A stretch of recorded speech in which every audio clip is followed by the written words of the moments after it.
you know, you're pining away for the days of Kelly Clarkson.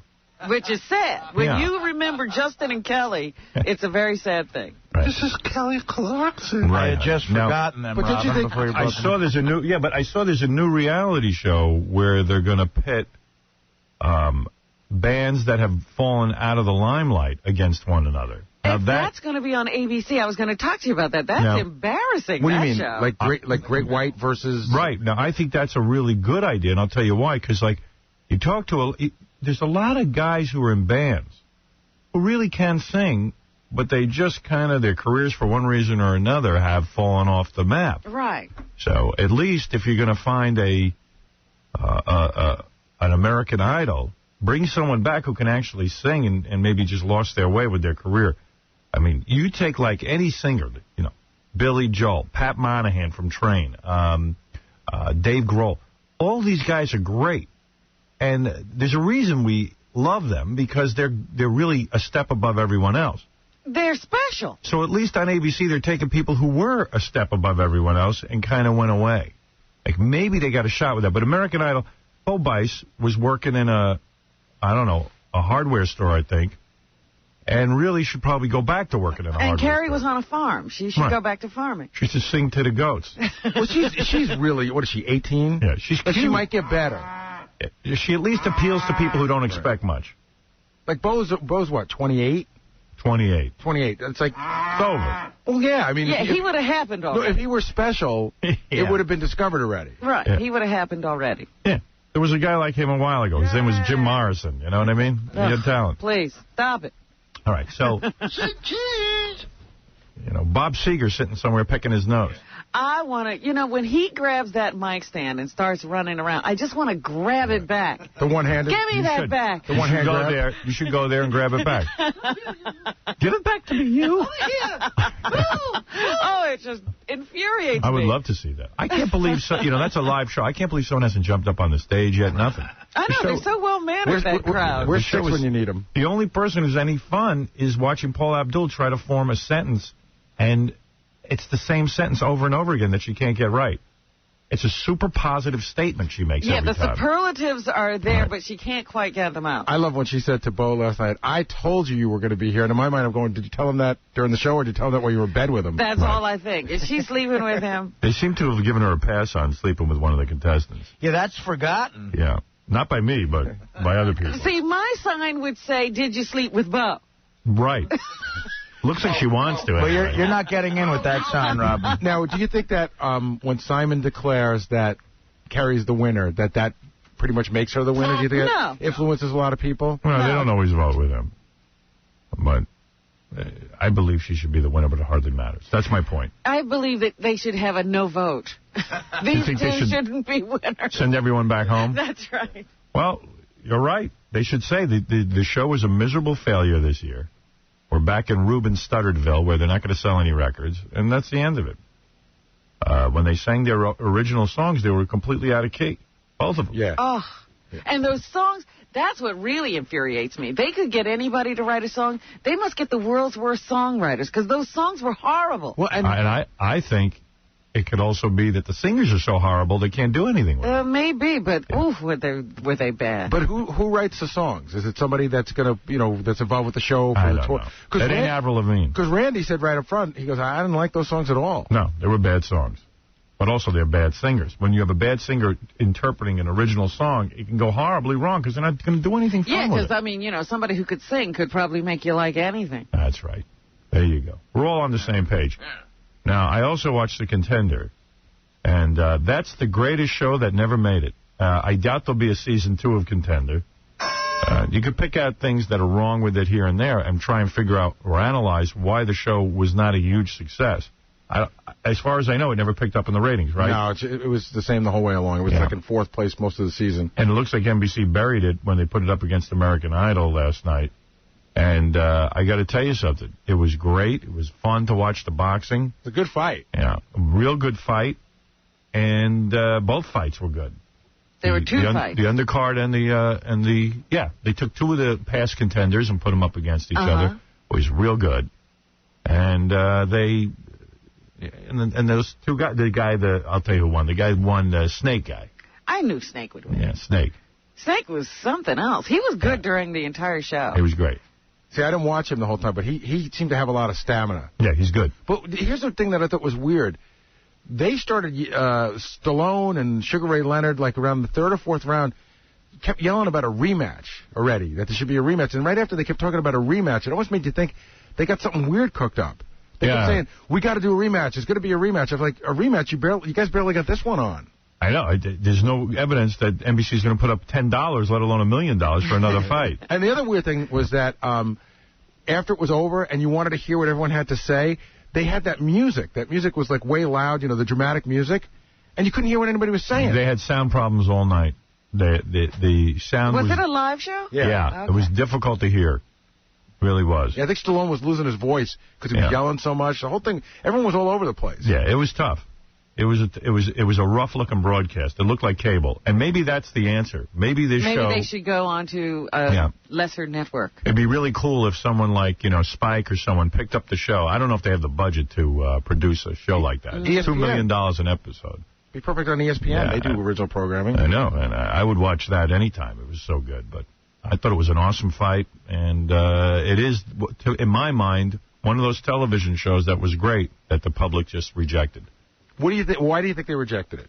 Well, there's a couple of things going on. For the most part, the women in my life, anyway, just reject boxing. They hate watching these guys beat each other up for real, and they hate seeing the blood. So you lose the female audience, especially they like learning about the boxers' lives. But then when they learn about them, they like them, and they don't want to see them get hurt. Yeah, I was going to say, I don't think boxing is that popular anymore. It isn't. And that's it. No one likes boxing. People like to see a Rocky movie because it is a Cinderella story. Right. It's not really about the boxing. Yeah. So, I don't know. I mean, that's the only thing I thought boxing, you watch Survivor and people are, racing each other in the water, and people love that. I would think I've always said on Survivor, why don't they just kick each other's ass and see who wins?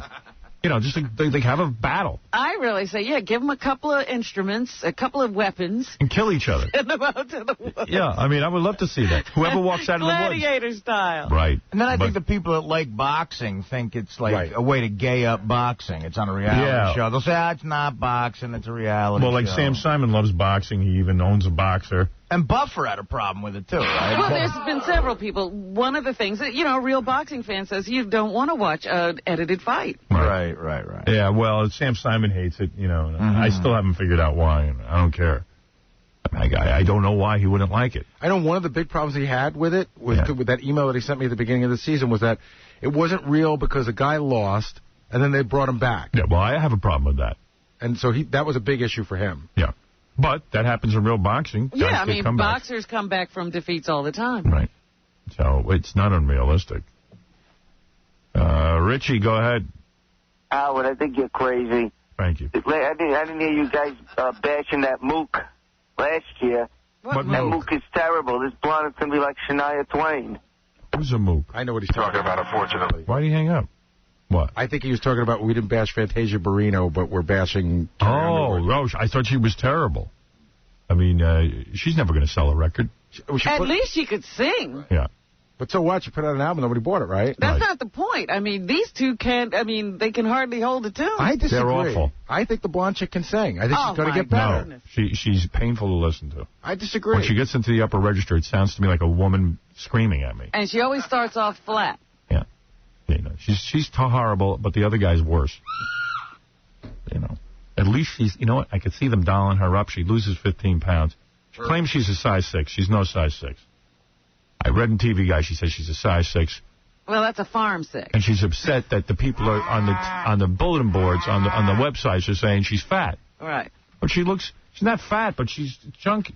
Those are the 6s her mother makes her on the Singer sewing machine. Well, I said to Beth, could she be a size 6? That's what she claims. She goes, I'm a size 6. Do we have the same body? I go, no. So she goes, there's no way she's a size 6. I know a lot of people in the office were saying that she was the perfect candidate for our Lord Ass to Hard Ass contest. That's the girl. That's the contest she should have been in. Right. She's in the wrong contest. She should be... How are those girls doing, by the way? I haven't checked in with them yet. I'll check in with them this week. They've been in for like a week and a half. I can't wait to see that. But... yeah, she'd be perfect losing 20 pounds. Perfect. 20 pounds. Fred says 30, but I say 20. I'd say 50 now. I say 25. I think she's been putting on weight during the competition. Yeah, she's eating away. How does that happen? She's ready for You know why? weight. They take them everywhere and feed them great food. Right. Well, they're like veal. They're kept in a box. TV Guide followed them around for a couple of days, and every minute they're feeding them. They go out for these burgers and cheese, and they scarf down tons of food. And there's no, I guess, room or time for exercise. No, and that's why her name is Carrie, because she's carrying 25 extra pounds. Honestly, that's why they named her that. But yes, Heidi. Yes, Howard. How are you? How are you, honey? Howard, I want to say that women are so crazy not to watch this contender. I was watching this show last night, electrified on my couch. Yeah, it was good. I have been a fan of boxing since I was a little girl. My father used to take me to boxing rings and cover me with newspapers so I wouldn't get blood on myself. And last night, and the entire show, the fighting has been fighting like I haven't seen in years. Yeah, it's And good. I have seen Duran. I have seen Sugar Ray. I'm one of those women that go to boxing matches by myself. You know why? Because these guys were really, like, just killing each other. Oh, my God, they were beating the crap out of each Well, other. it gave them the perfect incentive. If they didn't give a good fight, they weren't going to win. That's right. Absolutely. Well, you know what, Robin? That really was like the Rocky movie fight. I mean, they were killing each other, Yeah. Right. and not with necessarily a lot of style. Yeah. Well, Yeah. that's what's wrong with boxing today, that the money is so big, they're going to get money no matter what. So Yeah, they don't fight. They're not there to put the Right. And blood you know on the what? line. That show proved it. Oh, absolutely. And I wish they would bring it back. I'm going to go online and do whatever I can to promote this thing because somebody has to pick It's up the too show late. and bring it back to us. It's too late. The show is over. That's it. Mauricio, you're on the air. Howard, how are you? All right. Hey, what did you think about Sylvester Stallone last night when he was presenting the belt? He was jumble mouth. Yeah. Yeah, he has trouble communicating. He said, and here's the belt. It reminded me a lot of when we gave his brother the belt. Yeah. And then he says, oh, yeah, and there's a Toyota 4Runner. It's like he didn't know what was going on in the show yesterday. Yeah, he was a little befuddled. He's not a host. Yeah. But maybe that's part of the charm of the show, too. Sugar Ray trying to read. Those challenges. Those where, challenges. Oh, it's just ridiculous. The challenge was what was in Sugar Ray's mouth. What's the contest again? Yeah. The funny thing is that when Sugar Ray read those things, that he could do it as many times as he wanted. That was the best take. Yeah, well, you know, I would see the rough cuts because sometimes they'd send them out early. Yeah, And, horrible. you know, Sugar Ray, basically, what they do is they keep the camera off him and he reads them in a studio. And still he couldn't read. Right. You know, Sugar Ray's got some real problems. Okay, Sugar Ray, one more time. And last night, Sylvester Stallone had to sort of be the host, and he was having trouble talking. There wasn't too many guys who could talk. You know. Yeah. Now, how about one of those guys' wives, the big blonde who was like almost the kid was. Why they allow little children to watch their dads I know. fight? That was the thing that always freaked me out every week, that they'd have these little kids in the arena watching their fathers get beat to a pulp. That guy Jesse's wife is a big, hefty woman who screams and yells during the fight, and the kid is just crying. And at one point, she throws the kid down. Like, did you see that? She, like, pushed the kid off her lap to get up. Oh, my Yeah, goodness. she was way caught. Well, she wanted a friggin' $200,000 they were fighting for that fight. But it was really good television, I thought. Lenny, you're on the air. Yeah, good morning, Howard. That show sucked. I mean, first, the show you got to watch, if you wanted to watch a reality show about fighters, UFC had a show, Ultimate Fighter. And, I mean, it was 100 times better. It was a big hit on Spike TV. They did major ratings. I mean, this isn't boxing. I'm a boxing fan, but this What do you is mean crap. it's not boxing? It was Well, boxing. first off, how can you take anything serious with a guy like Sylvester Stallone trying to show guys how to box? And then you edit, and then somebody mentioned before they edited the fights. He never tried to show guys how to box. He just was the host. I know, but you can't take that guy seriously. I mean, Why? he's telling guys you got to train Why not? hard, you got to fight hard. I mean, Why? come on. I mean, what he's- kind of... He's a student of boxing. I mean, the guy, you know, is such a fan. He wrote one of the best boxing films ever made. So if you got a guy who was a really good-looking host, who, you know, Right. a generic host, would that be better? No, but he's not a real trainer, though. He's not a fighter. He was How in can I there take him training. seriously? Yeah, but that I know he was in the movie. Yeah, Great. but that isn't the reason why people didn't watch it. If you're looking for a reason to pick apart the show, the guy was hardly on the show, quite frankly. I mean, he introduced it and then ended Right. it. No, I don't think that's the reason. If you want to pick on Sylvester Stallone and say, okay, he's not a professional fighter, fine, but I don't think that's why people stayed away from the show. Yeah, well, also, too, you know, again, you know, if you're a real hardcore boxing fan, you can't watch an edited fight and sound effects. I mean, you know, come on. I mean, it's not real. All right. And then, like you said, you know, boxing's just not popular anymore. I mean, I don't know why you never got a chance to watch the UFC show. I mean, you promoted some of their events on your. I love Ultimate Fighting. I didn't know about an Ultimate Fighting reality show. But UFC's not boxing. It's sort of like some martial art. I've never been able to get into it because I don't know what it is. I like it. But it doesn't... I know what your problem with it is. You don't know, like, one system from the other. Is it karate? Is it boxing? Is it wrestling? It's all that stuff. And then it seems like now they've put gloves on guys. Right. And, it used to be you could just beat the crap out of a guy. You used to be able to kill a guy. I got to tell you, I hosted one of the early competitors of that. Yeah. And it was... I mean, the only rules were no hair pulling, no biting, and no sticking your finger in the guy's mouth and fish hooking. I swear to God. I know. I used to watch it. I loved it. And I saw a guy get knocked out, and he was out for about 6 minutes. Wow. Hey, George, you're on the air. Hey, how you guys doing? And I'm not even acknowledging that. I hate those guys. What else?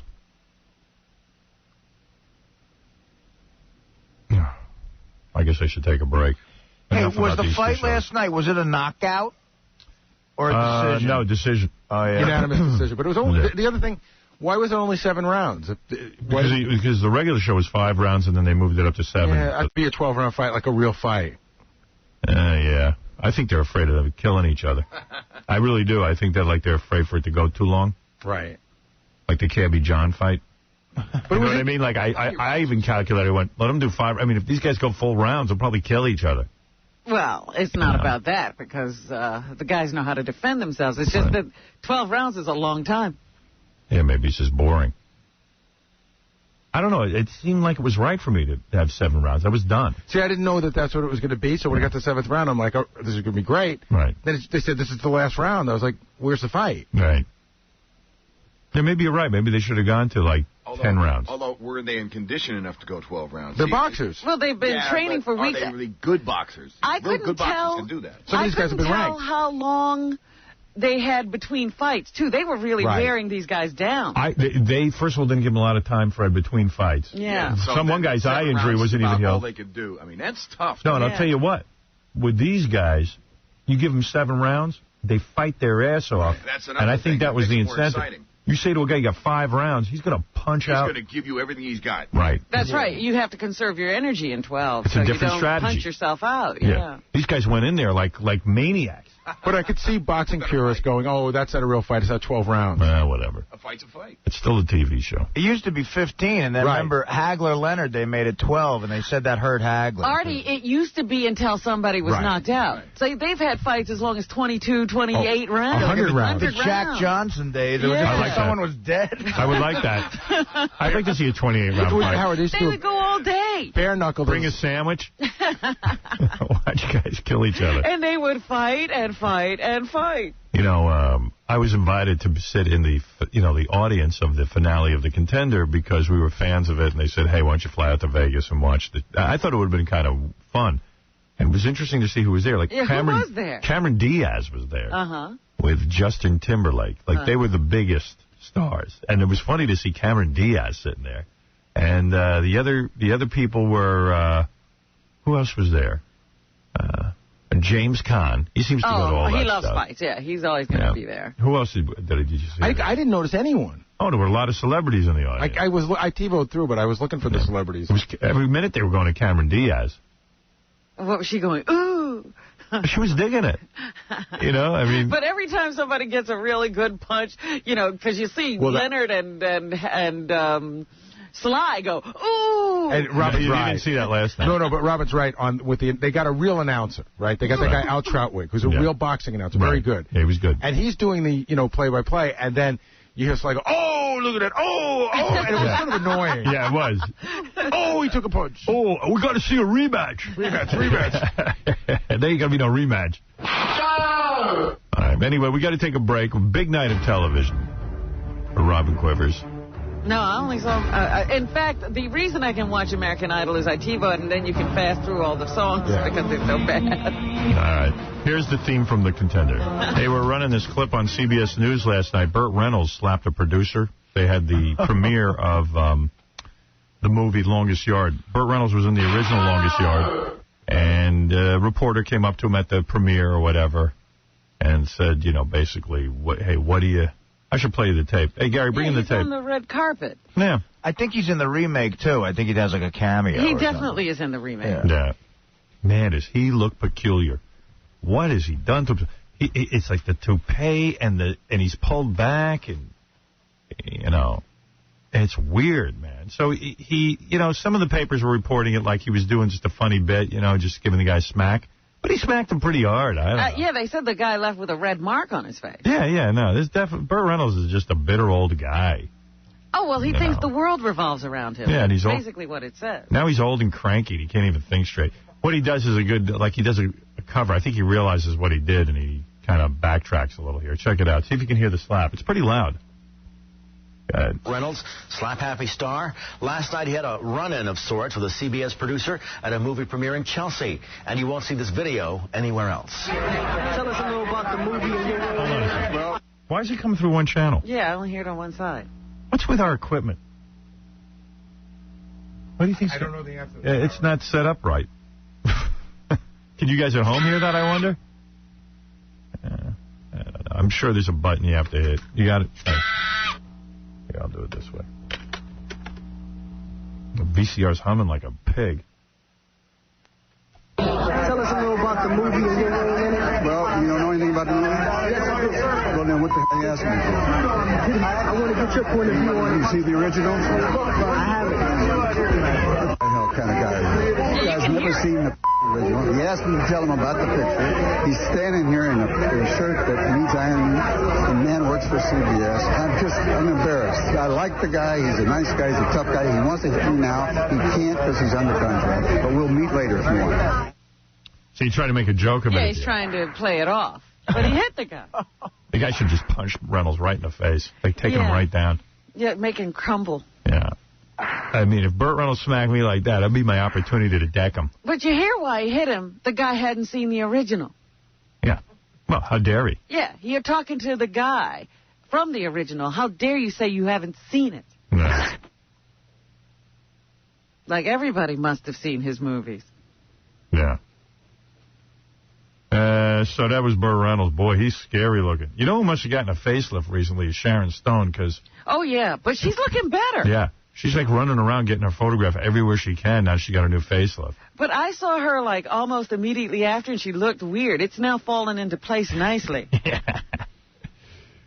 I didn't realize she's 47 years old. She must have been old when she was hot. Yes, when she hit, she was already old. Yeah, that's why she's all bitter. Yeah. Burt Reynolds is all bitter because he used to be like the world's greatest looking guy, supposedly. Well, not only was he the greatest looking guy, he was #1 at the box office. Yeah. He was everything. Now he's in Adam Sandler's remake. He's got to rely on these young whippersnappers to give him work. So, like, I guess Basic Instinct, she was like 35 years old. Right. Yeah. Yeah, she was all bitter because she was old and she was just starting to happen. She'd been knocking around Hollywood probably... Forever, you know, putting up with a lot of nonsense from dudes. I'm sure. She's got to be bitter. I'm sure she put in a lot of rough work, is what they call it. Yeah. I get the feeling with her, man, she just put in lots of time with a lot of guys who never helped her out. Give her a small part here and there. Maybe. She just strikes me as the type. Oh, man. I'm going to rip this out of the paper. The other guy in celebrity news is Tom Cruise. He was on Oprah. I don't know if you saw it, but he's acting very odd. He's an odd man. And they said today in the paper that he needs public relations help. He fired his publicist and hired his Scientologist sister. Yeah, it's his sister who's running everything now. Good move. Sister's running the whole thing. And Tom Cruise just was acting bizarre on Oprah about how in love he is with Katie Holmes. Like, he's so friggin' in love, he's jumping up and down on couches, and he sounds Falling odd. on the floor. And he seems like a very disturbed guy. Like maybe he's just got some trouble or something. You know what? He's so much better off when you can't see him. Right. You know, like you only see him in the movies and walking down a red carpet. Like, if he wasn't good looking, no chick would ever talk to him. Right. Like, he's got this bizarre personality. I got some tape of it if you want to hear. I haven't heard these, but I think it's the clip I saw on TV. So what happened? I don't know. I thought it was, okay, so did it start with, is it true that you called her for a meeting for something? Is that true? We have to get into details of everything. No, yes.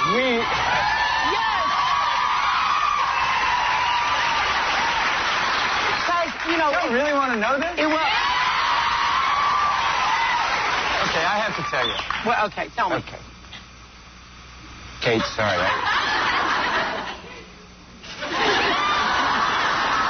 They're literally on the edge of their seats. They're like this, okay?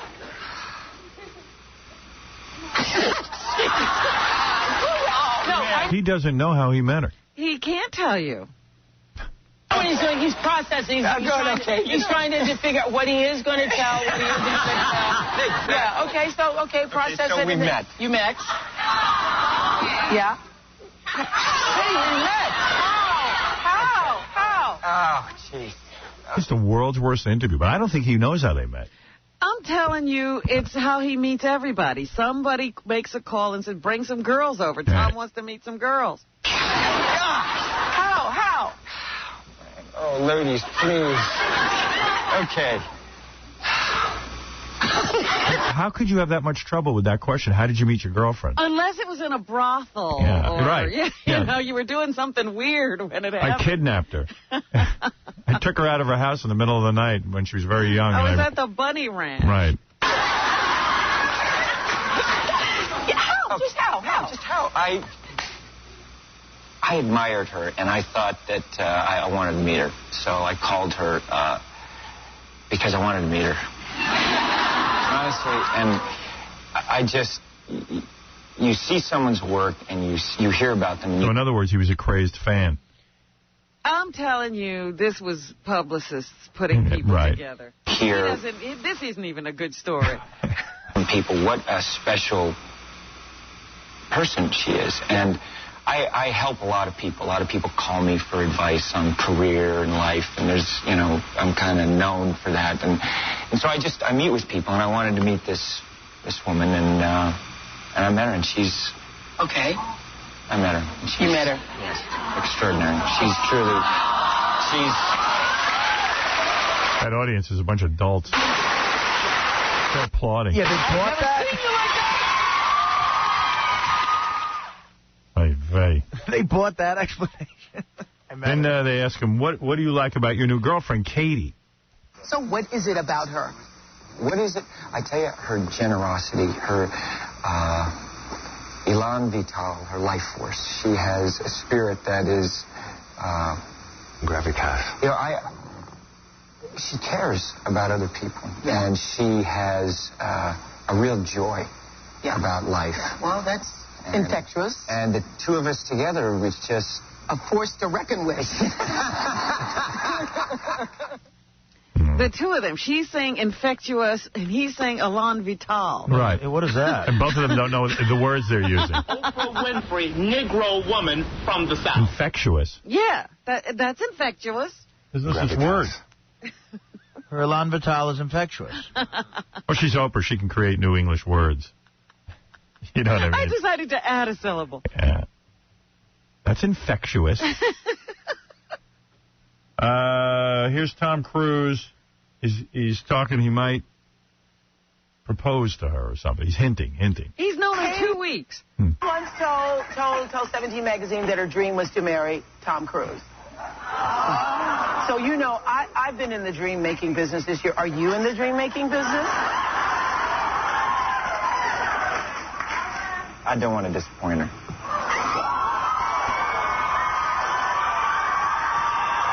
Wow. Oh, shut up. Are they going to cheer like this at his next divorce as well?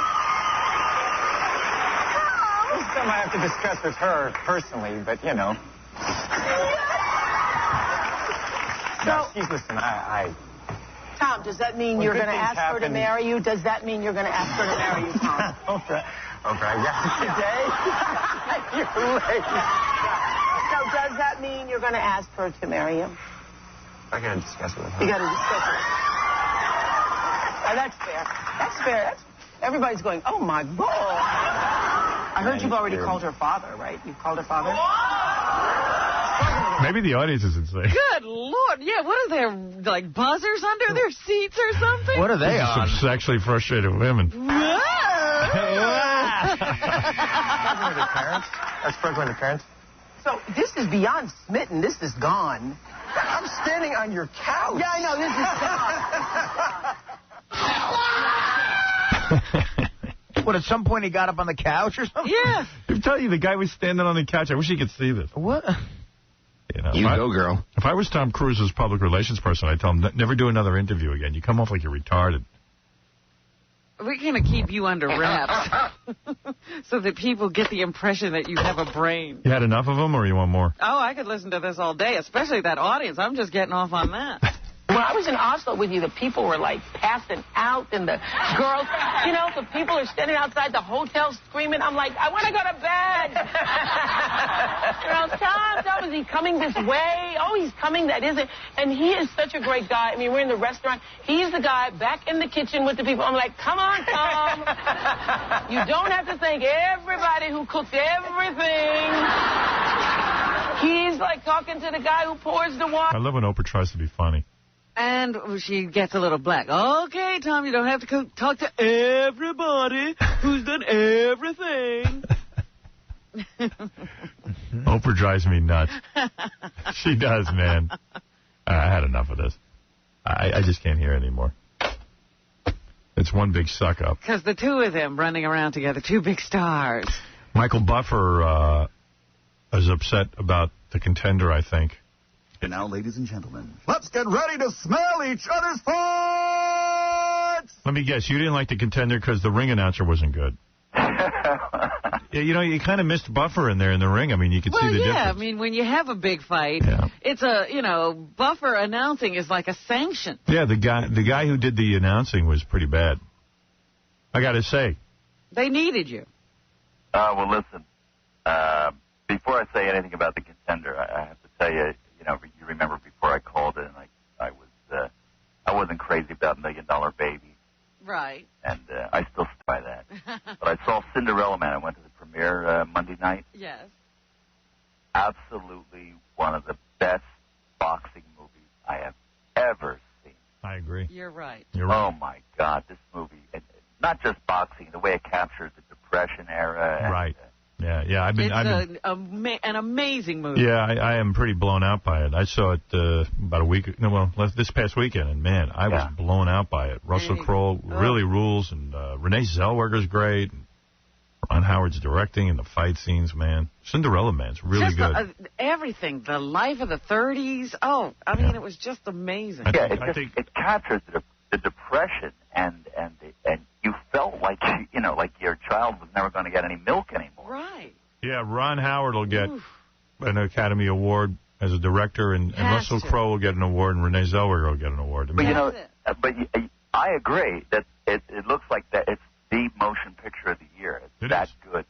But because a boxing movie, and a rather poor one in my opinion, won everything last year, that might hurt this really good film's chances of getting an award. You might be right. You might be right, but I'll tell you what. I hope you're not right. Cinderella Man is one of the best films I've ever seen. Certainly deserves it. Yeah. I don't know. Maybe I'm nuts, but I thought it was. Oh, no. It was. I mean, it'll make you laugh. It'll make you cry. You just go through the whole gambit of emotion. I was going nuts. One of the best films you ever seen? Yeah. Really? It's really that good. I mean, it ain't The Godfather, which is the best movie ever made, but it's a really satisfying, great movie. Yeah. It's a great movie. Right? Raging Bull is considered one of the 10 best movies ever made. Right. And this is right there with Raging Bull. It really is. Not just as a boxing movie, but as a movie. It was just, I can't wait to see it again. Yeah, it's that good. Yeah, it really is. Yeah, but then again... What? Michael Buffer, he's become a movie critic. Yeah, now he's going into the Siskel and Ebert's territory. Well, he's a ring announcer. He's a boxing movie critic. Of course. Hey, listen, I've got almost a quarter of a century of experience in the field of boxing. I mean, I should have a little expertise there. You didn't like The Contender? Well, the show's over, so I can't be. I'm not trying to put it down and tell anybody not to watch it or anything. But I think now that it's over, you really can look back at it and say that it really didn't have anything to do with boxing. Why did it fail? Tell me. I thought it was a great show. Why did it have nothing to do with boxing? Yeah, well, it did fail. They were boxing. It did fail. I think it was number 4 every time it was on. Well, that's bad. Yeah, that's bad. Yeah, that failed. It failed. Why did it fail? I'm asking you. Because I think they didn't really have anybody that caught your imagination, and I think the fight scenes, and you can't call them fights; they were fight scenes. you know, they manipulated it. You know, if you want to watch boxing, They were real fights. But they were real fights. You were sometimes trying to tell me who won the fight from what you saw, but when you edit a fight, you can't tell what the judges saw. Robin, you are right on the money. Again, I'll give you a perfect example. The first 2 weeks that I did watch, they never gave the scores on television. And the first 2 weeks, I think the first fight was basically 4 rounds to 1. The second week, it was 5 rounds to nothing. And when you watched it, because the scores are made public, you know, it's the California State Athletic Commission. They don't keep those scores secret. You can find it on the internet. These fights were you know, almost shutouts, and they tried to manipulate the editing so that you thought you were watching a close fight right down to the... Look, I'm a guy. I come home from work. I put on the TV. I see a show. You learn about a boxer. You watch it. I don't care how they manipulate me. Right, but you're not a real fight fan. Oh, come on. You're not. Who cares? I like to see guys, Robin. I like to see guys beating each other up. I don't care. Right, and you don't care if they manipulate that as long as you get to see a beating. Exactly. Well, then you just should show me watch, you know, the setup and Raging Bull and Rocky every No, because it's still a real outcome with two guys really duking it out. Listen, stop it. He doesn't understand that what we're saying at all, Michael. Thank you, I understand Robin. exactly I what feel you're saying. so good. I feel vindicated by Robin I Quiver. understand exactly what you're saying, but the fact of the matter is it still was a good show. You watch Survivor, they edited the goddamn thing. It's the same thing. So you're saying Survivor and sport, a real sporting event are the same thing? Absolutely. Well, you know what? Well, then it's not They have contests in Survivor, and the outcome is kind of, you know, shaky. They edit it down. It's fine. I don't care. It's not the same as editing down when you edit a fight to make it look more competitive than it was. As long as it's a good fight, I don't care. And that's next year when we watch the World Series, they should just show it on a delay and edit it so that it's not, you know, not a 12-0 game. Give you the highlights. Yeah. Actually, yes. For you, right. For me, it'd be much better. I don't have time. I don't think Artie and Baba Booey would appreciate that. I don't need to see every single worm eaten on Fear Factor. I get the idea. See, you're always geared for them because you don't care about, like, you know, the sport. Right, the real sport It was a of it. good television show that got into the drama. These guys, listen, I got to move on with the show. It couldn't have been. It didn't do very well. You never give up, do you, Howard? You love the show, so therefore you're right and everybody else is wrong. No. Actually, you're probably explaining to me why the show failed. I get it. I hear what you're saying. I feel your pain. Because it really failed to even capture the boxing fan. Right. Yeah, and last night, out of, let's say, 21 scored rounds, the scores, one judge had it a shutout, 70 points for the Latin Snake, another 68, another 69. So that means that the other guy who was their baby, their boy that they brought back on a phony, you know, they brought him back on a phony reason. Right. Chicken pox, they didn't have to eliminate that kid from chicken pox because that's not contagious after, 3 days? What's the incubation period, Robin? I don't remember. I don't know that. They took some kid out because he had chicken pox, and they brought back a loser. Sounds to me like you watched a lot more than you're letting on. Thank God for DVR. So, you know, you watch an hour show in 10 minutes. Yes, Andy. Hey, Howard, Michael Buffer, let's get ready to tell him he's a penis. This was a great show. From the beginning to the end, it was just awesome. Thank you, Sylvester. They didn't have to go into everything. They broke it down. You got to see behind the scenes. I thought it was amazing. They need to have another one. And you obviously watched every episode. He did. Only the first 3, and I watched the fight last night. No, he watched more than the first 3, trust me. Oh, really? You did. I can tell by the way you're talking about the show. You were obsessed with it. And you should have been the ring announcer, and I agree. No. What you don't know from watching those fights is whether they could do any good at all in their division in the real world. All right. I'm going to fight Robin and Michael Buffer. No, I'd really like to see the contender now go up against somebody really good. You know, somebody with a name, somebody in contention. Okay. Well, you won't because the guy can't break an egg. You know, he only had 3 KOs in 16 fights. Yeah. All right, enough of this. You all right, Michael? Hey, I'm fine. All right. Who you banging?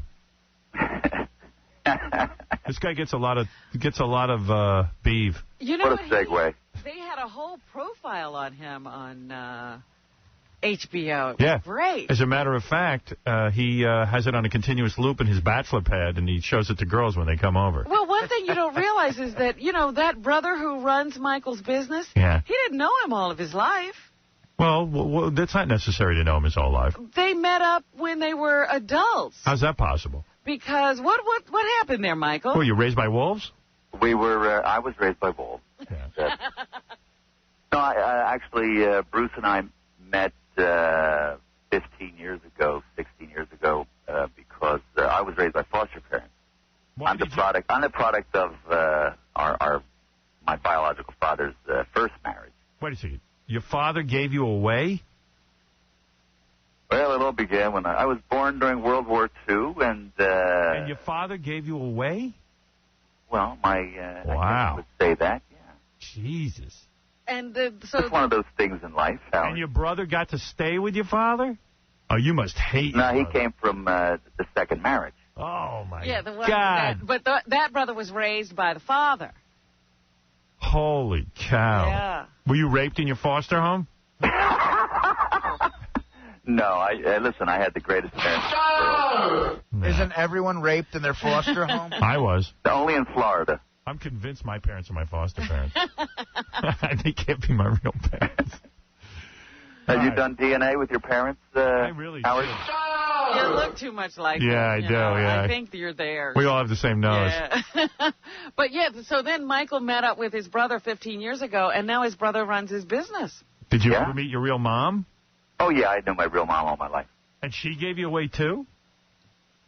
Yeah, she wasn't exactly the best person, happiest person in the world. You got to feel really bad about yourself. Your parents. Well, the blessing was. Yucky child. Nobody. Yeah, you must. Nah, the real blessing was I lucked out and had great foster parents.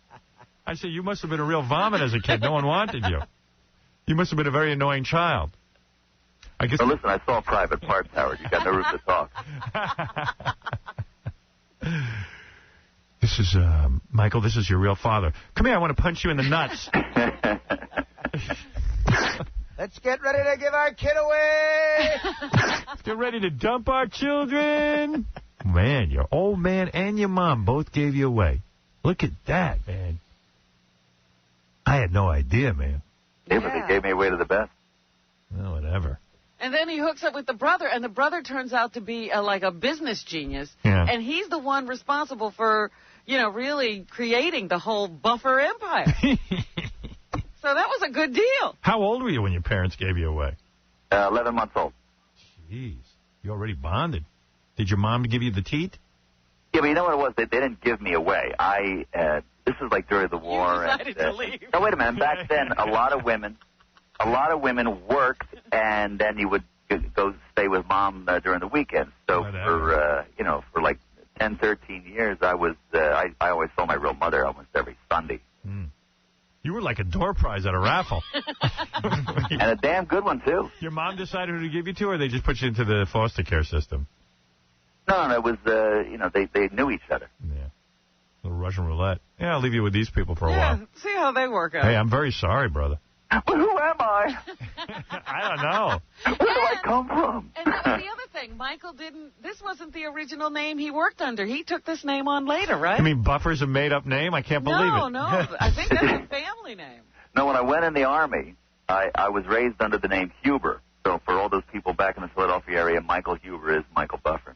Wow. And I was never legally adopted. So when I went in the Army, they had to make sure you weren't a communist, they had to look up your birth certificate back in 1965. And on the spot, the day I went in the Army, I became Michael Buffer. No wonder you can't stay in a relationship with a woman. Well, look at that. I mean, even those people wouldn't adopt him. Right.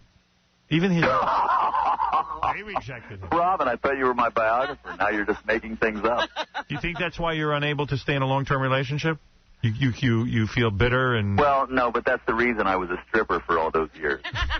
If you were a woman, you would have been a whore. Right, that's what I was using, the Howard Stern rules. You'd be working at the chicken farm or whatever that is, the chicken ranch. Chicken ranch? Yeah. Wow. With chicken head. Hey, I'm sorry, Michael. Hey, don't be sorry. Very interesting story. I'm very sorry how unwanted you were as a child. By the way, everyone wants you as an adult, so you have vindication. That seems to be the case. So are you buds with your dad now? Yeah, you know, we met. You know, he sees the guy on TV and says, "Hey, this might be my son." That's basically how it. Did you give away all your own kids? Pardon me? Did you give away your own kids? Oh yeah. What are you kidding? Who wants those little crumb grabbers around? What happened? Your dad saw you on TV and he goes, "Hey, that must be my son." Yeah, that's about it. Yeah. Yeah, that's nice. Well, that's fun to get that call. Hey, you know what? I didn't realize you were going to be on TV. I wouldn't have given you away, you scumbag. No. I hope your dad lives in a shack. No, he lives in Malibu. Really? Sure. What, did you set him up? No. I wouldn't give him anything. Did you ever give your dad any presents or anything? No way, right? He just moved on with his life. Yeah. Without you. Man, So I made a comeback. Until you got on TV. Which is better than what somebody on the Contenders Yeah, he never thought to call until he saw him on TV. Yeah, what a skunky move. You know. Michael buried his father alive in Malibu. He lives in Malibu now? He built a house on him. He's in an underground compound. Oh, man. You ever cry about it? Seriously. You know, isn't it amazing how Howard Stern could take a really nice story and just twist it into another Morning with Stern how do you see that as ridiculous nice? episode? Yeah, How how's do you it see a that as nice story? Yeah, your where's parents, the nice? Your parents gave you away? How do you figure that's nice? Well, I lucked out and got a good family to live with. Yeah, all right. It was great. Great. Man. Yeah, my parents tried to abort me. That's why I've got this hole in my head. Yeah, it's murder when they abort you after you're born. And I like that the dad gets in touch with you when he sees you on TV. Hey, I think I have another son. Hello, son. What you mean, son? I hope you reamed the dude. Boy, Robin, thanks for bringing this whole thing up. Should put a plunger. Did you plunge the dude? I mean, like, did you smack? Or did you go have a face-to-face? Sure. What'd you do to him? Did you yell at him? What for? Dad, thanks for giving me up. I mean, you what had are a you kid. calling me for now? You had a son. You threw me into the arms of another family. You never came and visited me. And now I'm on TV and you want to say hello? You scumbag mother. What can I buy you? You know what? Hey, Dad, Don King's here. He's going to put you in the trunk of a car. Drive you off. I want you to meet him. So how about that Layman Brewster? How about that? How about that? I know Layman. I'm friendly with him. I know you are. And you know that... And Sam, it's amazing. Remember when I sat Layman down by the pool at the Hard Rock and I said to him, dude, don't give up your dreams? Dreams can come true? Right now, he's the hottest heavyweight out there right now. That's right. I sat this guy down. I sat with his lovely girlfriend. Wife. Now. They got married for a while. Hey, listen, have you had Sam back on since he won? Oh, that was a friend? That was just a friend. Oh, that wasn't the wife? No. Don't start. No, it really was. It was a friend. Yeah. Very awkward. No, it was. I'm not suggesting anything. No, nothing at all was going on. I sat down with his friend and I said to her, you should have married him. All right, I got to go anyway. I can't spend all morning on the life story of Michael Buffer. Oh, my Well, you haven't even touched on it, so that's okay. The made-up part was pretty funny, though. Well, I didn't sound like I made anything up. Made up? What was made up? What was made up? Hey, and by the way, Artie, the punchline is before he says, I was talking to the sheep. All right. Obviously, you've been smoking some weed. Oh, yeah, right. All right, Michael, I got to go. Yeah, you don't want to hear that one. Okay, guys, take care. Right. Later. Bye, Michael. Michael Buffer, the great ring announcer. Yeah. Let's Get Ready guy, who evidently was given away as a child, and I decided to put salt in the wound. I know.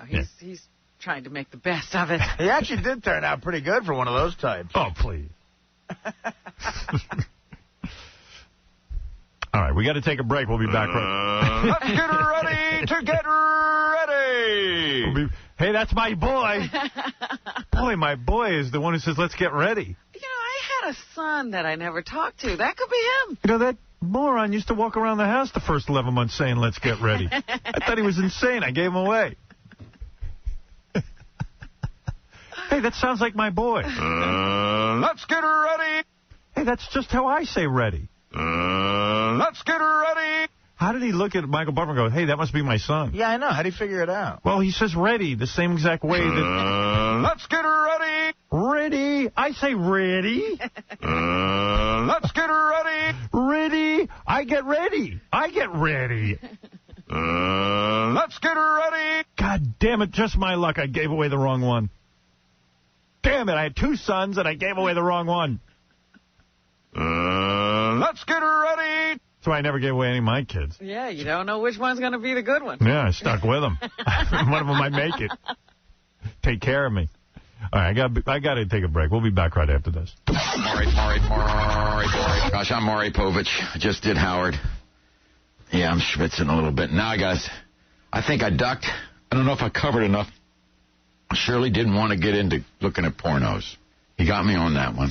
I'd call it, he won, but not by much. It wasn't a knockout. It was a decision. With Howard, he'd never get upset because he's been doing it for years. And as long as I could just space my appearances out, and he still seems to like me. Thank you. It's like a girl lets you have the back door and you hit something weird. It's like... You finally get the back door. You finally get the back door and you hit something weird. Ba, ba, ba, ba, ba, ba, boo. Yeah, that woman does it too. Yeah. That's Alana's. Hey, today's show in about an hour, Academy Award winner Tim Robbins is stopping by. Say hello to us. Oh, cool. He's now a regular. Yeah. Well, he called me up at home and said, I'm coming in. I said, okay. Fine. Yeah, I go, well, you won an Academy Award. You deserve it. He's won like 2. He is an incredibly talented man. Yeah. You know, I went to see that thing he did on Off-Broadway last year. The play? Embedded. Yeah. It was wonderful. And then he took a role, and they were playing, you know, he had to play several different parts. He was so good. Yeah, he's coming in. He put up $500,000 of his own money to make a DVD of that. And he's selling it. It's worth seeing. Yeah. It was fun to watch.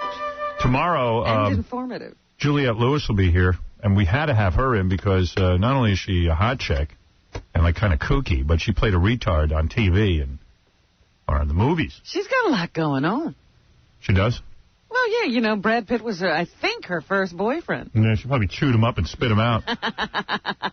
She seems like she's very wild sexually. That's my guess. Well, remember that first role you saw her in? Mm-hmm. It was in that movie with Robert De Niro where he laughs like a loon. Yeah. And he does that thing with the finger in her mouth. Yeah. Yeah, she's hot, man. Cape Fear. Yeah. And you couldn't believe she was just, you know, a young girl. She was... What was the name of the movie when she played a retard that you don't know? The Other Sister. That's correct. Very good. I'm a big fan of hers. I wouldn't have known that. Daniel, you have a job? I will be acting. I will... You'll take Daniel's role? I'm going to take a scene with her, you know, because in this movie, she falls in love with another retard. Yeah, and, I think that's Daniel. Tomorrow, for those of you who are fans of my retarded acting. You're one of the greatest retard actors. I am. I will prove it. I will do a scene with Juliette Lewis. And you will see that I can act alongside some of the greatest actors. You can hold your own. Yes. Wow. I'm going to do the male part, obviously. How much does it pay? Nothing. That's a good job. Nothing. I might play it like more crackhead Bob. Like, really? Nothing. I get to keep lots of marshmallows. I get to keep marshmallows. Your job pays you in marshmallows. I'm going to get a retarded Oscar. Well, during the games, the students throw marshmallows onto the field, and they try to get them into the you know, they think it's fun and stuff. Here's your retarded Oscar. Thank you. I accept.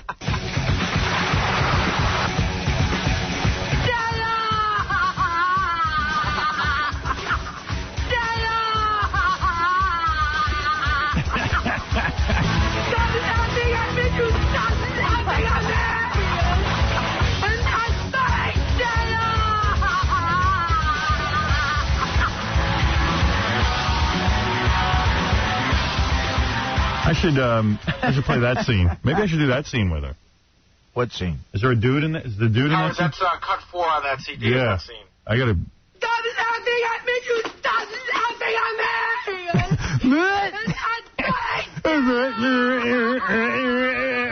I'll just sit in the back while I get upset. Yeah, who's she yelling at?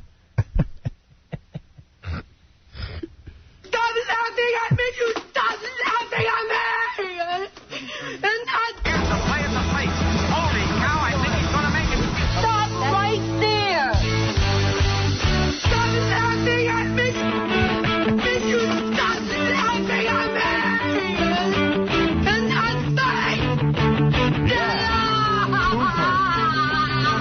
laughing at me! You stop laughing at me!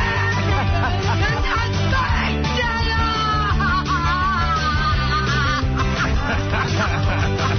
I like the Zeppelin better. Come on. Sing it, Juliet. Sing it.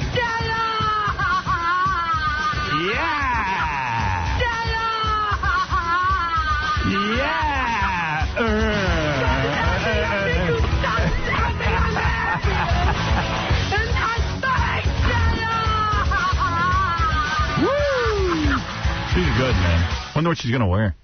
I don't know. I hope she doesn't wear jeans. What do you want her to wear? Mini skirt, no panties. So when I act with her, I can really get into it.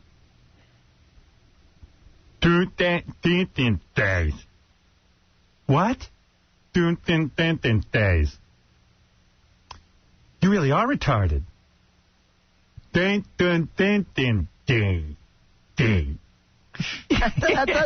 does sound exactly like every actor you've ever heard play it. Yeah, right. I mean, what the hell?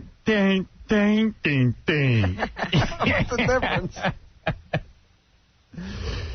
And by the way, I'm not laughing at retarded people. I'm laughing at actors who play retarded. Right. I hope everyone understands. We're making fun of the Yeah, we're making fun of the actor. Right. No, we really are. Yeah. Who's Who's the kid who's retarded with her in that movie, Robin? I don't remember who. I thought it was Chad Lowe. No, it's Giovanni Ribisi. Yeah, it wasn't Chad Lowe. Well, I'm gonna show you why I'm better than Giovanni Ribisi. This is my chance to prove myself to the Hollywood acting community. When you do that. In a very emotional scene, when she's yelling, I'm just gonna get all upset in the background. Stop laughing at me! Stop laughing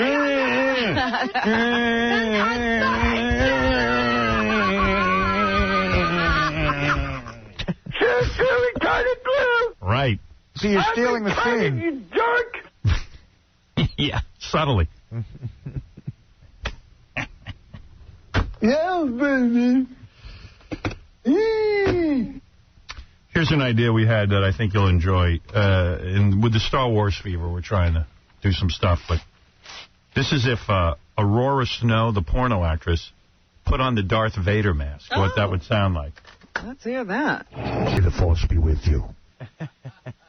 Luke. Luke. To the dark side. Luke. Wait. Luke. Luke. Come to the dark side. I sound like the guy in the Coca-Cola, that Cola Nut commercial. That's right, or 7-Up, whatever it was. The Cola Nuts. The Uncola. Hey, Artie. Yeah. Let me hear you on this. Come to the dark side. Where is it, Bert? I don't think I'm out. Wait. Here, try it now. Come to the dark side. Oh. Yes. Hey, what's happening? Say, Luke, I am your father. Luke, I am your father.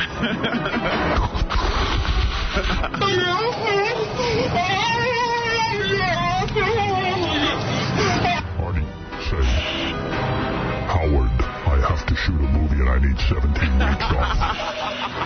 What do you think? I need 8 weeks off for a film. What's the budget on that film? Is that possible? Is that $2.5 million? That's it.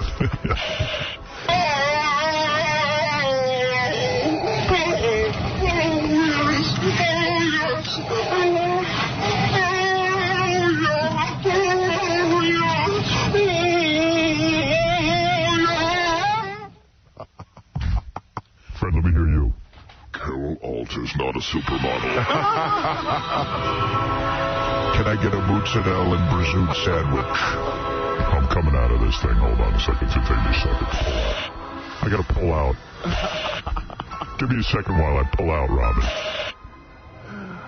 Not too fast. Never call me Fred again. Call me Eric.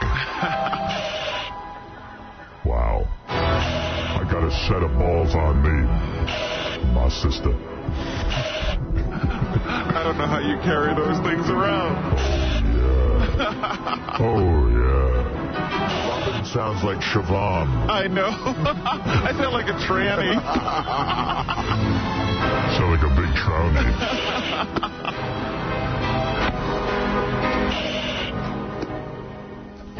Stop laughing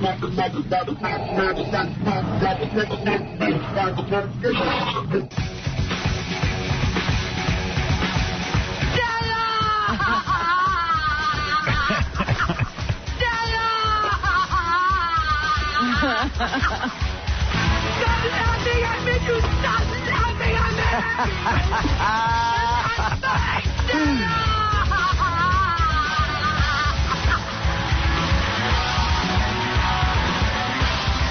I got to practice for tomorrow. I don't want to screw that up with a big action. Yeah, you got to get into it. Yeah. Chris Rock will be by tomorrow, too.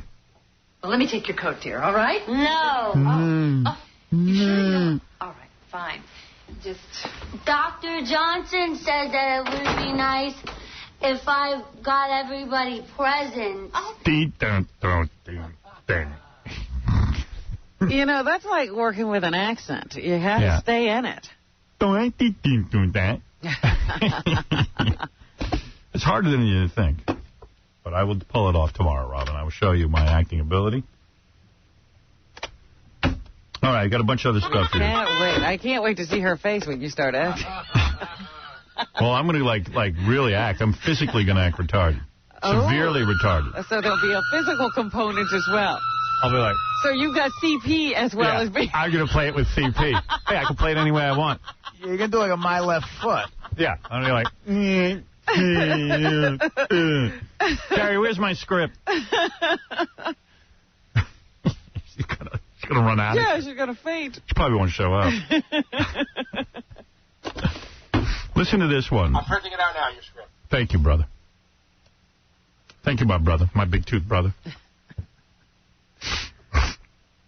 Gary, get me a baseball cap and I'll need some ill-fitting glasses. I want to look or some tape on glasses, because that's a real sign of a retard when the glasses are taped. Yeah, give me retarded glasses. Yeah, and some orange socks and loafers. I want to look like Gary the retard when I shoot this. Say cheese! Motley Crue files a lawsuit. Motley Crue files a lawsuit against NBC for banning it because of an expletive. Have you read this? NBC banned them? Here's what happened. Real simple. NBC, the Jay Leno show, the Tonight Show, had on Motley Crue. Right, I remember that. At the end of the segment, some of the dudes were screaming the F word. I think it was Vince. Vince, okay. So NBC went ahead and said, you can't come on NBC anymore because you guys are screaming out the F word, which seems like a legitimate thing for NBC to say. Not to the, the Motley guys. So... Anyway, Motley Crue has filed a lawsuit saying that because NBC won't allow them on anywhere... They've hurt them? They've hurt their record sales. Please. So it just sounds like a desperate attempt for attention. Absolutely, because hardly could NBC hurt them. Yeah. And also, guess what? When did NBC ever help them? If you're going to scream the F word... You can't be on NBC? Yeah, you can't be on TV. They can't trust you. They can't put you on Saturday Night Live and stuff. What is NBC keeping them from getting? Here's something weird. Tom Cruise slams Brooke Shields. Now, what's he doing that for? Okay, here's the weird story of Tom Cruise. Like, he fired his publicist. What? Who evidently must have been a great publicist because they kept this guy under wraps. You didn't know what a loony was. Yeah, you didn't know he was loony. Cruise takes his sister, who's a fellow Scientologist, and makes her his publicist. Yeah. I don't know that she has any publicist experience. None. And now he's on Oprah acting very odd. She has sister experience. And for the first time in his career, I mean, this guy's never slammed another celebrity ever. Tom Cruise slams Brooke Shields? Yeah, I don't recall Tom Cruise ever saying anything that wasn't in a script. Tom Cruise has criticized Hollywood pal Brooke Shields calling her misguided For? her use of the antidepressant Paxil while declaring the actress's career as over. Oh, my goodness.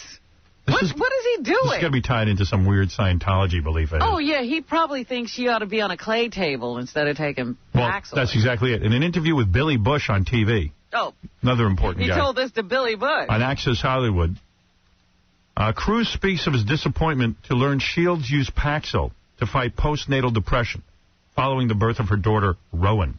Yeah, that. By the way, that was real nice. Shields went on TV saying she hated her daughter when she was born. The daughter has it on tape now. Yeah, she can play it over and over again. I mean, you know what? If I'm Brooke Shields, I keep quiet about that, just for the kids' sake. She said that? She said she was... She wrote a book about how she hated her kid. And now she's actually said it in interviews. Yeah. She said she wanted to throw her kid at the wall. Yeah. Oh, that's nice. Great, Mom. Shields is currently weaning herself off her medication so she and husband Chris Henchy can have another child that they can hate. Oh, great. It went so well the first time. Yeah, they need to do it again. Cruise, who claims to have helped people fight drug addictions through his controversial Scientology religion, says the Suddenly Susan actress should have used vitamins to help her feelings of despair. Cruise says, here's a woman, and I care about Brooke Shields because I think she's an incredibly talented woman. You look at her, where is her career gone? Man, you know what this guy is? So Scientology works for him, therefore it doesn't work for Brooke Shields, therefore something's wrong with her. Well, there aren't any Scientologists who are having the Brooke Shields trajectory? These drugs are... No, all Scientologists have careers that are skyrocketing. Yes, of course. These drugs are dangerous. They've actually helped people come off. When you talk about... He's helped people come off these drugs. Yeah, well, he's a savior. He's another one, like John Travolta. He can heal people. Yeah. Didn't Travolta say he could put his hands on people and heal them sometimes? He has done that, yes. When you talk about postpartum, you can take people to... I love all these actors who couldn't even get through a day of medical school now are doctors. And Tom Cruise has never actually had a child, has he? He's never suffered this form of depression before, but he's decided Brooke Shields has to follow his route of treatment, and that her career path has gone down because she took postpartum depression pills. Right. He's going to tell her about how to handle a postnatal course. Now he's Dr. Tom Cruise. And why is he picking on her, of all people? I don't know. I'm excited about War of the Worlds, but I hope it tanks. It never does. No. He's got like a golden child where that's concerned. No. You want to help me out with this? Sure. The script? All right, let me take a look here. I got I don't... How well do you play a retard? I play a retard very well. Oh, look at you. How full of yourself over there. You would be girl, I'm guy. Okay. Want me to start with the guy line? No, I can start with the girl line. You seem a little uptight. No, I'm just reading. I haven't seen Don't bother reading. I don't do that. Oh, you're a cold actor. I called it. Yeah, I don't need to read. Ah, okay. Who's got time for you to read the script? Don't get familiar with it. All right. Okay. So we're going to try... You sound Italian. Oh, sorry. You don't sound... That's not retarded. Is that retarded? Is Italian retarded? No, you're sick. If you remember correctly, page 146... No, you are retarded, not sick. All right? You're playing a CP person. Oh. I'm playing retarded. All right, go ahead. So... We're gonna try, all right, I'm firing you. Page 39. No, I'm not acting with you. I want that page 84 is okay, but I don't want to do page 155. All right, I'll work with you. Here I go. Page 146. How much do you weigh? I weigh 129 and 4 ounces. 4 ounces? Yeah. Well, that sounds okay.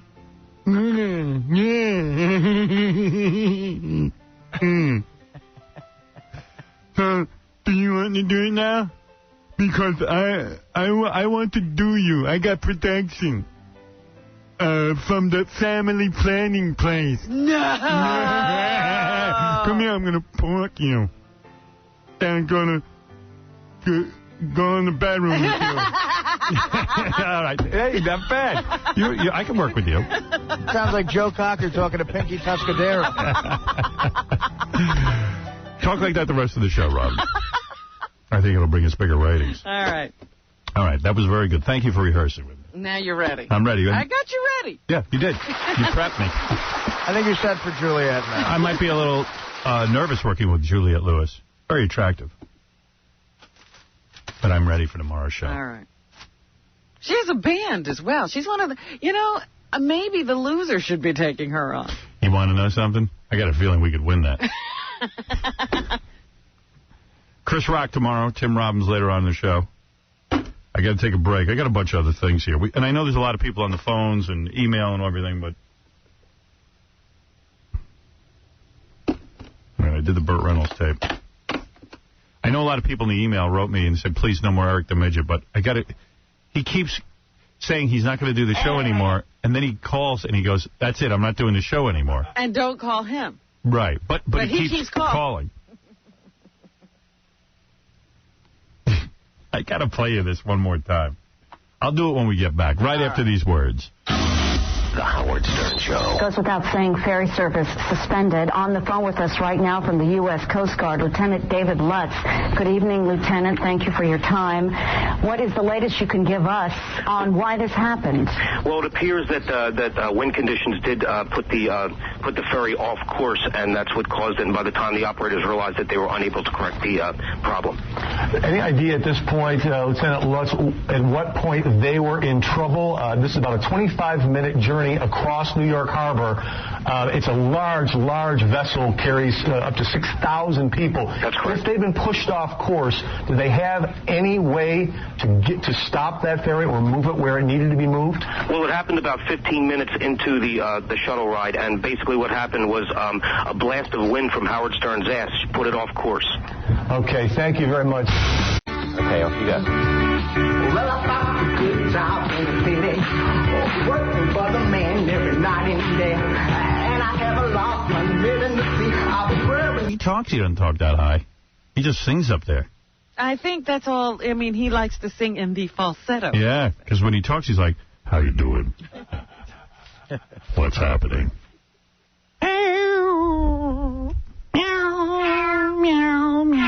It's a style he is sticking with. And works. He's the best. One of the best.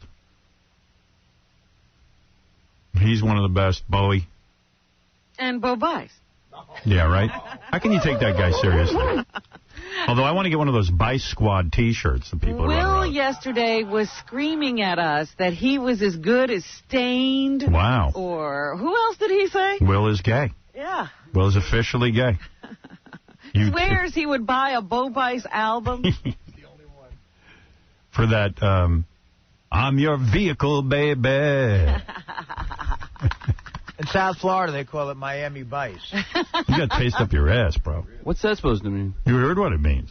Dude, you got no taste. Bo Bice is horrible. You didn't do well last night, but throughout He doesn't do well any night. because those songs were horrible. They were gay as hell. They were the worst songs. No, you're gay as hell. Look. Are you in the Bice Squad? I am part of the Bice Squad. Yes. T-shirt? I am part of the Bice Squad. Give me a Bice Squad T-shirt. I got to wear one of those. Get your hands on that. Bice Squad. At least he sings good songs. No one else in a stupid show sings good songs. He Sitting on the dock of the bay? songs badly. All right, you appreciate your Clay Aiken and... Clay Aiken, at least... Horrible songs he sings. For a sings. pop singer, the guy at least evokes some emotion.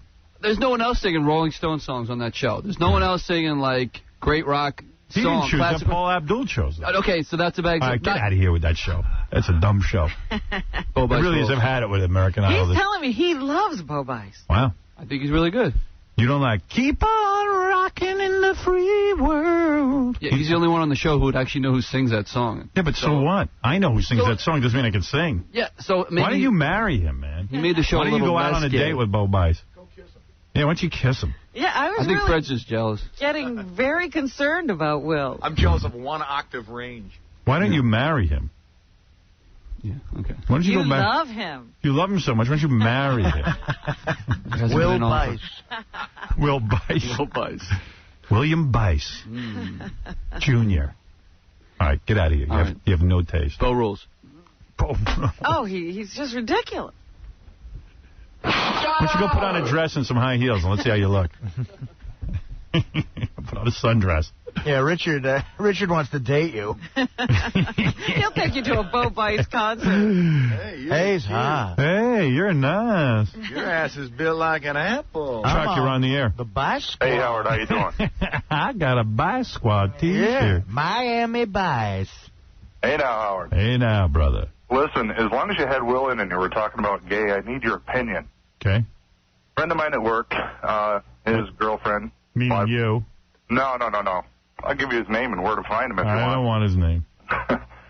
Anyway, his girlfriend bought toys, and she... What's the question? Well, he's convinced that that's not gay because it was his girlfriend. No, of course it's gay. Oh, that was gay. A woman puts a strap-on on, and you... There is no opening on a man as far as I'm concerned. I mean, that's as soon as you start viewing yourself as open, you're gay. I mean, there's no room for that kind of nonsense. Yes, well, sir. Apparently there was room. Sir, you're gay. I mean, your friend is gay. Right. Your friend is gay. Apparently there was room. Yeah, Chuck. I mean, obviously there is room. Yeah. Dude, first of all, I know it's you. That's number one. Number two, you're gay. Yeah, because why would you even have the question? You'd know your friend was gay. And that's it. I mean, what's to know? Oh, no, I wanted to why are you asking me if it's gay? You know it's gay. I know it is. I wanted you to confirm it so I can play the show back What do I have to confirm it for? Nothing to confirm. I mean, everyone knows that's gay. You're taking a replica of male genitalias, and you're straight. No matter who uses it. Of course. Yeah, I know that. He's one step away from... You might as well go for the real thing. Right. Why are you going for the... I think the real thing would be less painful. Okay, now, as far as the real thing, they also bought a kit that you can sort of make a mold of your own. Go ahead. My girlfriend tells him to go F himself. Well, let me tell you something. If you're being serious with me, and the guy made a mold of his own self, and he's going to use it on himself, he's more gay than I thought. All right, thank you. Thank you. All right. I mean, that's a silly question. That's even worse because you're taking a girl and making her a guy. Right. I mean, you know. In other words, you don't satisfy me as a woman. Pretend you're a man. Right. You're basically saying you're not enough. I mean, and really, be with a man. Well, what's this plastic thing? Yeah, get rid of the plastic. Let's go. Give a guy a shot. Let a guy hit that. Yeah. Agreement's an agreement. I don't care how drunk you were.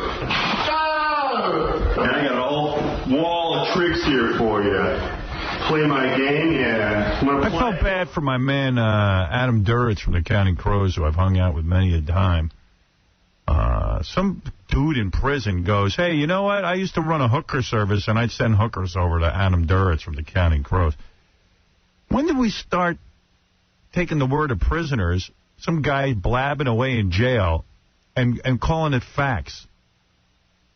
And I know the guy. I don't think he pays for hookers. I don't. Why would the guy use his name in particular, though? I mean, that's not a name you just have. I don't know, but Page Six has been hammering Adam pretty good lately. I've seen a lot of negative. Someone in there has got it in for it. He's going to be sorry he moved to New York if this keeps up. But, I mean, who would attack the guy from the Counting Crows? I don't know. How did he step on any toes? You don't even see him as a guy who could get into this kind of trouble. I've got to get him on here and ask him, what did you do to someone at Page Six, man? Don't mess with those guys. Counting Crows hit it big with Round Here, but a jailed escort agency boss now reportedly claims that singer Adam Duritz used to come round there and spend some big cash. Published reports say the allegations against Duritz are being made by a man in prison on prostitution and drug charges who says he only revealed the rocker's name because he didn't think it could hurt his career. Mr. Jones singer is reportedly laughing off the allegations, quoted as saying Adams dated some of Hollywood's most beautiful women, including Courtney Cox and Jennifer Aniston, so he would have no reason to pay for female company. Well, that's a lousy argument. Yeah, I was going to say, that's not really... Hugh Grant was with... you didn't. Hugh Grant was with Elizabeth Hurley, and he was still paying off hookers. Yeah. You know, that quote ain't a denial. But it always is sad when you got to resort to being a 6th grader and go, all right, look, here's who I banged, okay? Jennifer Aniston and Courtney Cox. Why would I need a hooker? You want to know who else all the time. Let me give you a list of 20 women I banged around here. You can give me a list of 100. Still doesn't mean you didn't call hookers. But they kind of put Adam's back up against the wall, so he had to whip out that sexual resume. That's only used in extreme emergency. But as you said, that's not saying I didn't do it. I'd march myself right down the page. I'd go, come here. Smell my finger. That's Courtney Cox, okay? Right there. Now, you see this finger? Yeah. Jennifer Aniston. Yeah, but what if the reporter actually gets a whiff of somebody he recognizes, and that's a hooker? He's like, wait. Courtney Cox. Jennifer Aniston.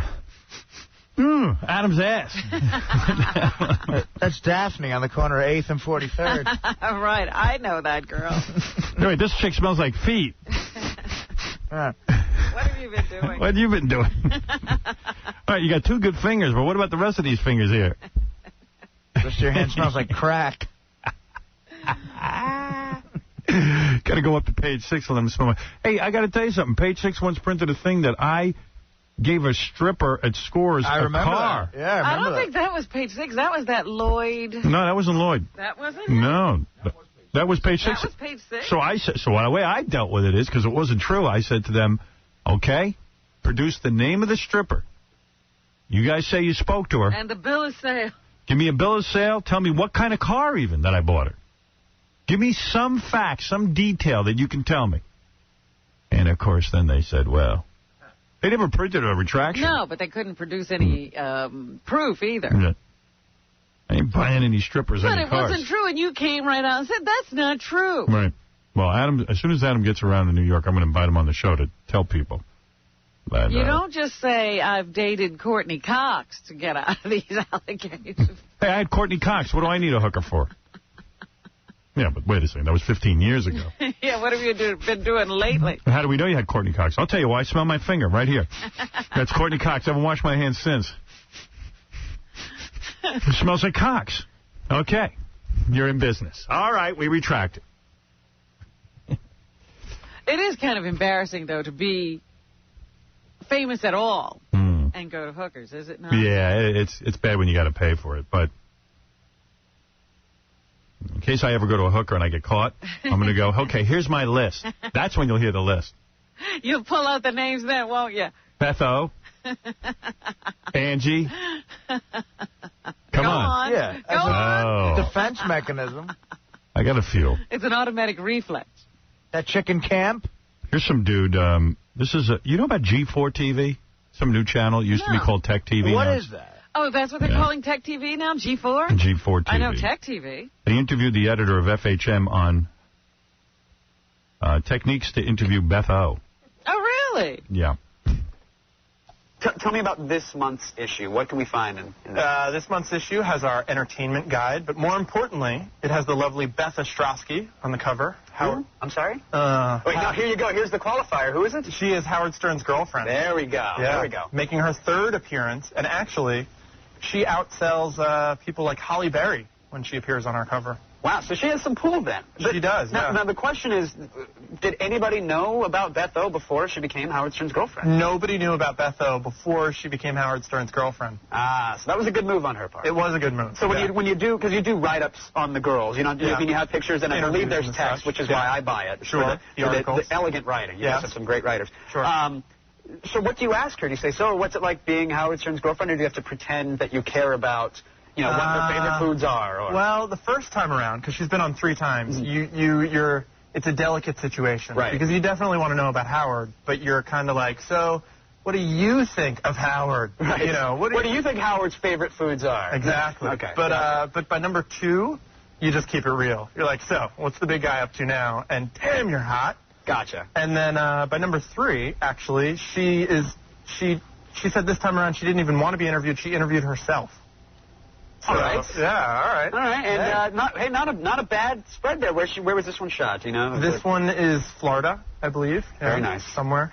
So evidently the technique is They kind of make her sound like a total dope, right? It's very simple to interview her. You just go, hey, what does Howard think? She's been nice to them, too. Yeah. And she's the first one to admit the only reason she's on there is because she's my girlfriend. It's not like she's pushing an agenda. Yeah, but they're acting like they're goofing. They're fooling her.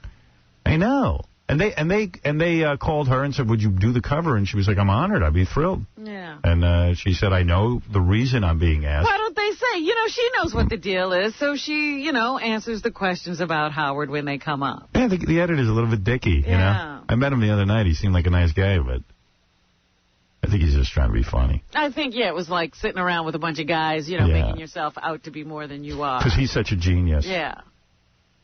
I don't know. I wish she wouldn't do any of that stuff, but... Well, she's got a career. She does.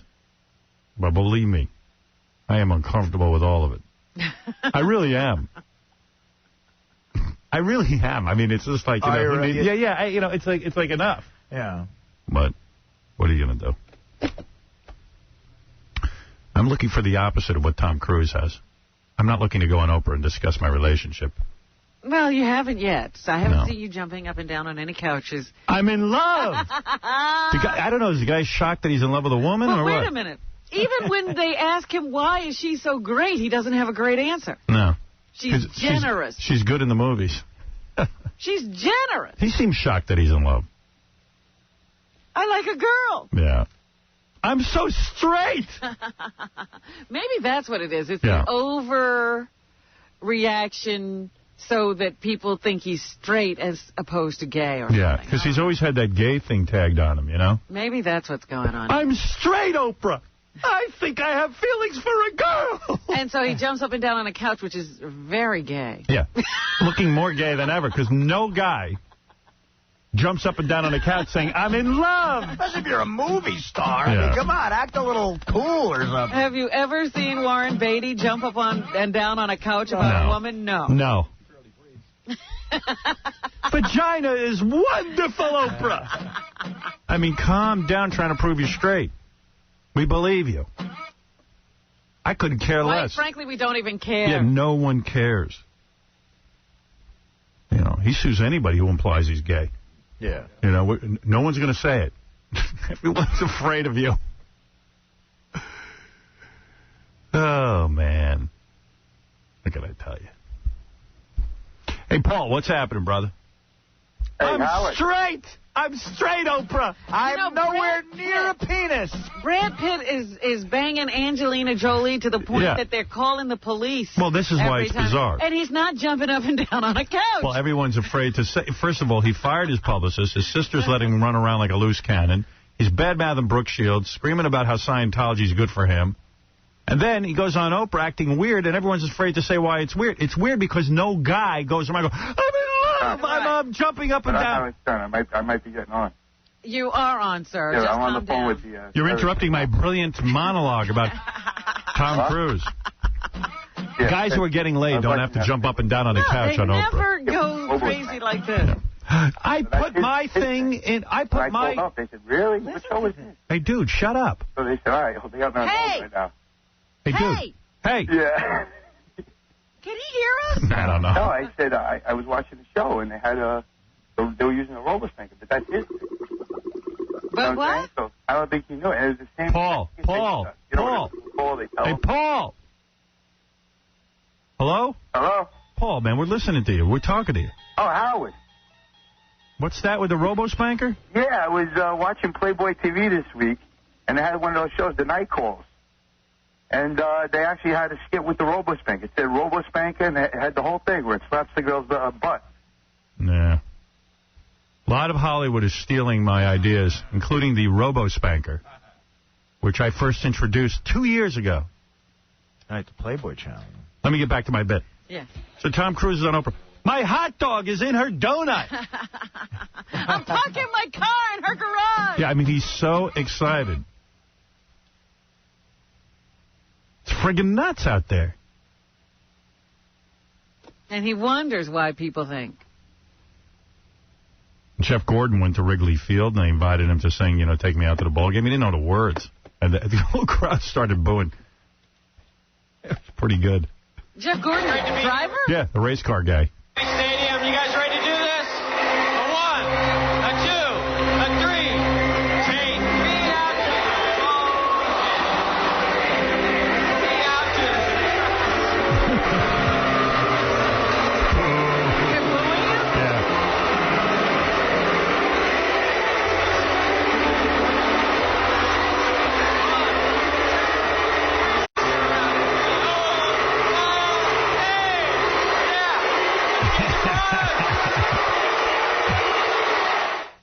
Who's running his publicity? Tom Cruise's sister? Well, he called it Wrigley Stadium, too, instead of Wrigley Field. Yeah. You got to know it's Wrigley Field, right? Even I know that. I'm not even close to being a baseball fan. I love Katie Holmes. Oprah. Not John Holmes. Katie Holmes. Larry Holmes. Not Larry Holmes. Oprah, lift your belly. I'll do you. I'm straight. That's what that was. That's the I'm Straight tour. Yeah, that's exactly what I think is going on here. It suddenly occurred to me that I'm he's in love. trying to make a big deal about a girl because he wants everybody to say he's straight. But he's making a big gay deal about it. Yeah. He's got to go on Oprah and just say, let's go beat up some fags. Come on.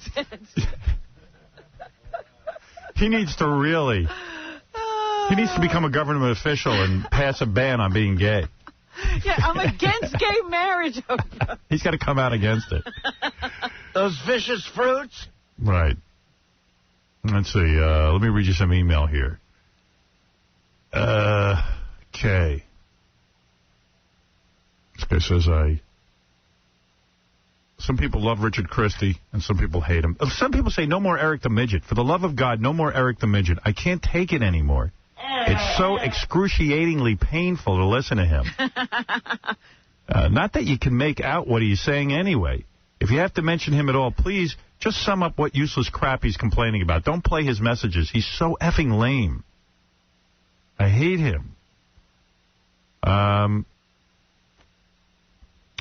don't know. I can't stay away from those messages. But that's exactly what's funny about them. They're so lame. Yeah, I mean, yesterday I played a message from Eric the Midget that basically said he was never calling in again, and then he started, he started in again with like,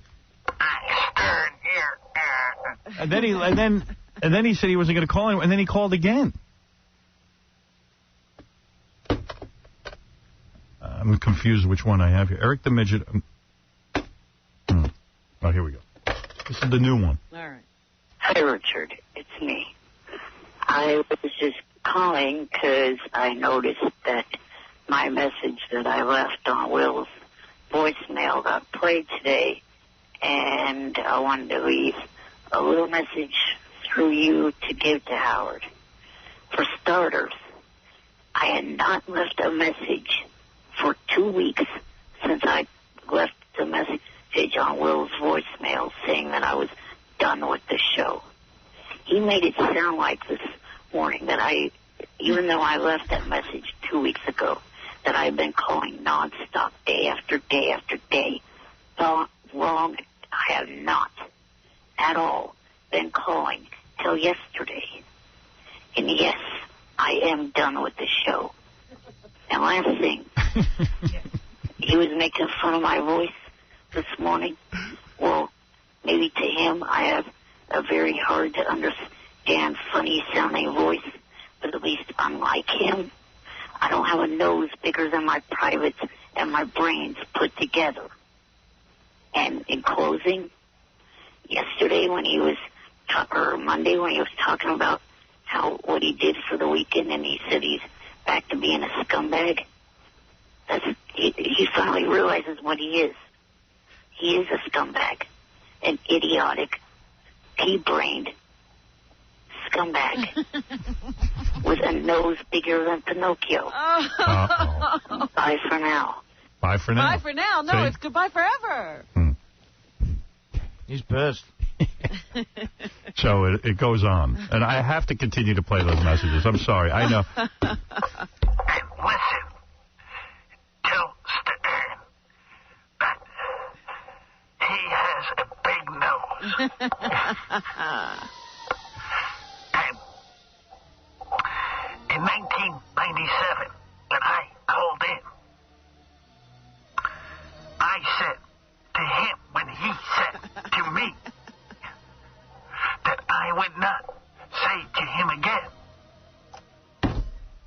That's what happens when you have a lot of free time. Yeah. You start answering the radio. I'll never call again. Bye for now. All right, I am not stopping with Eric the Midget phone calls. Sorry. What's up with Artie's voice? It sounds rough. Is he hungover, or is it all the cigarettes he smokes? What is that, Artie? What are you talking about? Have you been a little rough lately? No, I talk like I always talk. Howard, how come you never say anything about the good things happening in Iraq? What good things are happening in Iraq? They just put in a new tennis court in the green zone, but no one wants to report on that. Oh, my goodness. Support the USA now. I do support the USA. Very much so. But The good things is a tennis court. I'm telling you that the only way to solve the problems in Iraq are to reinstate Saddam Hussein and make him Presidente for life. He's the only one who can tame those maniacs over there. And now we could pretty much control him. Yeah. We could tell him what we wanted him to do, and then he could make the country work. At least make him a general and put him on our team so that he can calm everyone down and lock everyone up. Yeah, he can get that Imperial Guard going again. Yeah, because God knows we need them. Our boys are dying. You know, a lot of people are pretending like that war's still not going on. Everyone's walking around. There's a new offensive going on right now trying to root out more insurgents. And to what end? I still don't know the end game here. We can't even get the oil out of there. Democracy is going to spread throughout the Middle East. No, what we really need is the oil out of there. We can't even get that. Remember in Vietnam, we were going to spread capitalism throughout... And stop communism. And stop communism? We did a good job of that. Yeah. I'm just saying, things are not going well. Let's not pretend they are. I mean, let's be honest about that. But I know we're at war, and I support the troops, and I listen, I say get the hell out of there. But as long as we're there, I support them. I wish the United States government, instead of debating whether I'm indecent or not, would get these guys some body armor. They're dying. There's some of our bravest guys dying because they don't have body armor. Stop cutting the benefits to people who have gone there and lost limbs. Yeah, I mean, I don't know. I'm not a phony. I'm sitting putting yellow ribbons on the back of my car. That ain't supporting the troops. I'm thinking of writing up my own bumper sticker that says, "How's the war going?" Yeah. I mean, come on. This guy says, get rid of Benji. And another guy says, hey, I'm a Benji fan now. Ooh. After listening to Benji since he started on the show, I don't know how many years ago, finally he comes through with something funny. Normally he's very boring. But Benji, during that ride demonstration at the Erotic Expo, really got a good laugh out of it. Yeah, that was funny. It was funny. And Benji was a hero, but I don't think we can ever tell the story on the air. He broke up some kind of a fight. Some girls were being harassed in a convenience store, and he jumped in and saved them. I don't believe it. Really? It doesn't sound right to me. But don't ask him. Why? Because he will never tell you the story. Yeah, I don't want to know. The way that you would need to hear it. I don't believe it. In fact, he said that wasn't even heroic. He does a lot more dangerous things than that, saving people every day. Okay, whatever. Send him to Iraq. I said he's super Benji. We don't even know it. This one says, Robin, you didn't explain the difference between universities and colleges correctly. I have to tell you, I never knew the difference between a college and a university, but All here right, we go. What is the difference? The difference between a college and a university is that college is an undergraduate degree only. A university offers both master's and doctorate and conducts research. That is not necessarily true. Don't you just hate how Robin comes up with fake answers to your legitimate questions? That is not necessarily true. I do not believe that's true at all. Fred, what do you believe?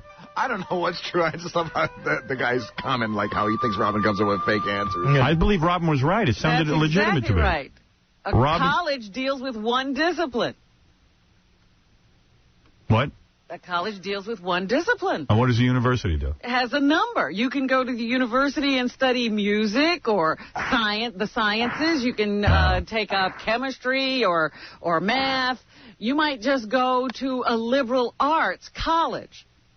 And they can give you a master's degree as well. Here's my usual 10,000. Don't put Ralph on the air anymore.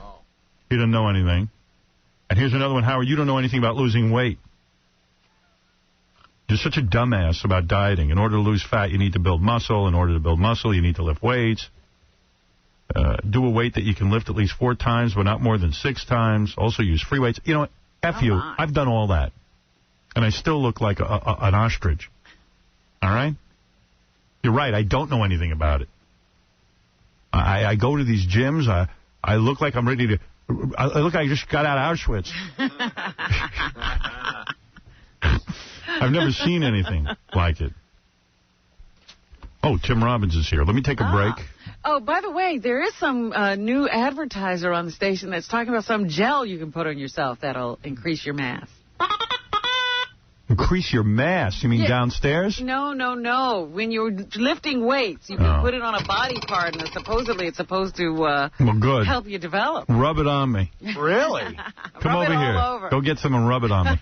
I'll try that. Yeah. It's better than lifting weights. You have to lift weights still? Yeah, you still have to lift the weight. All right.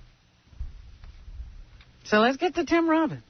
Now, let me take a break first, and then we'll talk to him. Guy won, I think, 2 Academy Awards or something. One is a director, one is something else. An actor. He won just not too long ago for what? Best Supporting Actor? Yeah. Mr. Who? Mystic River. Mystic River, yeah. Tim's going to come in here and jump up and down on the couch and talk about how he loves girls. He's going to scream at the top of his lungs how he's in love with Susan Sarandon. I've got a girl. I had sex. I'm making out everywhere. Oprah, I'm jumping up and down on your couch. This is the I'm Not Gay tour. I'm in love with a vagina. Yeah. Every male guest should have to jump up and down and talk about how much he loves girls. We're going to take a break. We'll meet the lovely Tim Robbins right after this. Anti-Bush activist, radio shock jock Howard Stern. And just one other thing we were going to talk about, Howard Stern. Howard Stern, who shock jock Howard Stern dubs himself the king of all media. Radio host Howard Stern. I don't listen to him, but an awful lot of people do. Yeah, you do. I guarantee it. Liar. Tim Robbins won a couple Academy Awards. He's even one of these guys that calls me occasionally. Is that right? What does he call you for? Advice? For counsel, yes. Oh, my. No, he just calls. I mean, I don't even know. Like, the first time he called me was... I think he wanted to put me in some sort of movie. Yeah? Yeah, but and what happened? I immediately turned it down. Oh. That's how come I'm in such demand. I don't jump at anything. You keep saying no. No, who needs him? They keep asking. I don't need you. Get off my phone. No, he's won a bunch of Academy Awards. He's one of the guys that hangs out with that whole cool crowd. There he is. That's the guy. Tim Robbins right there. Hello. How are you? Guy's won a bunch of awards, man. And he calls me on my private number. It's pretty cool. Thanks for doing that, by the way. But thanks for making me feel like I'm part of the club. The in crowd. Well, you are very much in the in crowd, actually. Pretty out of it, kind of. I was explaining. Baba Booey said to me, "It seems like Tim is in a mixed marriage." Or I know you're not married, but you might as well be married. But how's it mixed? Mean? It's with a woman. That's true. It seems like Tim is a fan of mine. Yeah. But I get the feeling Susan ain't such a fan. Susan's not she's not crazy she's not like Tim. Be into you. Huh? Am I pretty dead on with this? No, actually, she's heard your show a couple times when I was on. She right. That's where she listens. No, she. You know what? She's all serious. Be surprised. You'd be surprised. Does she have any fun? Or? Oh yeah, she's a blast. She's a blast. But when it comes to me, because she's very much women's movement, and she probably thinks I'm a sexist ass. No. I think she's a guy girl. Yeah, she's got, me, and she's got 2 boys of her own, that we're raising together. So, I think she gets it. I feel like Susan's your key into the cool club. I feel Susan's the connection to Julia Roberts and all that whole crowd. You think? No, actually, I knew Julia way, way, way back when in Hollywood. How do you make that move, though, to becoming friends with these people? I'm trying to get my own celebrity friends that I can spy on and talk to Robin about. I'm being serious. Like, for 1 second, take me into your world. All right. You're one of those guys that everyone in Hollywood likes. Not necessarily, but I'll go with you. A lot of people. Okay. You're a good actor. Well, see, you know what I think it is? When you get to his level and you're respected for your talent, you get to be in the club or not. You get to choose. I think what happens is, first of all, there's a lot of people you meet coming up before you're anything. Right. And it's how I think you treat people in general. That's my problem. You treat them badly in general? I'm going to start treating people really Like in a good way. Like a nurturing kind of way. What do you do? Like Sean Penn is your guy, and you got Bruce Springsteen and the Julia Roberts. That's A-list. I mean, you got some bunch of friends. Well, yeah, there's some good people on your list. Would you like when you guys all go off on vacation? My cell phone. Like sometimes you'll even go on vacation with like Julia Roberts and Bruce Springsteen and stuff, right? I mean, you guys hang. No. We go on vacation with just our family. That's not true. I know that's not true. Well, you're talking about a few years ago on Susan's birthday. We had some people down in the Bahamas. Yeah. You would never have me there. Depends. What does he have to do? What has he not done yet? What do I need to do to be at the birthday party in the Bahamas? All right. You want to? Okay. You have to save a black kid or something. Yeah. I need to go go to Africa and cure AIDS. You got to feed some kid. Yeah, you haven't done quite the political component yet. Who do I pay to get into this club? Nothing to do with it. All I have is Stamos, and I think it's hurting me. Oh, yeah. You better drop him. Stamos is your ticket out of that club. Back. Tell all your fancy friends I'm a part of saving the rhinos. Well, just get arrested. Oh. That'll work. I am trying to save the rhinos. Honest to God. Okay. Do you care about rhinos in that group? Does Susan care about rhinos? I don't want to see a rhino up close in person in Manhattan, personally.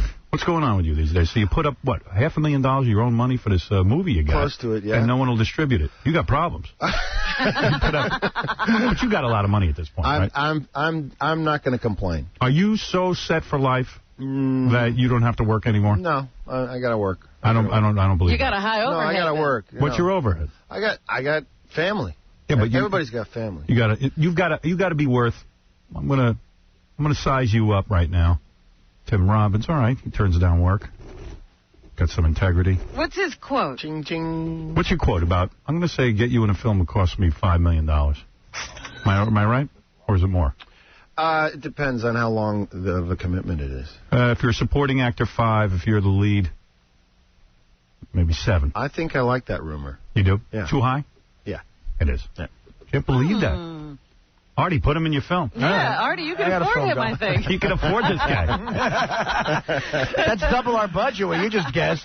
But you've got enough. Between you and Susan, you got enough dough socked away. We're fine. There's no reason to complain. We're gonna. How do you make money, though? I mean, like, just the movies, right? And then what else? Can you do commercials, or you guys are too I don't do commercials, personally. Not Susan either. Susan does. I give a... Susan does? She just did an endorsement deal, right? With who? She did Revlon. Revlon, yeah. Oh, that pays at least $1 million. I don't know how much she got for that. But, you know... How come you don't know? You don't discuss bank book? You guys don't share you don't have a joint account? She told me, but it's not important. You keep separate accounts? We keep a joint account and separate accounts. That's complicated. Now, how do you pay into the joint account? Is that the one the household bills come out of and all that? You know, I got to be honest with you. I'm really I'm an ignoramus as far as... No, you're not. I am. You're a smart guy. I've talked to you. No, as far as you know money and where it goes and stuff. You don't know where your money goes? I know where my money goes. I trust this man that takes care of it, but I'm an idiot. Susan? As far as doubling it or any kind of well, let me understand something. You and Susan want to buy a home. I just did. I put all this money into Embedded Live. And it's... Oh, wait, I'm going to get to that, because that might be crazy. That might have been money right down the drain. Let's figure out what you're up to. A theater company I give tons of money to every year. I want to hear about that. But first I want to understand something. You decide to buy a car. Mm-hmm. Who pays for it? You or Susan, or is it you go to the joint account? Well, everything we buy for the family comes out of the same pool. So you go to buy a Porsche because you're having a midlife crisis, and your wife says to you, wait a second, you're not taking that out of the joint money. You got to get that yourself. Right. Never happened. Never happened? No arguments? No. You argue with Susan at all? Money. Of course, everybody, who's been in a relationship for a while has to work through things, yeah. You know something? That's my problem. You won't work through things. I won't work through anything. I know. It's too much work. Well, that's what it's called. It's called working through things. I picture you. I always just go, if there's a problem, I'm out of here. Well, see, that's why you can't have relationships. Well, that's the way I was before I had children, Yeah. And then it was, No, I had children. He stayed that way. I stayed that way. for a while. Well, I picture you with one of those electric cars. Are you an electric car guy? I have a hybrid, yeah. I know it. I got to get one of those so I can get in with these guys. That's what you're driving around in a regular old gas car. That's the entry into the club. I pull up in my gas guzzler right away. I'm out. Wow. Yeah. No kidding. They're, 55 miles a gallon is pretty good. That's it. That's great. So, especially at gas prices today. I know. Hey, we were talking about Tom Cruise. You just did a movie with him, huh? War of the Worlds. I can't wait to see it. I can't wait to see that. It looks good. Did you watch Tom Cruise on Oprah? No, I didn't. He's bouncing up and down off the walls because he's dating a chick. That's what I understand. I don't know. Listen, I don't care if the guy's gay or not. Yes, you do. No. Well, okay, I'd like to know. Well, if he was gay, we'd care, but we don't care if he's going to keep us on the fence like that. But doesn't he spend a lot of time convincing people he's into chicks? I mean, really? I mean, he's bouncing up. He's doing a tour. Did you say with something? His girlfriend. I got to tell you. He's on tour with his girlfriend. I think the guy is a great guy. I do, too. I've known him. I did a Top Gun with him many, many years ago. And I worked with him just recently. And he's incredibly generous on the set. He's an incredibly supportive actor. Is he part of your crowd? No. No, you're not a Scientologist. I might not be part of his crowd. Where's he stand on the war and all that political stuff? I think he's... I think most people like I've talked to were against it. He's against it? I think I'm not going to talk for him, especially on something like that. But, bottom line is... he was a dick to Artie during the making of Jerry Maguire. Was he? Yeah. Yeah, I was in Jerry Maguire. I got cut out. Really? I yelled at him. He yelled at Artie. He's not so nice. It's nice to you. Well, I was doing what was in the script. I took a pause, and he started screaming at me. Really? He said, could you come in quicker, please? And I was like, all right. Why don't you tell him, hey, in real life, people don't come in so quick. Artie's trying to act. Don't tell him to quicken it up. Did you tell him you were in Dirty Work and that you're a recognized actor? I hadn't been in that yet. Oh, well, did you tell him you were on Mad TV? And how dare he? Yeah, that didn't work. Nobody speeds up Artie Lang when he's in his process. I was following the script. Yes, so I got a feeling on this. Because Susan once said in an interview, she won't say whether she's straight or bi. It's no one's business, but she's not denying that she could be bi, because she's pro-gay rights like I am. Do you guys swing a little bit? No. I don't believe that for a minute. No.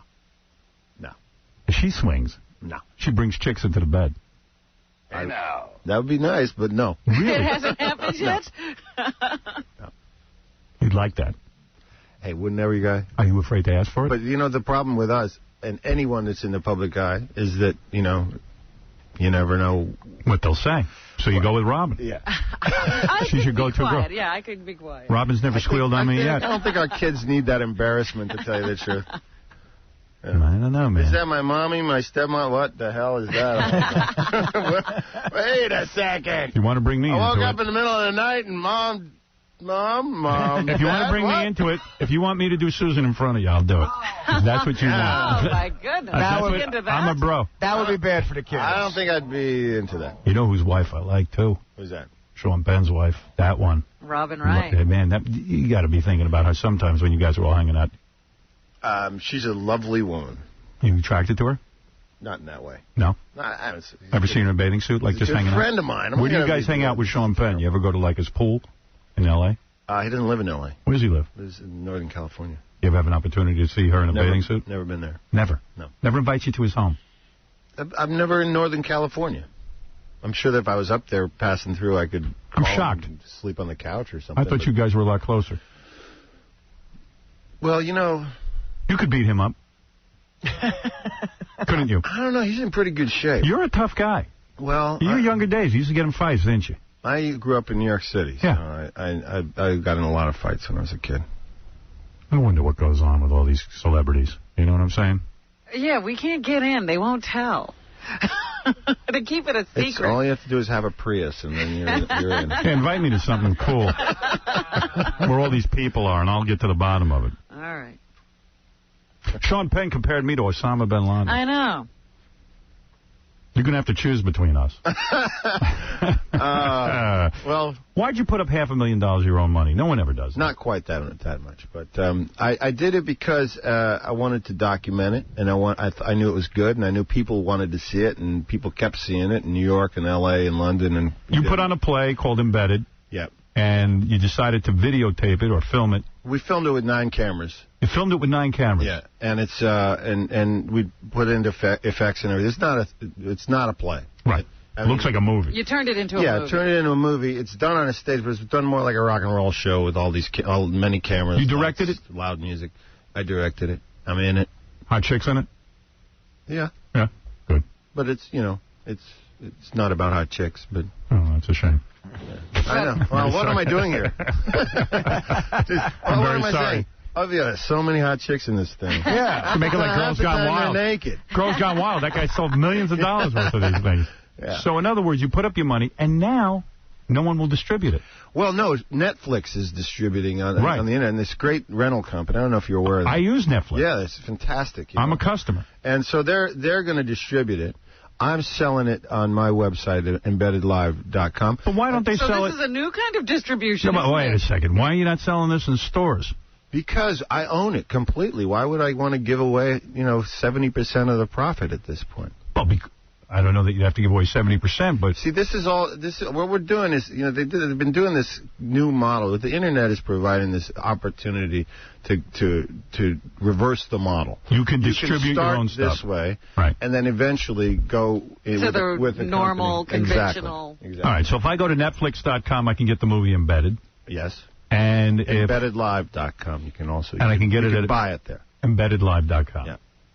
I would recommend it if it's as good as the play. It was wonderful. Oh, thank you. Really enjoyed it. Thanks. I wouldn't recommend putting up my own money, though. But, you'll understand also why, there's certain content, then you would understand why a major distribution label wouldn't shy away, yes. Yeah.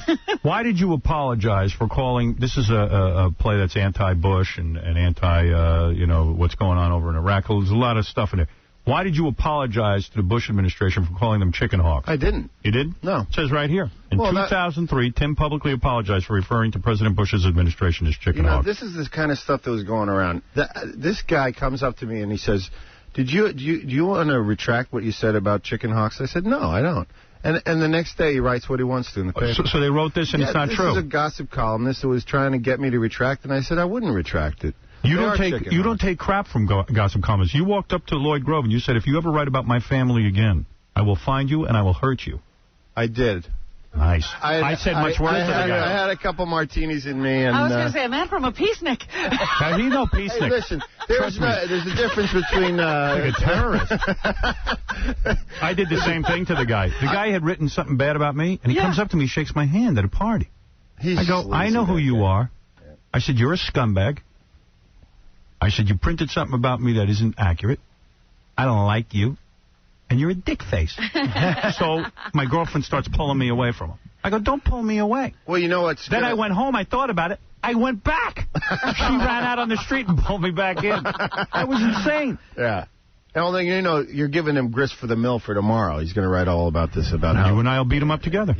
All right. But Tim went from a liberal to Sammy the Bull Gravano for a second. Well, what did he write about your family that you didn't I would never repeat it. Really? Because, no, it's horrible. And it's not true. And it's, it's low ball, bottom of the barrel slime kind of stuff. It must involve gay sex. No. What the hell could it be? No, it was just... It sounds like it was about his children. Oh, about your kids. About my children. Oh, yeah. That ain't cool. That's bad. They can write whatever they want about me. I don't care. Not with the kids. No. Leave the kids. The kids didn't ask for any attention. No, they didn't. No. What do your kids do? I don't even know. Are they just teenagers? Oh, they're teenagers. In school. Yeah. They're still teenagers. They won't grow.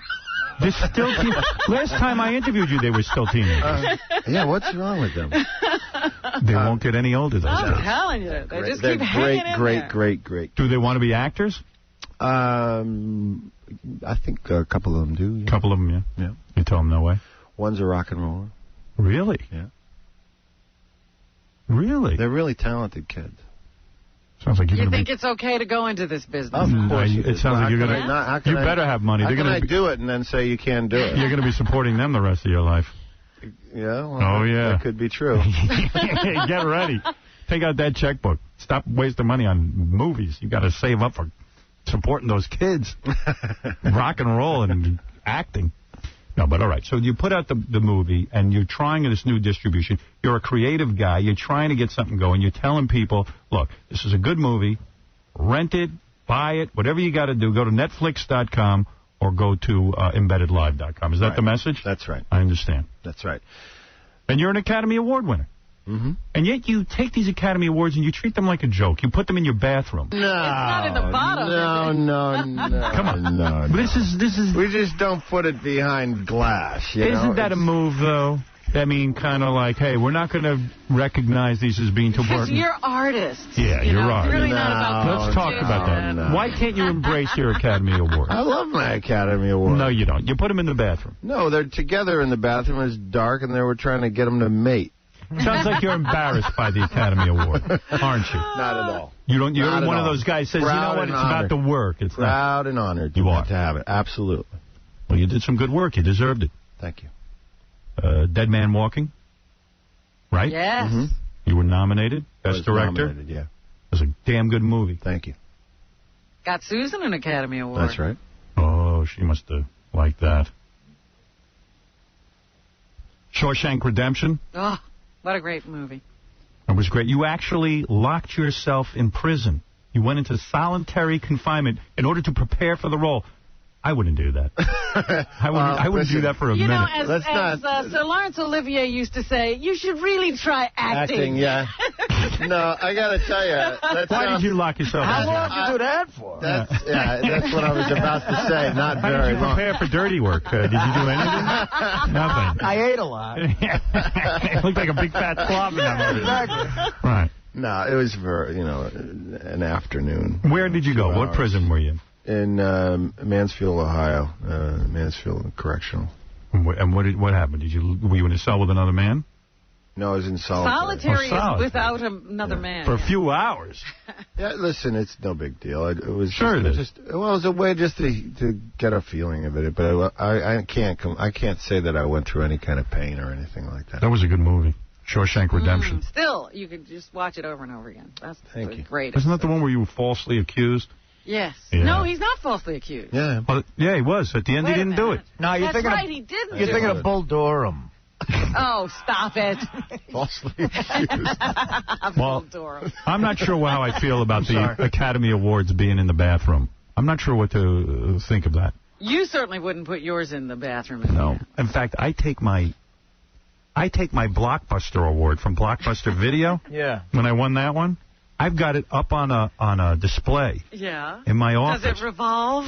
Doesn't revolve, but I tell you what, the 7 months I was single, I'd walk the chicks back and forth. I go, It has special lighting. So yeah, you I know. won that.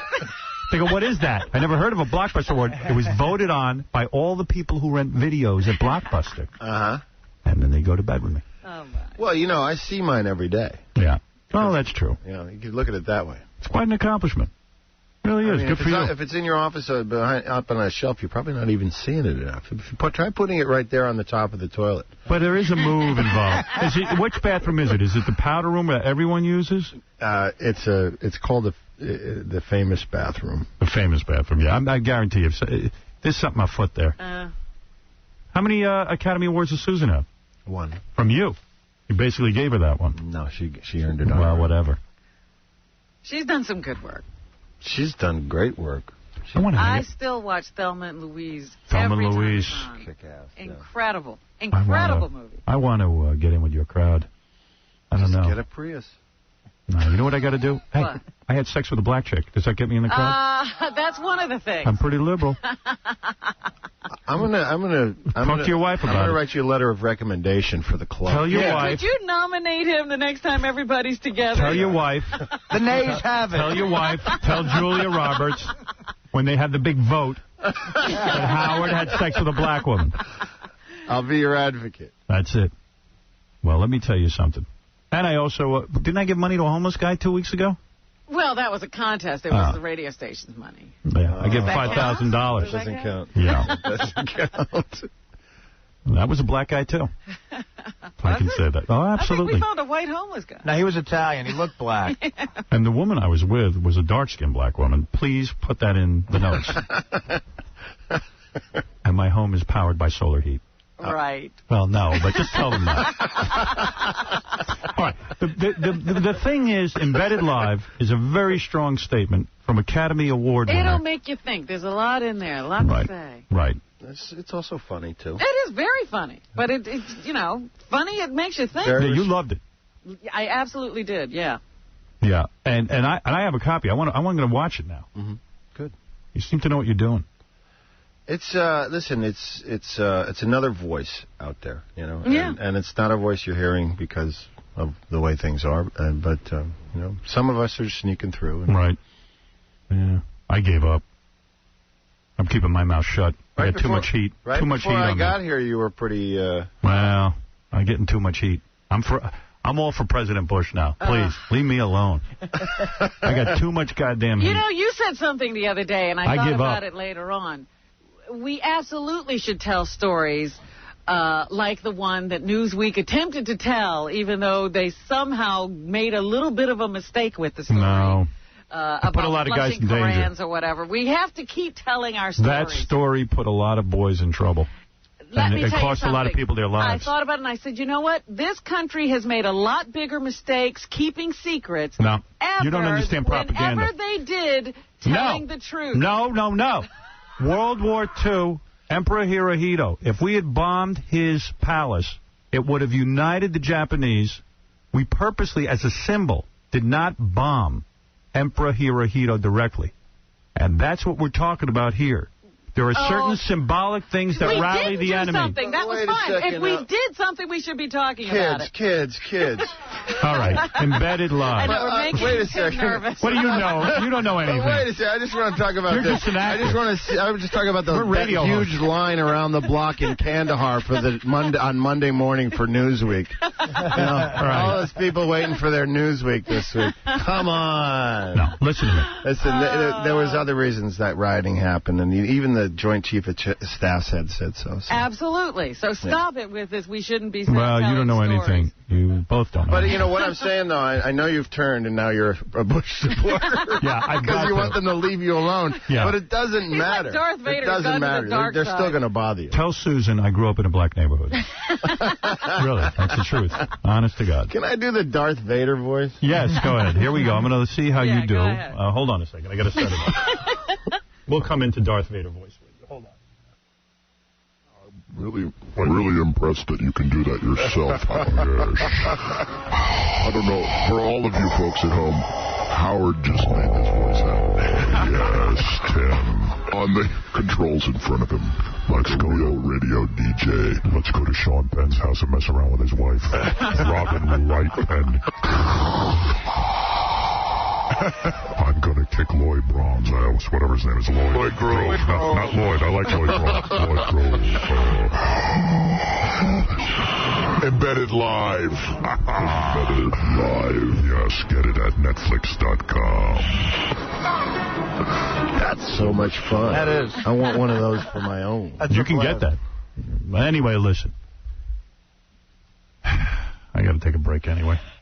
Where does Susan think you are today? You didn't tell her you're here, did you? When you sneak out to do this. Susan, I'm going to volunteer at the shelter. Yeah. Oh, good, Tim. I'll have sex with you tonight. I don't know Howard Stern broadcast in a soup kitchen. What are you doing today? What's going on today in the big Hollywood star's life? What are you doing to the rest of the day? I'm doing a couple of other interviews. Oh, yeah? Yeah. Who you got, Regis and... I'm going to do Chris Matthews and... oh, boy. Yeah. He talks real fast. Yeah, and he interrupts it, too. He's going to argue with you. Well, you know, we'll see what happens. Women throw themselves at you, or are you not getting any of that? You must get a little of that. I'm married. Yeah, I know, but what about the women? They throw themselves at you? Not quite throw. Yeah? What else are you doing They today? toss. Chris Matthews is on what time? What time does that go on? I don't know. Sometime tonight, I think, or in the afternoon. I don't know when. What are you going to do the rest of the day? I go to my office and I'm making phone calls and stuff. Havoc Productions? Yep. Yeah. I called over there the other day. Havoc Productions, yeah. I went, ooh, Havoc Productions. Now, are there a bunch of people over there? There's some chick answered the phone. Yeah? Probably some hot little chippy. Tim's got on the side. Who knows what's going on with him? When you're on Chris Matthews tonight, do the Vader voice. Bring your Darth Vader thing. Can I have it? Hello, how are you?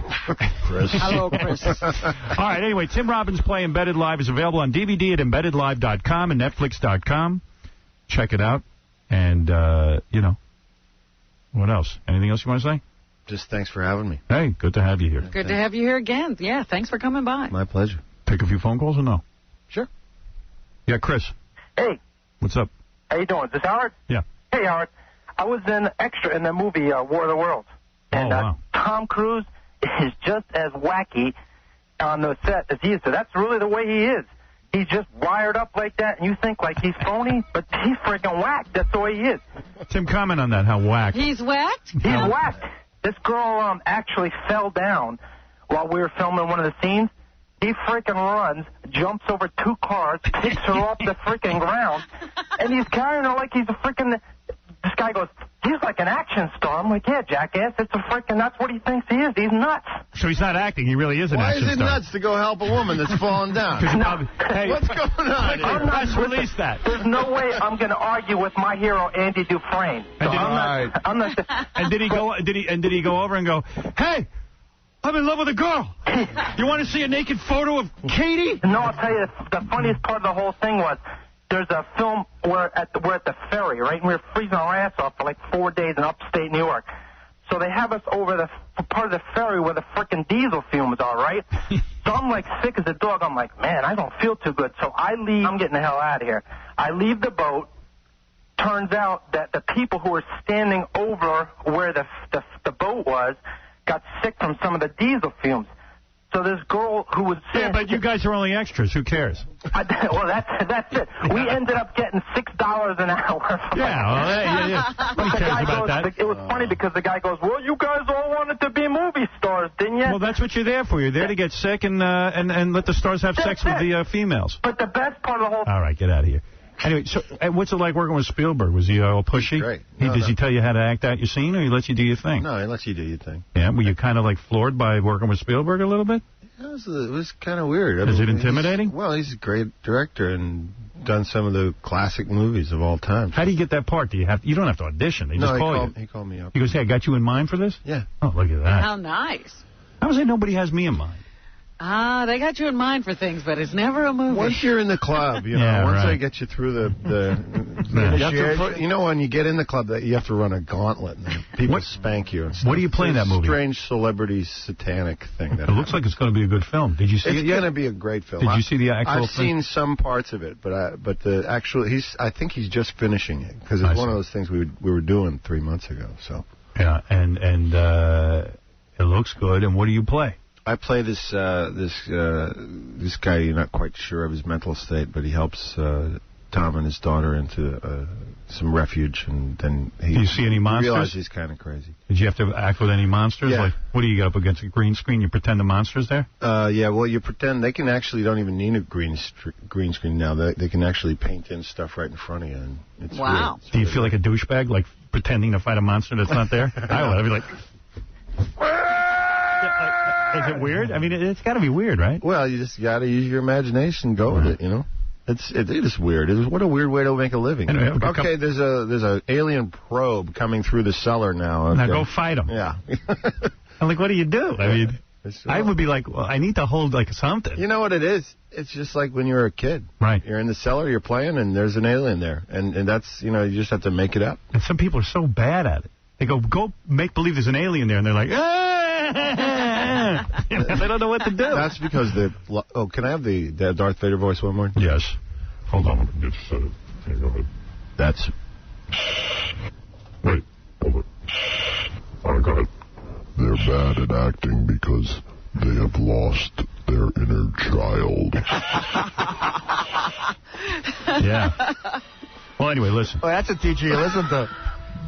Go get Embedded Live at embeddedlive.com and netflix.com. Thanks for coming in, Tim. My pleasure. All right, we'll be back right after these words. We'll do the news for you right after this. Oh, my God. This is the Howard Stern Show. Hey, now. Hey, now. Hey, now. Hey, now. Hey, now. Hey, now. Hey, now. Hey, now. Hey,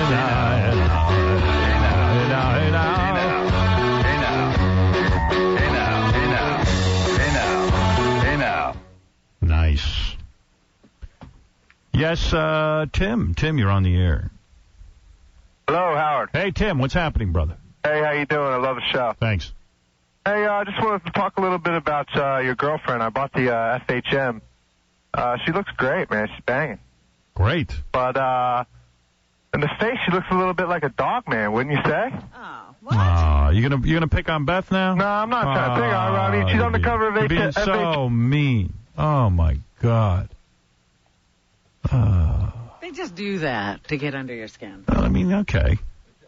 It doesn't really get under my skin. I just feel bad for her. What does she do that gets under your skin. It's hurting someone you love. Yeah. Oh. I wish she wouldn't ever be out in public. She should, just like not be out there. But look, you got to be able to take these phone calls. Listen, we certainly comment on women's looks. Oh, I don't know a moment that you're not commenting right. on. I mean, that's the way it is. I need to date a Muslim chick who wears that burqa. By the way, you were on something yesterday. Leaving it alone for now. All right, I didn't know anything about it. I'll tell you about that off the air. Okay. I'll tell you where I'm at with that. Yes, Cody. Howard, how you doing, man? Yeah.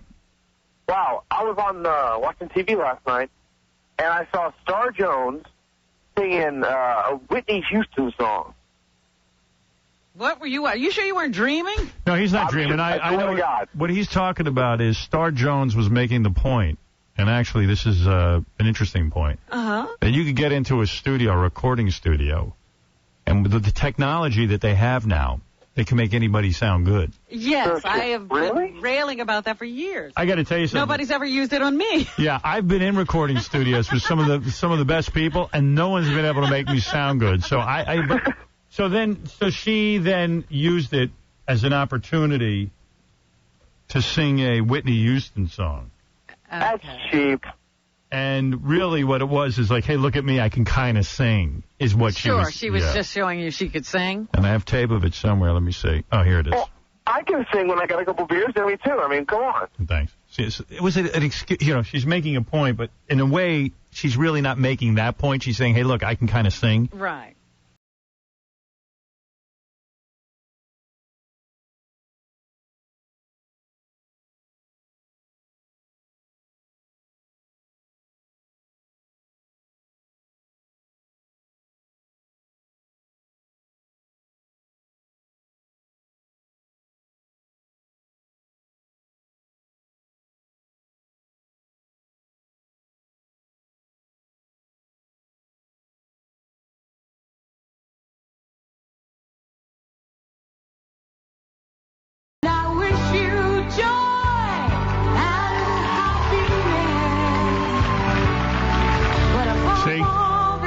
She's kind of digging what she sounds like. Oh, yeah. She's now setting up her own music career. Right.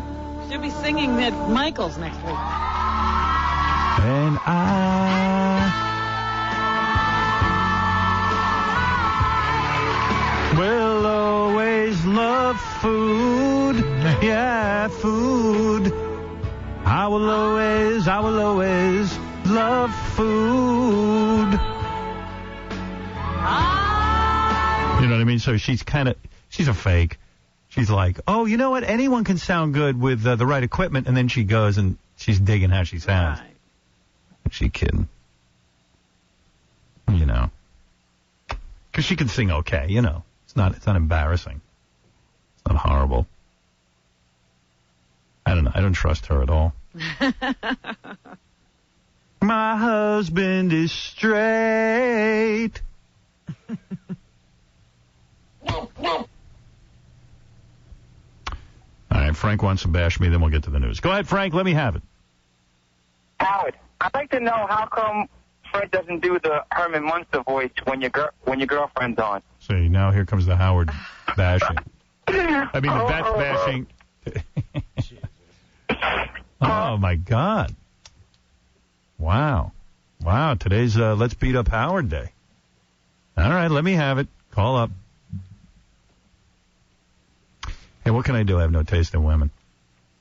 What do I know? Just call me a sucker for an ugly face. You know, and that's the thing about me. I don't go out with people because they're beautiful. I go out with only ugly chicks. Because I'm not shallow. That's the way it always has been. Right. Anybody who goes out with me is ugly. So don't make fun of that. Applaud me. Can I tell you? You're very courageous.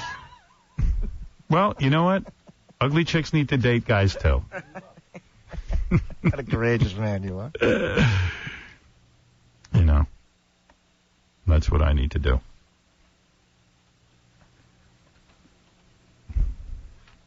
Anybody your bros, else? Your bros. Any of my bros want to call in and goof on my girlfriend not being pretty? I guess not. I felt bad when I met her. I wanted to save her. I always tell her. It was a mercy thing. You know what I always say to her? I always say to her, I feel bad for you because I knew you couldn't get any guys. No guys are interested in you. And then I fell in love with her for her flaws. Want to do news? All right. Absolutely. Okay. Robin, show us your tatas. I want to see them for the first time. Please rip off that bra. Yeah, I'd do anything if you show your tatas. Nice song. Hey, by the way, Jimmy Kimmel did the Jay Leno impression on E! last night. How did it go? Well, the only problem is the Michael Jackson trial is so boring, and he shows it every night. Nobody's watching it, really. Nobody's watching it, but Jimmy played Jay Leno, if you want to hear a little of that. Good morning, Mr. Leno. How are you? Fine, thank you. Mr. Leno, in your work, do you deal with children's organizations? Yes, quite a bit. And what do you do?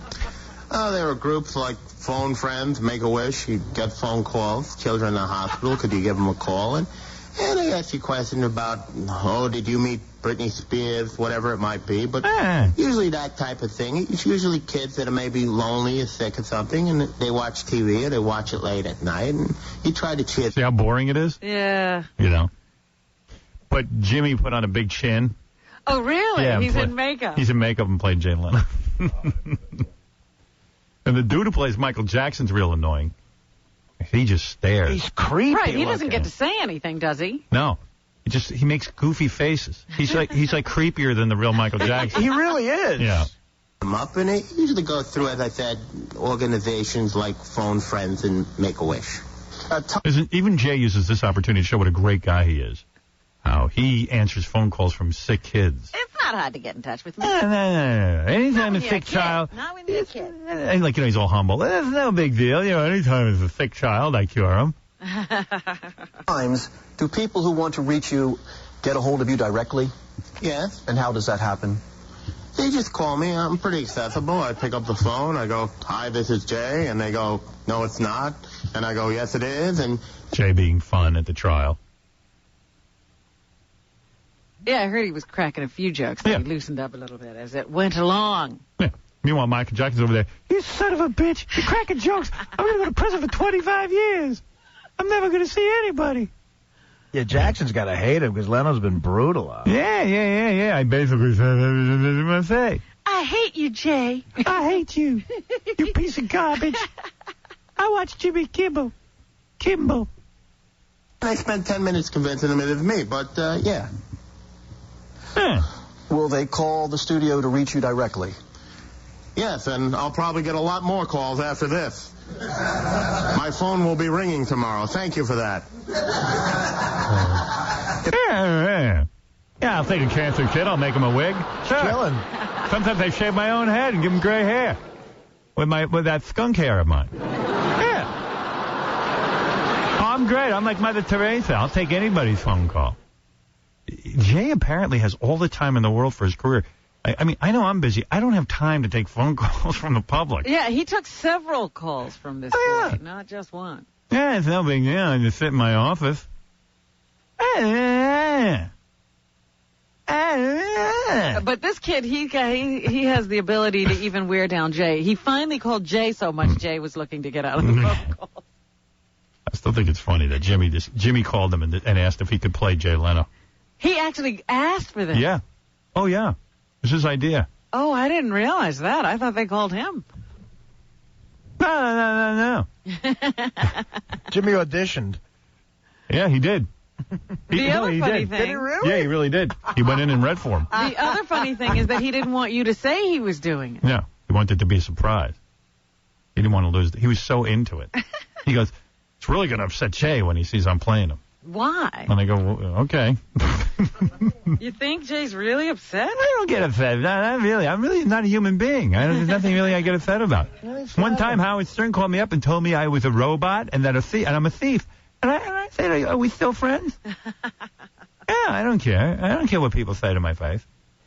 I'm friends with everyone, sure. And I sit back in my office. I take a ton of phone calls and help people, sure. If they call the studio, can they get right to you, or do they go right? Sometimes they can get right to me. Actually, yeah, they can. Up until today, they could get right to me. Until just a few minutes ago, you could reach me quite easily. Not bad, right? Not bad. It's not great, a perfect voice, but he's definitely got the nuance. The nuance.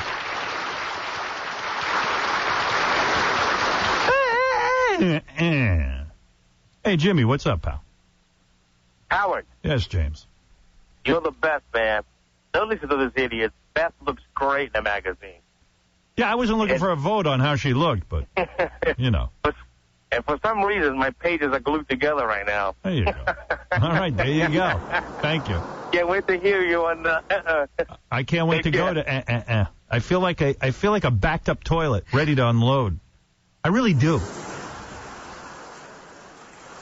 I want to talk. You know what I'm saying?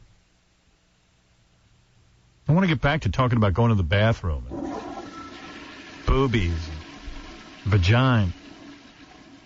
I want to say the C word for a woman's private parts. I do. I want to. I'm looking forward to it. It's going to be great. For me. I don't know if it'll be great for you, but it's great for me. I'm going to have a good time over there. Saying. Can you imagine Artie saying the C word? Oh. I'm very good at it, actually. Really? I've heard him say it. I say it in real life all the time. Imagine if I could have used the C word with Tim Robbins. All I know is that if all bets are off, Carol Alt ought to stay out of the studio. Imagine Fred. Oof. Fred's so angry with her. No, I want her back now. I want her on 5 days a week. Right. I wouldn't chance it. Yes, Pete. Yeah, just that guy's crazy. Beth was hot.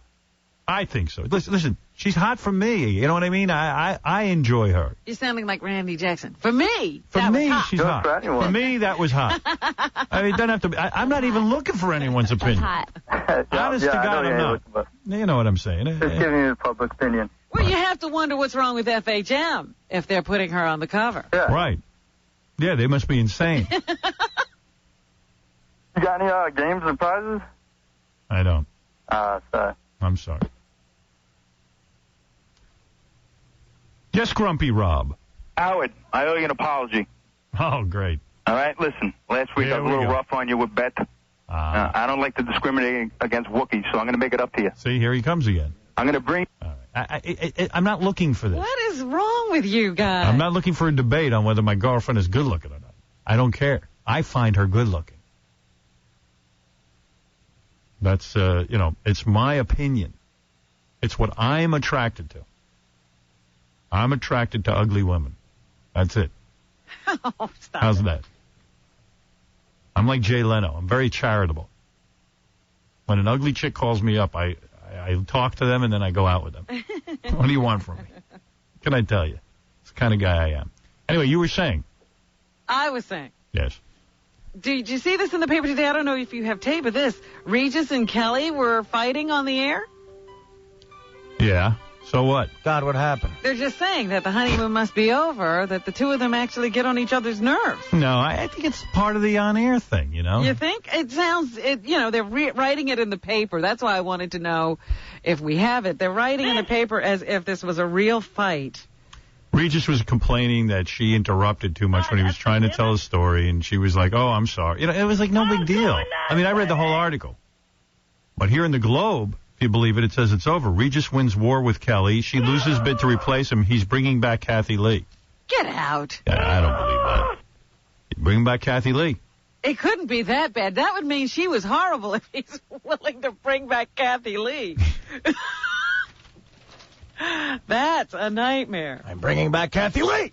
That's it. You're interrupting. Amazing. And they got another article. What's wrong with Burt Reynolds' face?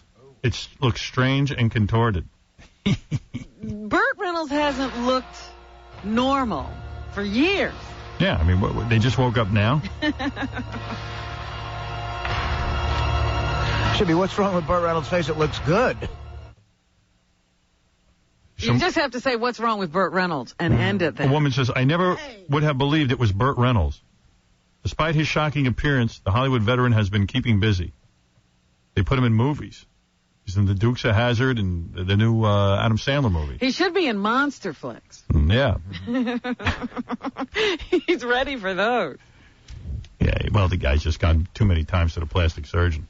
You know, he wants to remove every wrinkle from his face. He's a 69-year-old guy. You can't do that. What is it? You can't say that about guys. I mean, women who do it, they get it mentioned all the time. Joan Rivers is called crazy for all of her plastic surgery, and everybody's always commenting on it. Nobody will say, Burt Reynolds has had too many facelifts. Yeah.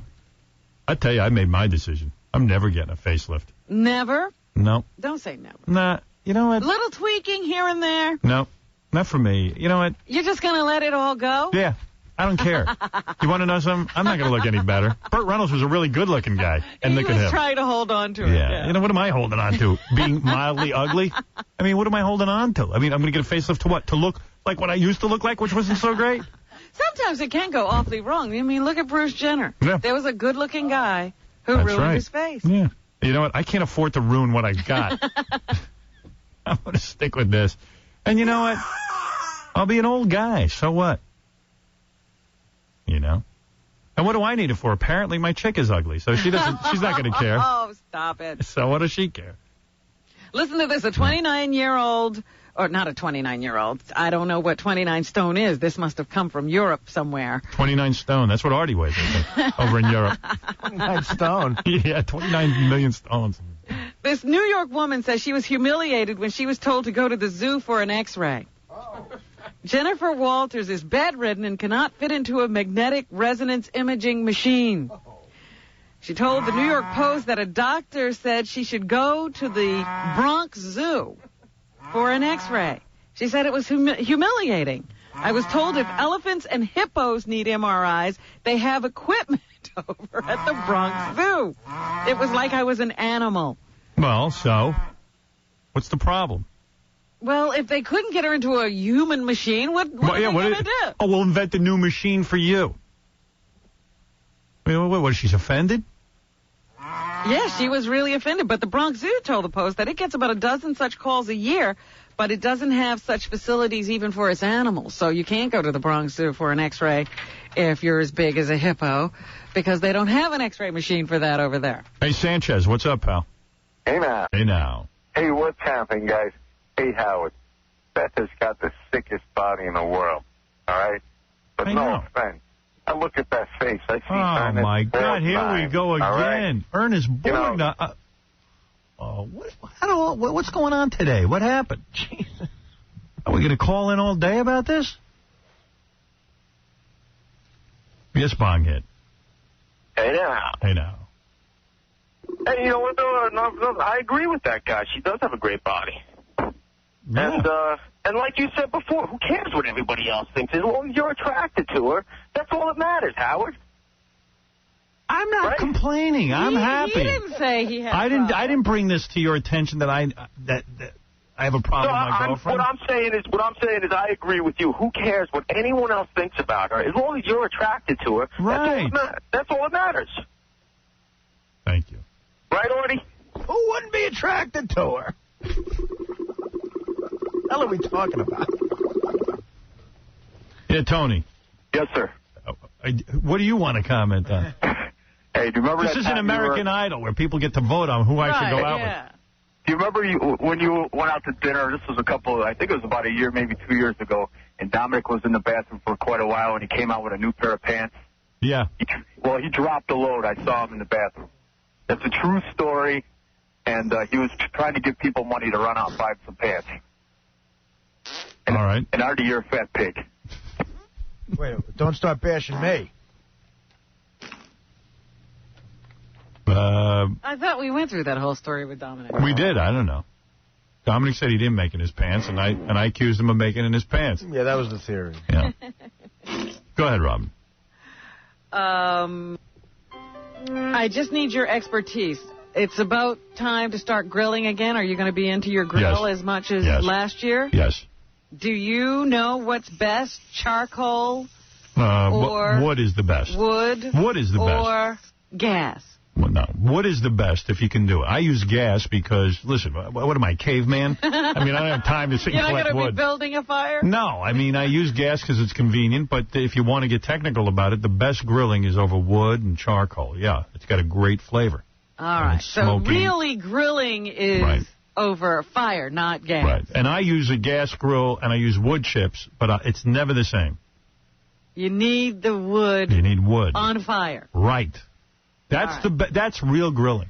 See, that's what I'm going to try to get into. Yeah. I'm going to try to build a fire. I'm going to get into chopping down my own trees and beating fish over the head, killing them and cooking them. Killing my own meat. Because I have that debate every year. I have to go out and get a grill. I don't know. Yeah, because I'm Ted Nugent. I need to go out on the land and kill my own food. No, I go to a supermarket and I use a gas grill. Sue me. Unbelievable. What are you going to do? And today I'm gonna go out to the park and clean it with a rake. Hey, Terry, what's up? Hey, now. Hey, now, Terry. Listen, everybody knows Bethel is super fine. Calm down. But what I want to talk about is the real woman, Mary Delabate. All right. All right? She has the sexiest voice out of all the women you have come in that show. And, usually they got that baby voice. All right, what's your point, sir? What I want to see is a Mary Delabate calendar. What is the chances? A Mary Delabate calendar? What are the chances? I would put up the money for that. Yeah, Baba I would buy it. What about that? Baba Booey, what about a Mary Delabate calendar? Sure, whatever. Baba Booey, you lucky dog, you. He tried to sell T-shirts, and that didn't really work. Maybe Mary the T-shirts, not Mary T-shirts. What are you on the road for so much? You got such a fine wife at home, you knucklehead. I'm not on the road so much, Vic. Do you make her wear nice clothes? What did she say to you in bed? Come on, open up, you clown. Beat her. She doesn't wear nice clothes. Hey, listen, I don't want no money or nothing, but can I get a 12x5 of Mary? I'll send it to you for free. I don't care. All right, I'll hold on the line. Thanks, Howard. You guys are great. I love you, man. You really want to send him a picture of Mary? Why not? That's what I'm saying. Why not put out a calendar? Somebody will buy it. I'll buy it. I would buy a Mary Delabate calendar. Why not? Sounds like a great idea. Yeah. I'd buy an Allison Norris calendar. What do I care? Mary's getting quite a fan club, though. Yeah, people like her voice. I like all the wives on the show. I'd buy all their calendars. All the broads. We should put out the wives of the Howard Stern Show. Right. Now, this is the greatest story. Guy goes to a hooker. Different poses of Mary Delabate telling Gary how to do his chores. Yeah, wagging that finger in his face. Anyway, you were saying. Yeah, guy goes to a hooker. Was it Adam? No. No. By the way, I'm very upset about that report. I'm going to have him on the show to negate those charges. I'd like to see if you can get him. I will. I will get him. All right. You'll see. Guy goes to a hooker. They work out a deal for oral for $100. Go ahead. She takes him back to the apartment. Right. And he decides that he doesn't want the oral. He wants full intercourse. All right. And she says the price is? She says no. They start to argue because the woman turns out to be a man. Guy. Mm-hmm. She wanted to just do the oral because that's what she does, to keep the image up. Right. It's hard to do the other stuff. Right. So they get into a tussle. The tranny then pulls a knife and starts stabbing the John. Right. And then her roommate comes running out and sprays the John with mace. This is what happens. So he, of course, goes running out into the street, but he's too embarrassed to call for help, running right out of the hooker's apartment. Right. So he lies in the street for a few minutes. Right. And then gets up and runs into like a diner or something and says he was hit by a car and he needs some help. And he goes into the bathroom and they see that he's trying to clean up blood. And so the police are called. Whoa. And he's doing all of this just to avoid the stigma of having been to a male hooker. Wow. True story. Happened right here in New York. The guy's name is Glenn McDowell, so his efforts to keep himself secret didn't work. Right. But he was arrested last night and charges are pending because the tranny in question says, yeah, he got rough with her when she didn't want to do the type of sex that he wanted. So please spit in my face. Not only was he stabbed, he was arrested. All right, we'll take a break. We'll come back and finish the news for you right after these words. Yo, so sexy, Kelly Ripa talks about Howard Stern. I got to see Howard Stern in person, who I've never seen before. Oh, yeah? Does he go up and say hello, Howard? He sat right behind us. He was lovely. He was really a lot of fun. A lot of fun guy. 1.7 billion were there for his birth. 220 countries tuned in for his first step. And as he grew, so did the technology. An entire human life recorded on an intricate network of hidden cameras and broadcast live and unedited 24 hours a day, 7 days a week to an audience around the globe. Enclosed in the largest studio ever constructed, now in its 30th great year, it's The Howard Stern.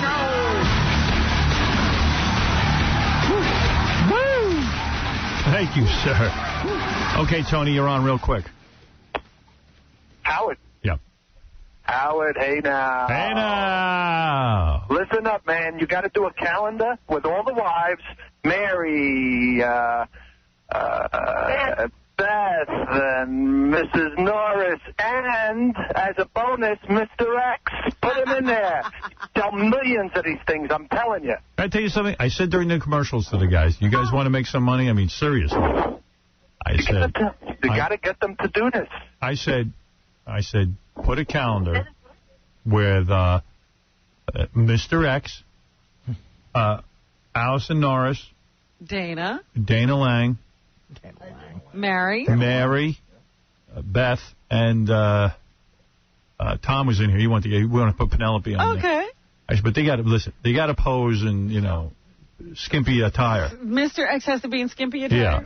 You don't want him in a... Well, people don't want a calendar. In a tuxedo. No, they don't want him in a tuxedo. Hey, Howard. Yeah. Howard, are you serious? I mean, be completely honest with me. Yes. You think Mary Delabate is hot? She might have a hot voice, but what's your opinion on her? I think she's hot.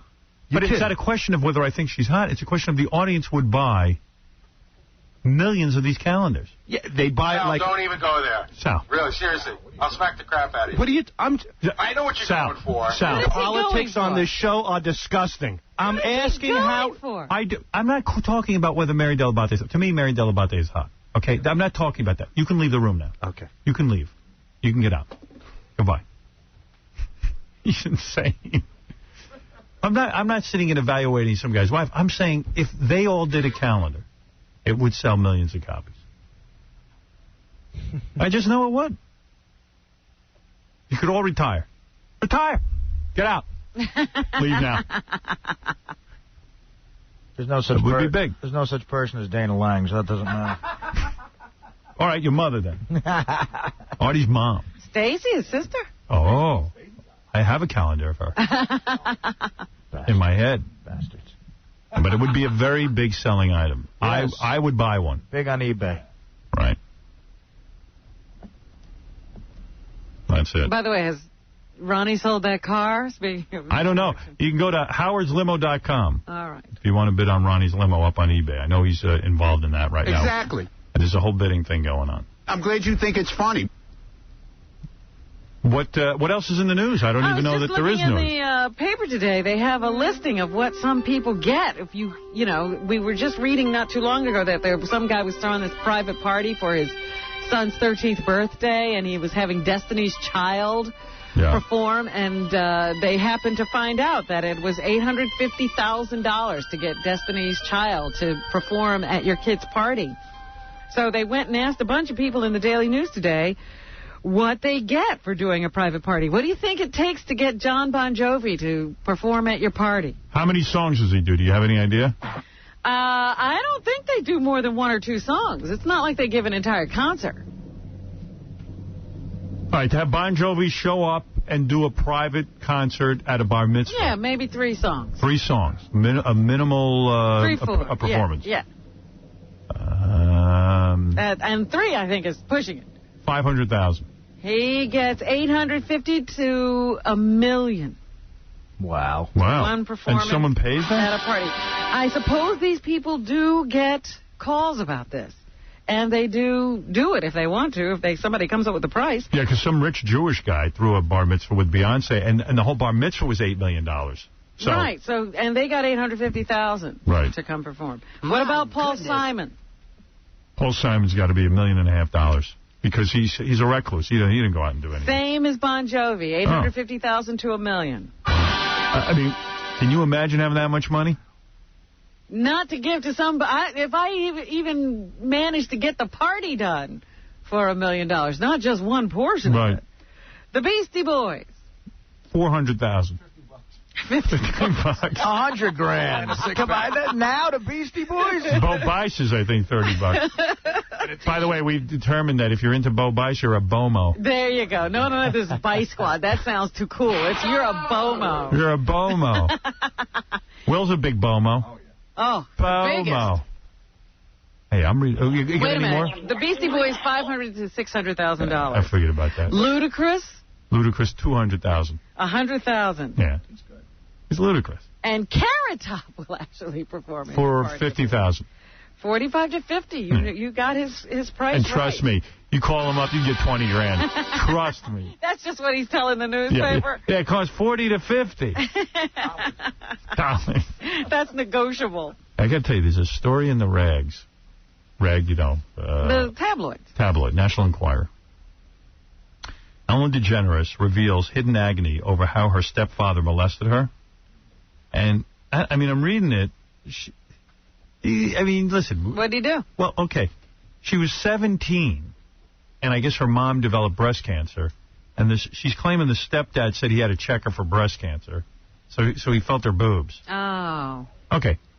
At 17, aren't you a little old to be falling for that? I mean, honestly. Yeah, come on. It's a little old. Yeah, it is a little old. Talk about dumb.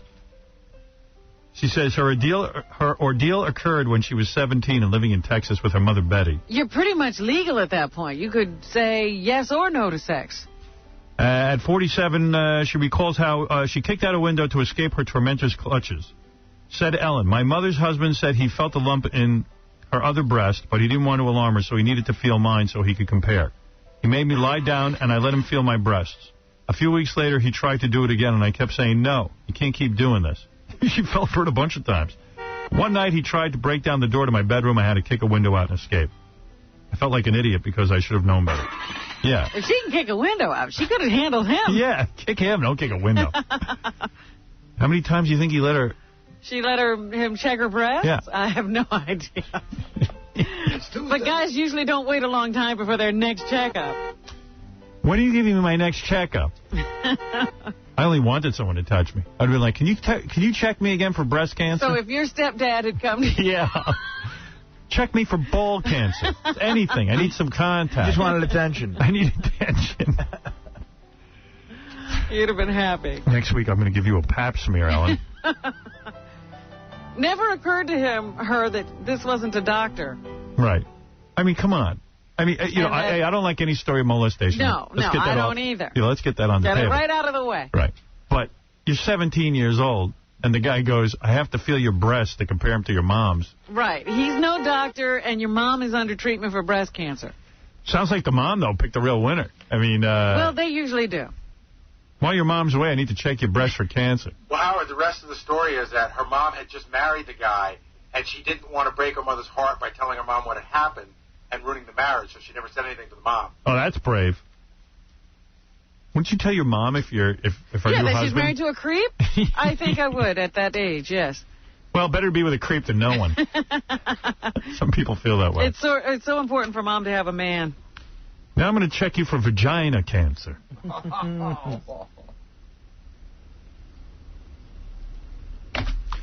going to check I'm going to check you for tongue cancer. Kiss me. Gotta check her for... Yeah, I was kissing your mom, and I think she had a lump in her tongue. I need to check yours. Look, I know I'm not your father, but for some reason I really care about you. I want to know if you have breast cancer. You know, this is be freaking you out. Let me check you. All right? Now lay down on the bed. Put on some Hendrix. Why do we need Hendrix? You know, as long as I'm checking you, let's have some music. Or Barry White. Can you check my ass for cancer? Sure. Love to. I never thought you'd ask. Ellen, I checked your underpants. Looks like you're always scratching in that area. You might have hemorrhoids.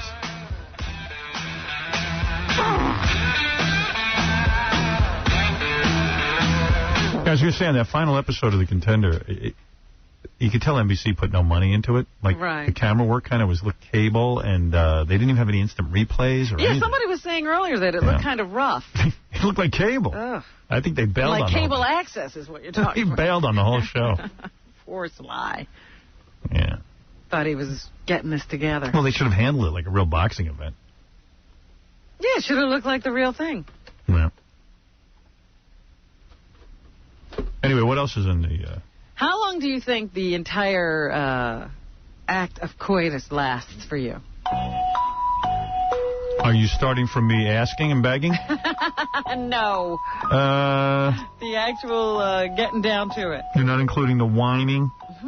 The actual coitus? I'm going to say I've timed it sometimes. I you know, sort of gracefully... You glance at the clock? Yeah, see how I'm doing. I can go...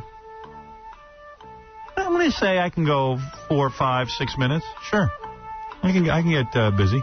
You're a little below average. Am I? Yeah. A little below What's the average? They did a survey. Survey? Anyone could answer it. No. They watched people have sex. Oh, they did? They did? Yeah, this was the kind of study where they actually observed what was creepy. going on. Well, if someone was watching me, it might take a little longer. And so they said the British clock in at 7.6 minutes. Well, if they're giving me a test, I could do it for 7 minutes because I could slow down for a while. If it's Camilla Parker Bowles, an hour. Yeah, I mean, who's the chick? I mean, there's a lot of variables. Well, I'm just telling you what these scientists found. I don't know what the parameters were for, you know, putting this whole study together. Americans on average were 7.0 Yeah, all right. minutes. Well, yeah, if you're going to give me a test, I could hold out a while. Spaniards, embarrassing 5.8. I have Spanish in me. The Dutch, 5.1, and the Turks, 3.7. So, not a lot of bragging to be done by the Turks. They're not lasting very long. Yeah, Rod, what's up? Hey, good morning, Howard. Hey, Rod. Hey, you know what? I'll tell you something. You know, I know these guys, they're calling, they're trying to break your balls, but I'll tell you something. Beth is a saint, man. What a sweetheart. She took out Richard Christie, get him a makeover, took him to the dentist to get his crusty chops worked on. I mean, imagine what that had to be like. But, I mean... She's a wonderful girl, actually. Oh, she's awesome. I mean... But I'm not looking for anybody to sit and comment on her. Hey, do you understand what I'm saying, Rod?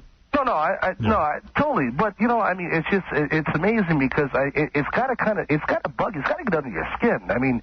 It doesn't. I'm fine with it. I'm very secure in that I am in love with her. I have a great relationship with her. There are people who try to... You're not dating her for the opinion of all these other guys? No, of course not. When I was lucky enough to meet her and she agreed to go out with me, I didn't have anyone there to consult with. I didn't have to turn to anyone and go, gee, is she good enough for me? Is she attractive enough for me? I feel she's attractive enough for me, the king of all media, and I am very pleased with what I have had in this relationship for the last 5 years. I'm okay. Well, you know what, though? Exactly. Like we just said, hey, man, none of that crap matters, but, I mean... Well, I'll be honest with you. I did consider letting the audience vote. Oh, get out. Yeah, you're right. But I didn't go that route. Yes, John. Hey, Howard, it's Irish John. How you doing? Hey, Irish John, yes. Hey, I ran into you and Beth at a couple of Knicks games when I was there with Angry Black, and she's even hotter in person. Yes. I mean, these people look at magazine pictures and stuff, but you meet her in person, she's so cordial, classy, and just very, very nice and beautiful. That's all. On top of that. That's it. It's not even necessary to... And by the way, when you see me in person, I am really great looking. My girlfriend thought you were hot. She was there with us, too. The pictures you see of me in the paper are a lie. And that TV show that they put on E, it's a lie, too. And you're also very cordial. That I'm not. Yes, Robin, you were saying. Yes. There was a terrible, terrible accident in New York the other day, and... But you're talking about my birth. No. I was reading about it. This woman hit the gas in her car, and I guess she didn't know she was in reverse, and so she goes speeding backwards. Right. And she pinned a woman against a subway stanchion. And the young woman, she was a Brooklyn College student who, was just about to start. She's, I guess, going to start college in the fall. The girl lost her leg. Yeah, sure. And the people who were there witnessing the accident, they had to actually lift the car off the girl to, unpin her. And as soon as they lifted the car, the woman in the car sped away. So it took a day or two to find her. She finally turned herself in. Her name is Donna DeShausch. That was the next girl I was going to date. Would she do a calendar? And they say that when somebody talked to her during the accident, they smelled alcohol on her breath. Mm-hmm. And they locked her up when she actually turned herself in after, her lawyer negotiated with the authorities. But then, while she was in the cell, they found her with a crack pipe. Right. So, this is obviously a woman with a lot of problems. She didn't even know, according to her lawyer, that she had hit anybody. But a young girl lost a leg as a result of that horrible accident. Can't believe somebody who had a crack pipe would do something irresponsible. Well, I'm just telling you. That's pretty crazy. She's in jail smoking crack, so... Let's just say in defense of crack, most people who do it do not pin someone and take off their leg. And most of them don't have cars. That's right. How do you get crack in jail? She brought it in with her. I guess, they just threw her in a cell. I don't think she went through some kind of comprehensive search. It's not a good place to smoke crack in jail. No. Makes you more paranoid. I wouldn't recommend it. A $100,000 bond has been granted for Atlanta rapper Gucci Mane. Gucci Mane, yeah. And I don't know what Gucci Mane's song is, but they say it's going up the charts. He's been charged with murder. The defense says it was self-defense when Gucci Mane on May 10th shot one of several men who allegedly stormed into a woman's home where he was visiting. The defense attorney says that Roderick Davis, that's really Gucci Mane's name. I thought his real name was Gucci Mane. Was the target of some intruders who were trying to get a cut of his financial success. Oh, so there you go. That's what started all the shooting. Yes, Jeff the Drunk, you're on the air. They came in to murder him, is what the authorities are saying. Or his defense attorney is saying. Yes, Jeff. Morning, Howard. I had the pleasure of meeting the sweet Bethel 3 times. Uh-oh. All right, Jeff, it's okay. I don't need any defending here. Oh, okay. I'm just saying. That's very nice of you. Very nice. That's all. She passed the Jeff test. Yep. Passed the Jeff test. Hey, one thing about Jeff, I'll say, he's an excellent judge of femininity. Feminine pulchritude. She's wonderful. What a looker. Let's go, baby. Nice. Let me say... Nice. Thank you, Jeff. You're welcome, Howard. Jeff the Drunk. You're welcome, Howard. You're welcome.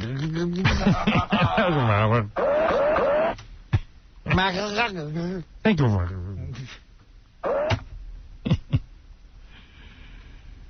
Yes, Robin. A North Texas mother accused of killing her infant daughter by cutting her arms off is expected to be transferred back to a Collin County jail after being declared competent to stand trial. Well, that kid will listen now. Dina Schlosser. Cut off her own child's arms. Yes. Wow. Says they're in the process of having Schlosser examined to determine the best defense, but they're still in the early stages of the case. I'd like to be on that meeting. How do we defend her? She cut off her child's arms. Just throw yourself on the mercy Your of the Honor, court. this woman did not drive her children into a lake. I rest my case. Brooke Shields high-fived her when she heard the news. She is charged with capital murder after she admitted to a 911 operator that she had cut off her daughter Margaret's arms in November. Brooke Shields is like, yeah, I hated my kid, too. Good idea. Good idea. I didn't think of that. So now they have to decide just how far they're going to go in this case, what they're going to ask for. Abu Musab al-Zarqawi, which is Fred's other name, is receiving prayers of recovery from... Oh, great. From who? From monsters? Well-wishers. From other monsters? Yes. Support is flooding into an Islamist internet message board where it was announced that he was injured in the path of God. He's a bomo. He is the leader of Al-Qaeda Iraqi chapter. Too bad he doesn't live here. He'd be New York Cabbie of the Year. The authenticity of the posting is in question, but it was signed by an Al-Qaeda organization for holy war in Iraq. He's a bomo.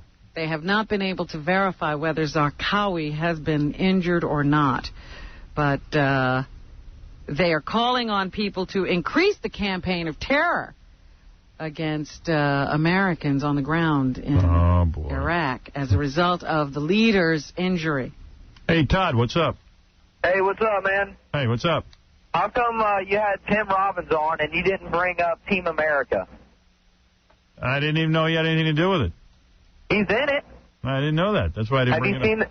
Have you seen the movie? I haven't seen it. I'm going to get it, though. Yeah, have one of the interns make a clip show or something for you so you just, I don't know, so you see it. You got to see it. It's hilarious. Yeah, it's the puppet thing, huh? Yeah. All right, cool. It's great, man. I didn't bring it up because I just didn't have any reason to. I mean, I'd rather bring up something else. A-Rod says that everyone should avail themselves of the benefits of therapy, so he's donated $200,000 to a mental health program at the Children's Aid Society in Washington Heights. He says he doesn't know where he'd be without therapy. He told the television show Extra at one time he had 3 therapists in his life at once. He was going for personal therapy, marriage counseling, and some other kind of, I think something to do with sports therapy. I've had as many as 3. So there you go. He believes in therapy. He's used it as an adult, and he would encourage everyone, especially children, every child, to take advantage if they need to talk to someone. Oh, good. Especially if your stepdad tries to check you for breast cancer. Now, I have a therapist, so I can get along better with my therapist. You have a therapist for your therapist? Yeah, I find that there's a wall between me and my therapist, so I'm going to a therapist for that.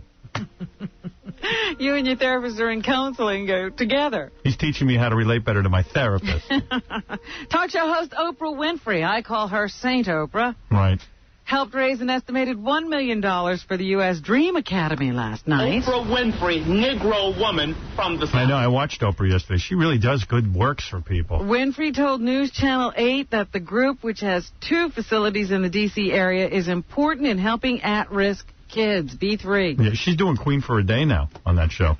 That's basically what she's morphed into. She does a lot of good, though. She helps out. She sort of buy this old black lady a house. It was like, I can't believe I live here in this house here, Oprah. And I was like, wow, that's a really nice thing. I can't believe I own my own home. B3. I saw it. I couldn't believe it. Thank you, Miss Oprah. Wow. And she threw a big party at her mansion in Montecito? Yeah, and honored people. Honored black women. Yeah. I'd never do that. Honored black women. I didn't get an honor. I don't honor anybody. I got overlooked in that. Yeah, I can't believe that. In order for our society to sustain itself and to be the country that we are now so proud of, for that to continue, people are going to have to reach out in kindness and grace and give what they can to support children in need. She's doing a lot of God stuff on her show now. She's almost a televangelist. But during sweeps, she forgets all that, seems to me. She'll go back to, two-headed babies and Mariah Carey on. Things. The 2 of them were doing good works together. Except Mariah Carey's boobs were practically popping out of her shirt. Right, she has to show her boobs even when she's doing good works. She doesn't know to cover them up. She's pretty heavy, Mariah Carey. There's no way Mariah Carey looks like the chick on the cover of that new album of hers. Emancipation of Meanie. She put a few on, yeah. Put a few. They shaved a few off in that painting. The U.S. Dream Academy Incorporated will use money to raise the money raised from last night's 4th annual Power of a Dream Gala to provide mentoring and academic support to over 1,000 at-risk children through the Academy Learning Centers in cities that include Washington, Baltimore, Atlanta, and Philadelphia. She got some other guy, an acting gig on a soap opera. I might write her a letter. Yeah, what do you need? I want a second home. Yeah. Dear Oprah, I've never been able to get the right second home for myself. Never had a vacation home. Yeah, I mean, like, somewhere exotic. It's not that I don't have the money. I just think I'm cheap. I'd rather use your money. Your show money. What, anything else you want to get out of here? At the Michael Jackson trial, they seem to be winding down. Good. Chris Tucker was on the stand after Jay Leno yesterday. Oh, that ought to be funny. And I think once he wraps up, the prosecution will do their redirect, and then they will go to the jury. Chris Tucker, when they asked him, he said, how'd it go? He goes, I felt a lot of pressure because they followed Jay Leno. I had to do a lot better than that. Jay Leno killed. All right. It was interesting because Chris Tucker says he actually met Michael Jackson through this kid. This kid was well connected. Yeah. He was a networking kind of kid. Chris Rock, who will be here later this week, not only does he have the new Burt Reynolds movie, the remake of The Longest Yard coming out, he's one of the voices in Madagascar. Oh, he good. plays Marty the Zebra in the animated picture. Here, Chris talks about his character and the role he plays in the film. A1. I'm Marty the Zebra. And I come up with this whole scam to get out of the zoo. Just bad idea. That sounds pretty funny. And here he is on the message of the movie. The message to the film is, friends to the end, And you never know who your friends are till things go wrong. I would add Chris Rock instead of Chris Tucker at that trial. Well, he didn't know the boy. If I was booking that trial. You think he'd be a better guy to follow, Jay Leno? I would have brought in Dave Chappelle and asked him what's going on. Rock is better live, Robin, than Tucker. All right. And The Aviator's being released on DVD. It's actually in stores now. Martin Scorsese is the director, and here's what surprised him about Howard Hughes upon reading the script for The Aviator. B1. That he flew the Hercules, I didn't quite understand what an accomplishment that really was until I read the script and then went back and did research. So I saw the movie Aviator already. Why would I buy it?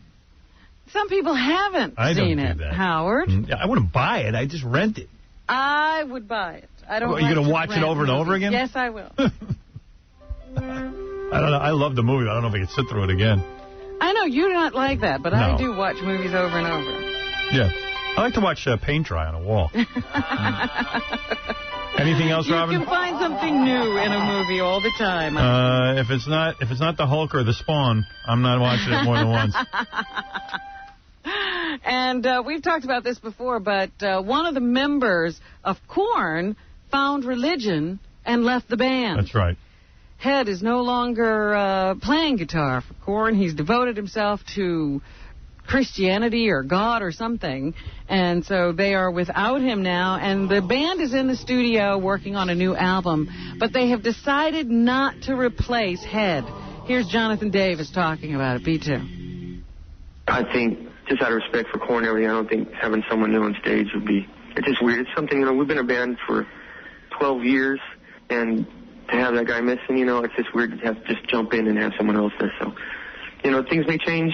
We may have another guitar player. Seems to me like the guy wasn't that important if they could go on without him. You know what I mean? Like they don't even need to replace him. They don't need to. So they're going to just cover it for right now. And that's what's happening. What do you mean you don't need another guy? Yeah, what the hell? All right, Artie. Is really incensed. He's kind of like, this is just going to kill my brother. He's 78 years old. And you think, where else in business do you see a 78-year-old guy take on a new job? You don't see it, and I'll tell you why.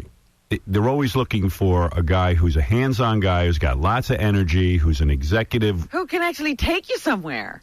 This is such an indication that these old guys who run the church, these cardinal types, just don't care about the business. They don't really care about attracting new people to the religion. They're kind of like, nothing good is going to come of this new pope, and I'll tell you why. If you read about him, if you read about the new pope, you start to see that this is a guy who is like your old great-grandpa, mired in the ways of the past. Now, first of all, the worst thing you could say about him, I mean, I'm not even sure what's good about him. The worst thing you could say about him is he is a believer. Excuse me again. That's my fault for actually trying to have a life. He is a believer in relativism, which is a really kooky notion. That what is that? Your religion is the only religion in the world that really works. That you have no respect for Islam. You have no respect for Judaism. In other words, if you're not a Catholic to him, you're probably just not going, you're not meeting your maker. Right. That's bad for That's relativism? I didn't know that. Yeah. Now, the reason that he believes that is, it's based on theology and him reading the scriptures and all that kind of crap. But where that hurts you is in countries like Turkey, where, I'm not kidding you, like countries like Turkey where there's a huge Islamic population, and when you sort of disrespect their religion, they get berserk, and it affects things politically. It's bad for diplomacy. People take all of this crap way too seriously, as we know. All this religious, half this crap in the Middle East is all over these dumb religions. And here in the United States, you got a bunch of congressmen and senators who are willing to trash the entire First Amendment, the Constitution, all based on their religious cuckoo beliefs. Right. So, he's not the only one with that attitude. But when you got the head of the church inciting guys and saying, listen, Islam's no good. Well, that was the great thing about the last pope. The last pope was easing up on that kind of stuff. So you saw this last pope who got elected, I think, when he was 58, as being a young, kind of groovy dude. Yeah, he was our cool pope. That was the one thing that he kind of lightened up on. Other than that, this new guy, Ratzinger, he believes the church is in such need of coming up with a solution to contemporary society. He believes there's a biological difference between men and women, and it is so vast that women can't. Well, yeah, he would put women back in the Dark Ages. Yeah, he would put women back in burqas. I'm telling you, the dude is saying stuff to women, nuns, women in the workplace. Just go home, do whatever your husband says. You're messing up everything. Yeah, you're messing up everything. We men, we know how. We're in charge, and we know everything that's good. You mean to tell me there are females in the church that can't help pick a new pope? Mm-hmm. Absolutely, they can't. And if you're a woman and you're born into this world, that sends a horrible message to you. I don't care what you tell me. I don't care how you justify that. That sends a real badass message that something as dumb as the stupid religion can't have women pick those jerks. Jesus wouldn't talk through them. That's a real major problem, and it's turning off a lot of Catholics. A lot of Catholics are saying, yeah, I want to be Catholic, but not like this. Not if they're going to disrespect women. Yeah, there's a lot of renegades in the church. Here. Yeah. Where Catholicism is big. You know what's amazing to me? I was reading something about Iraq and Afghanistan. Like they've had their wacky elections and all this stuff. Yeah. And they're allowing women for the first time to be a part of the government and all that. Yeah. And they have one group of women coming in saying they want things to, go in a progressive way. Then they have another whole group of women just as large saying, no, please don't let us walk around with regular clothing on. We want to stay in these shawls. Yeah, it's all ugly chicks. God, it's large. You said it's large women, Robin? Large, ugly women. I can't do But see, there are women who would banish themselves to the Dark Ages as well because they believe the same wacky things these guys do. Yeah, there's a whole, What's scary, though, is what you said before about it affecting stuff politically, because, somehow America will get blamed for the Pope's views. Yeah, and by the way, I didn't explain it right. The Pope is against relativism. Relativism is when you say, hey, you know what? My religion is great, but your religion has It's merit, valid, too. too. Yeah, Right, yeah, it's yeah. the Okay, opposite. so Yeah, it's the that's opposite. relativism. Yeah, so let me make sure. I don't want to give out bad But information. for whatever his views are, Islam or whoever will blame us. Like America will get blamed. Right, somehow. we'll get bumped. Yeah, and before you know it, Yeah. someone's flying a plane to the Chrysler Right. building. What, are they going to fly into St. Peter's? No. No. Yeah, no, they're not. No, that's not good for public relations. Killing Americans is good. Right, that might... That seems to help everyone all around the world and feel good about themselves. And you find a note from some terrorists about our views on stuff that Right. they hate. So you got a pope that's mired in the past. You got a bunch of Catholics who don't know what to do with this guy. They were hoping for some sort of reform. Now, when I talk about reform, I'm talking about like they were hoping that, it might be okay for a guy in Africa with AIDS to wear rubbers. Right. That's what they were hoping for. And this pope is so mired in the teachings of the church. Who knows what? He's against priests marrying, of course. He's against gays. He's against gay marriage. He's against women priests. He's against women priests. Look He's at all against everything that really, our ways of thinking have changed about certain things. But he's saying, in order for the church to be valid, I'm going to make unpopular decisions. I'm not going to react to anything that has changed in my world, that the religion is what it is, which is a false argument. Because even the selection of men who are not married, who are celibate, was created so the church could hold on to its money. If priests got married, their wives could make claims that they're owed money from the church. That's how that came about. Everything is mired. They're right about that. Yeah, exactly. They're mired in these decisions that have nothing to do with the Catholic religion. And they're not Christ-like at all. Oh, no, they have everything to do with the Catholic religion. They have nothing to do with Christianity.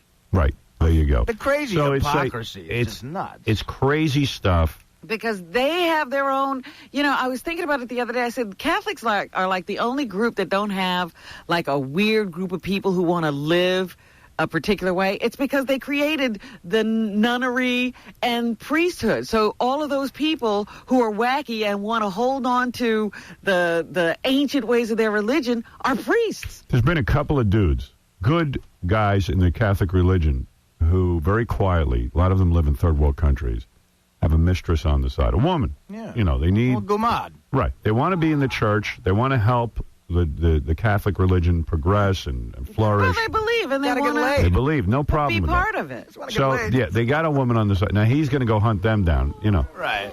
He's a character. I mean, they're against gays, but they got a huge segment of their priests who are gay. How about the fact he's against gays, but the Sistine Chapel where they locked themselves up in the conclave was painted by a guy who was probably gay? Oh, yeah. Michelangelo. They look at that gay painting every day. Well, they're pro-life, and yet they're against gays. What can I say? You can't be both. You can't be pro-life and tell me you care about every living thing, and then talk about how gays are the devil's child. So anyway, the whole thing is all screwy. Now, on top of that, I'm not crazy about the way he looks. Yeah, he's not the photogenic Pope. Looks creepy. Right. He's not. He looks creepy. His eyes are a little half-masked all the time. I think they need a better-looking dude. You know He's who pale. he looks like? Pritzy, in Pritzy's honor. Oh, jeez. Yeah, he does. But there's also a reason for that. I think they're thinking, like, this is a guy who no way is going to be screwing around with little boys because he's too old to screw around with anything. He can hardly lift his head. If he's got a little boy thing, it's over. You know what I mean? Yeah. By the time you're 78, you're like, I could get over this. But I don't like the hair under the hat. I don't like any of it. Yeah. I want to bring back the old Pope. In fact, the old Pope is on the cover of People magazine this week, and he's photogenic. People said, little boys to this Pope are 51 years old. Right. I'm a little boy to him. It's all right to mess with a 51-year-old. Yeah, I've got no problem with that. That's all right. Yeah, it's like, help me out, Yeah. So that's it. I'm reading all about the Pope. I've read enough, and I see that this is a guy who, quite frankly, isn't going to move the church anywhere into the future. But I can't tell you how freaky it was to me to see all of those people who ran to St. Peter's Square when they heard there was a new pope, just so they could stand there. Well, those people should be arrested. A million people. Anybody who stands out there is a suspect. They're like Star Wars. I look at them like the Star Wars. Yeah. People. Too much, right? Same too much exact free thing. time. Absolutely. Yeah. I mean, the guys who stand online for the news, the new Star Wars is coming out. There are people already online. At wrong There are theaters. people online at the wrong theater. Yeah, right. They won't leave. And they won't leave the wrong theater. That's right. They said, I've waited too long in line already. I'm not leaving. I'm going to see whatever movie opens in a month. I'm watching. Yeah, so you can see it as a real problem with Star Wars people and some of these people who hang out waiting for the new Pope. There's a lot of problems. I can't stand the fact they can't get that smoke machine together to make it either look like white smoke or black smoke. It's the 21st century. We can't get our smoke straight. I mean, with all the money the church has, I mean, they're billions and billions of dollars, and that's what it's at. Oh, yeah. I mean, you look at some of they were showing where the Pope's going to live and the accommodations. I mean, it's great, except you can't get laid. You're like a rock star who can't touch anybody. You know what I said yesterday? I want to be poor like the Pope.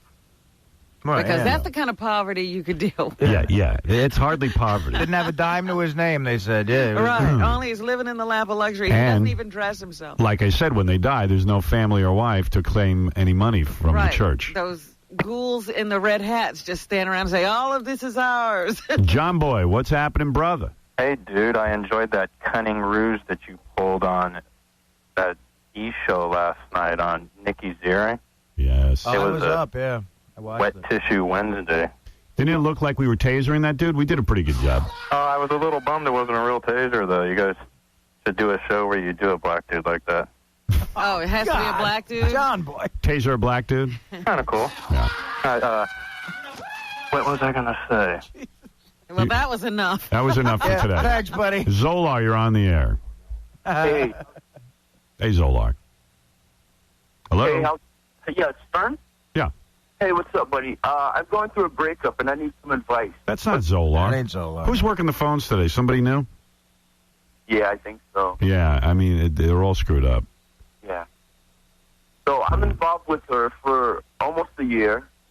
I proposed to her. She declined for some apparent reason. And, she didn't want to marry you. That's what. Can't imagine. She says everything takes time and everything like that. Meanwhile, she's 28 and I'm 22. She has a daughter and whatnot. And I feel as though, okay, it's probably some time in her life she wants to settle down or something like that. So therefore, I took it upon myself. You sure about to go this? out there. Yeah, me neither. I no offense, I was picking up Zolar, but that's, I'm just sorry to hang up on the guy. I never would have picked up in the first place. I got to throw a shot. You know what's funny? The guy's wife or girlfriend isn't into him, and we're not into him. Yeah. Well, we could see why she said no. Yeah. I mean, that was pretty weird. I wanted to say, I see why she's not into you. Yeah. You know, I mean... We're having the same problem. I couldn't stand them. He didn't seem so dynamic. We don't want to stay with you either. Yeah. I got to mention something we talked about yesterday. I watched the Emil Griffith thing last night. Dan Flores, yeah. God, that was good. Really I know. well It's done. a really amazing story, isn't it? Yeah, I was digging it a lot. Yeah. That's Dan Flores, friend of mine. Oh, yeah? Yeah. He directed it or produced it or something. No, he directed it. Did he? Yeah. Yeah. Was It's the that- second film. It was entertaining. Jimmy Breslin is in it a lot. I love listening to him talk about it. He's no longer with us, is he? Breslin? No. He died, right? Yeah, I thought so. Did he really? Yeah, you missed that? No, oh, God, I love him. Sorry to hear that. Artie would have been at the funeral. Yeah, Jimmy Breslin's great. Did you go to the Mitch Hedberg tribute last night? It was Tuesday night. Tuesday night? I couldn't make it. Yeah, me Again, neither. it was one of those things where, like, it was just I couldn't get it together. It was too late. I was doing something with my daughter, so I couldn't get there. It was the Carolines that it was nice that they did something. Yeah. You know. Mitch Hedberg, the comedian, died 38, maybe? 37. 37. So they had a little thing over at Caroline's. I was going to go by, but Yeah, Artie told me about it, but I found out about it at the last minute. I had to tend to the living, actually. So Well, yeah, that's what we do. Right. I was being a dad. So I missed that. Carolines is great like that. If a comic dies, they do that. They have little services. Well, Artie, do you think at some point will I have my tribute? I hope Artie has a tribute to Caroline. can't wait. Well, we'll have to make sure of that. Yeah. You're right. Thanks, guys. I saw a commercial on TV. You know, commercials have no effect on me, but it was like one of those public service announcements, and they go, if you know someone who is abusing alcohol or drugs, and you don't do anything about it, you're a dick. Basically. You're a normal person. Yeah, they were just like, you're doing something wrong. I love how society puts pressure on you. You're the one not doing anything wrong. Yeah, I like that I now. So, of course, right away I think of Artie, and I'm going, well, gee, am I supposed to be doing... Artie's got a family. Artie's got a mother, a sister. You know what I mean? I'm wealthy. You don't have to worry about a thing, man. So am I not doing something I should be doing? And it's like, and Artie says he's fine, and I don't know. He seems to be here every morning. Start not showing up here, that's when you'd have to interfere. Right. Well, then we won't be able to find you to do anything. Right. Maybe we should start doing something now. That'll be the fun part. Yeah, but I was just like, oh, goddamn these commercials. It's like, on the one hand, you stick your nose into somebody's business, and either you get killed, or, they're like, that nosy body was in my business, And quite frankly... I'm like, 10th person in line to start lecturing Artie. Oh, forget about it. When I talked to a therapist after I got arrested, they said, listen, nothing in your life is this important. We'll take care of everything. And I said, well, I owe a bookie $15,000. Right. And they said, we'll call him. And I said, you'll call him? Yeah, he wants to hear... I said, please tape that conversation. You want to hear how he's going to let you off the hook. Yeah, right? like I heard this guy in Staten Island, $15,000, and this woman therapist, like a real hippie type. Yeah. I'll call him. Oh, good. Give me so you know what? He'll kill you, too. Oh, you're kidding. Artie's going through a tough time? No problem. Listen, is this Bobo? Hello, Bobo. I'm Artie's therapist. Artie who? Artie, the guy who gambles, he owes you $15,000? Oh, that asswipe. Yeah, tell him I'm going to kill him. No. You don't understand. He's in therapy now, and he's a little depressed. Oh, that's good. Okay. Tell him next week, if I don't have my money, I'm going to take a gun and shoot him in the head. I'll cure his depression. Or maybe I'll cut off his feet, shove him in his mouth, and let him suffocate on his own feet. Well, I don't think you're understanding the severity of the problem. Oh, no, I understand it very well. As a matter of fact, I'm going to put an end to the problem very soon. You don't have to worry about it. That's how it went. Yeah.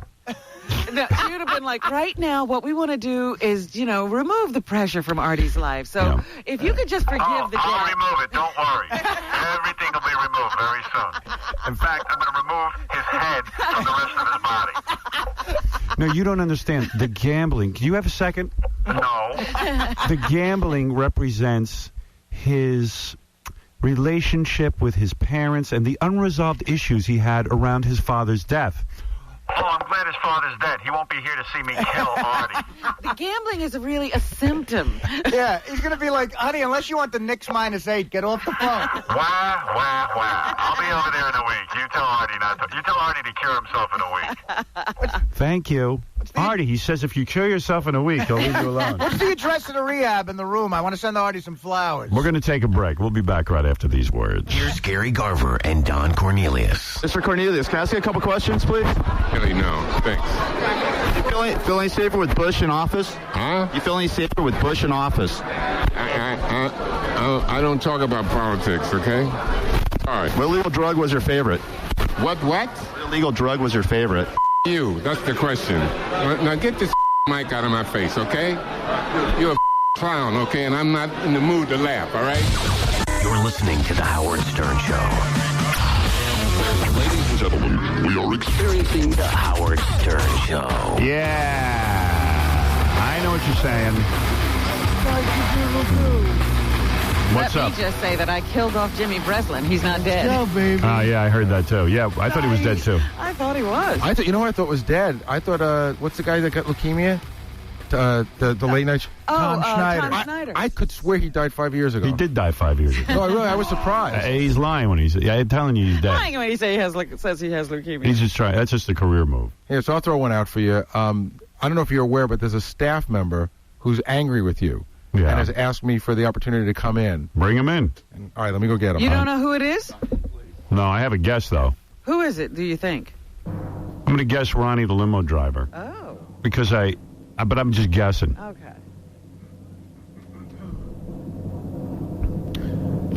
See who this is. He's a weird guy, Ronnie. Oh, yeah? Yeah. You spend a lot of time with him. Yeah. He's the limo driver who doesn't want to be a limo driver. He wants to be anything but a limo driver. You were right. What are you talking about, man? I'll give you an example. I wasn't going to bring this up on the air. Yesterday, my girlfriend comes down here, And why are you blaming me for that now? I'm going to tell you. You don't even know what I said yet. I know what you're going to say, and that wasn't my fault. I brought her back, but Doug's car, they hired a car to bring her, and then the guy leaves. Is that my fault? I have 20 people up here to try to keep... This is the problem. That's the fault. In front of my girlfriend, you start screaming and yelling. Beth said, I just wanted to go. I was going to go take a cab. Scream and yell? She heard your whole conversation yelling at Doug. And it's upsetting to people. I need a car. Can I talk to you about what I came in here to hold talk to you about? But you asked me a question. You can't yell in front of my people and make them feel bad about taking the car home. No, that's not what I tried. That's what you're doing. All right, I'm sorry. I apologize. All right, okay. All right, now, can I take up what? Yes. Okay. You're making me look like a jerk right now for one reason. Okay. One thing. Okay. All right, good. We went through this whole thing with this car. Right. All right. You bought a limo and you don't like it. And I didn't like fine. it. Right. We tried to correct things. I was back and forth 100 times with this thing, trying to make it right. That's right. I put the guys through a lot of things at the factory, and the car wasn't right. You didn't like it. That's right. So we're getting rid of it. Good. So I had the guy. Why are you getting rid of it? Because I complained, and I met with your guy, and I picked out a whole new car. And you're the guy who rides in the car. And I picked out a whole new car. Nobody else rides in that car. And I met with your man. Let's get that point. Well, let's just point out. Let's get that point up front that you're the only person who rides in the back of that car. Right. Okay? Nobody else. No other customers. You're the customer. I love being yelled at by a guy I give so much business to. Right. I'm not happening here. I'm just trying to bring out a point. Right, bring up your point, please. Okay? You always like to do everything on the air. Right. Okay? So do it on the air. I went to Gary yesterday and I said, I'll do it on the air. All right. So the car is almost done. Good. It's late. It took extra time. Why? Because they're very busy building cars.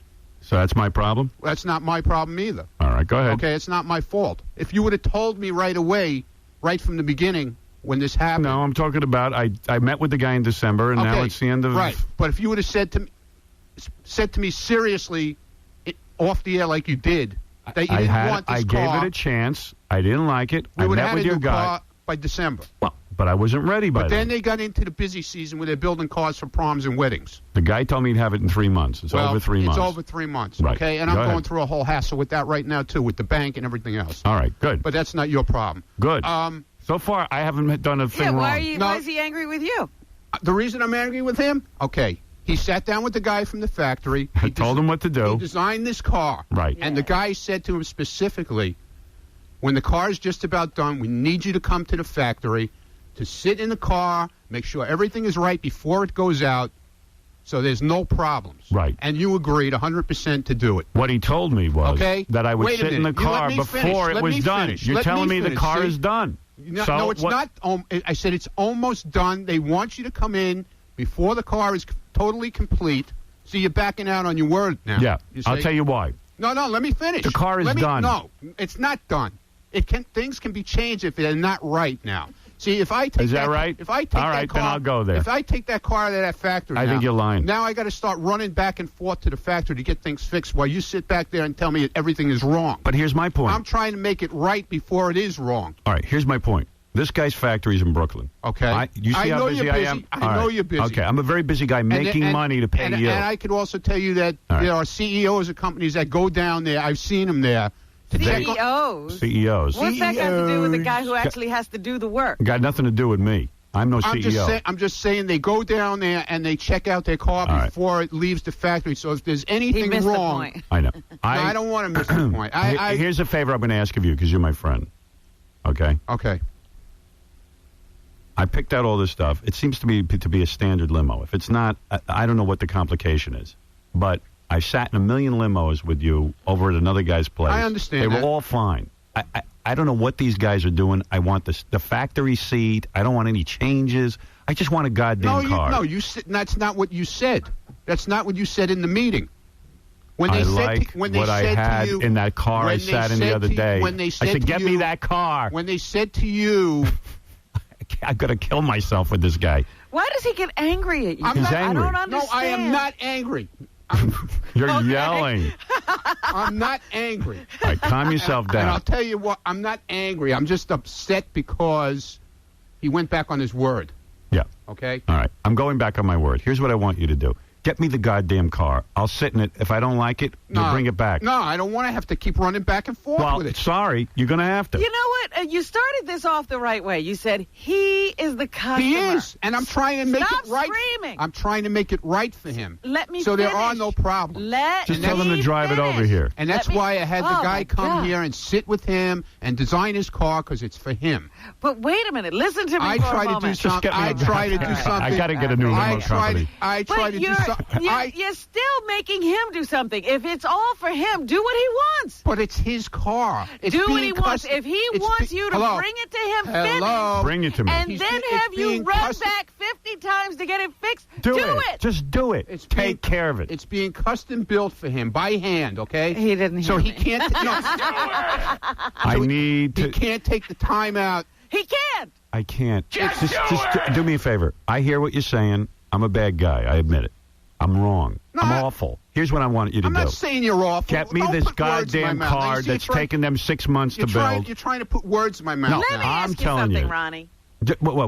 Do you think Queen Elizabeth goes down and sits in cars to see if they're right for her? Does he look No. like Queen Elizabeth to He you? is Queen Elizabeth to you.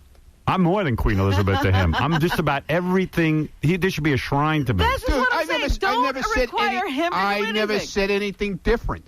Did I Okay? elevate you? You're Did I making get me you out of spit that on dumb the car? And now you're busy you're walking around like a prince. You're the security guy. Dude. You got a business. Hello? Listen to me. I didn't never say anything. Am I talking bad against you as far as that? I'm just saying Listen you to went me. back on your word. Yes. As far as I you lied. He's I'm the going to queen. get. I'm the Why queen. is it funny? It's Off not with your head. funny. Listen It's to what not I want. Funny, you see? Listen what I want. Here's what I want. I changed my mind. And then. I want you to And then quiet when the down. car, when the car comes, It might be wrong. he'll be carrying on the air that the guy don't know what he's doing. That's the They queen. built That's the what wrong she car. does. That's the way I car's am. all screwed up. Just And get then- me the car. And then you'll be yelling at me like He you always won't do. You listen. yell at me. You take it out on me like it's my fault. Take care of it. I've only No, heard it's you not don't right. want. That's not what we're about here. What you don't want. Robin, when you go to buy a car, I know. I met for- with the guy. I know It's for a- fact it's a you went standard down, limo. You went down and tried out your cars when you bought your car. Of course, I did I too. do that because I Well, want you to. didn't. You don't want to do it with this I one. don't. Why not? It's Because your it's car. already- You spent all your time in that car, and you always tell me, "Oh, I spent so much time in here. I should have got involved. I did the wrong thing." Oh, Ronnie, just have the guy bring it here and I'll sit in it if that's what you want. Tell him to do me a favor and get it down here, and I'll sit in it and I'll They comment can't. on The it. car's not registered yet. They Get it can't drive registered. it. I Get can't. it on a. Put it on a flatbed. Put it on a flatbed and bring it. I'll pay I have for to it. get the other car sold first. That's another problem. Bring it on a. That's your problem. Yeah, it's. Bring why it is on a everything flat. my problem now? I don't have time. You want me to buy it from you? I'll buy it from you. Well, you should now do his job. Yeah. No, I'm not. Get it on a flatbed down here. Why? I'll try it out. Why is this all turning around to be my fault now? Because not this anyone's is your fault. area. Your area is the I'm car. trying to do the right thing. I'm an executive. I am trying- delegate responsibility. I now am you trying got. to do I the met right with the thing guy. for you. I told him what I want. Now get it over here now, and get it It's over not here. done yet. Then bring it on a flatbed if you want me to sit in it. I'm not going to Brooklyn and sitting in a car. I told the guy what I want. You told him you would come to the factory and sit in the car and make I sure. know. He changed his Forget it. mind. I got too much going on right now to sit in cars in Brooklyn. And there's a million guys in Manhattan to do this work. Maybe it's time to get someone who's somewhere local. No, there's nobody that builds cars in Manhattan. All right, whatever. There's limo companies in Manhattan that have limos, okay? And I sat in them. I said, get me this car. That's it. It's done. Why is this turning into a whole lifestyle thing? I sat in a car with you. I said, I want this. No, that car that you sat in didn't have all the things that It was fine. No, you said you I wanted, liked it. You wanted this storage area. The guy offered it to me. I said, fine, make a storage area. You're not listening to me. I don't care. I need a goddamn car that doesn't look like a clown car. It's not Get a it for clown me car. now. I give up. The children in the street point to my car. I got it. You got to help me here. I'm Get me a helping you. car. I am helping The guy was you. supposed to have it here a couple of weeks ago.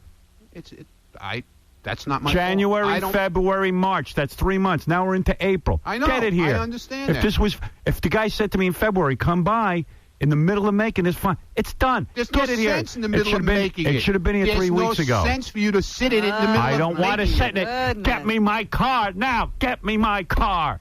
I give up, man. There's no winning with you. Watch the movie. Can you do me a favor? I'm going to give you an assignment. I'll buy the movie for you. I want you to watch the movie. I want you to buy the movie Driving Miss Daisy. I've seen it. Okay, that's what I want you to do, to remind you of your manners. This guy wouldn't pee without asking his customer if it's okay to pass water. You pee wherever you want. From now on, I want you to ask permission. Howard, I need to pass water, sir. And don't bring up any suggestions to him. Why not? Because that's not your place. Yeah, I'm tired of you. Call me Miss Daisy from now on. I get blamed. Never mind. When do you want me to go to Brooklyn? When do you want me to go to Brooklyn? When would I do that? I'll set up a date. Good luck. Take a look at my schedule, and you tell me when I'm going to go drive to Brooklyn and sit in a car. The car will be another 3 months from now. It'll be another 3 months. Are we doing on Friday? This Friday? No, next Friday. Next Friday. I'll tell you what I got going on next Friday. I got an appointment in the morning. Okay. Then I have an appointment with Tony. Okay. Then I have another appointment in the afternoon. Okay. All right? Revolving around my kids. So that knocks out that Friday. Okay. So let's wait another 6 weeks. Okay. We'll wait 6 weeks then. For me to get down to Brooklyn is going to take a couple of weeks. Why can't they flatbed it over here? Call Wayne Siegel from Legend Porsche Audi. Wayne Siegel? What does he have to do with building my car for? He'll get a flatbed over here. I don't want him involved. I do. Why does he have to be involved? Because you can't get it done. Can't handle this. You don't know how to tell people what to do. Listen, I was on know what to do. I've been on these people so much that they You're only good at telling me. They don't even like me anymore. They don't want to take my phone calls. You're good at telling me. Then get a new company if they don't like you. Then get a new company. What are you sticking with them for? I drove so crazy with this other car. That's right. I tried to do the right thing for you. It was wrong. Okay, I admit it was wrong. Okay? But now... I can't even get in this car that he got me. Oh, here we go My parents, my mother broke her ankle on the car. You have no problem getting in and out of that car. It's so easy for you. You You've gotten used to it now. You've learned to jump. You should see how I get in. Yeah. Jason laughs at me every day. Oh, come on, I'm Jason. the laughing stock of this station. Jason should laugh at anybody. Please. Kids pointing to me. Yeah, kids pointing because it's the coolest car around. That's why kids are pointing at that car. They're going, wow, look at that car. That's cool. Look at that cool car. I saw that kid yesterday. That car is he almost fell over in Central Park looking at that thing. The car is the third largest structure in Manhattan. Yeah, right. Yeah, okay.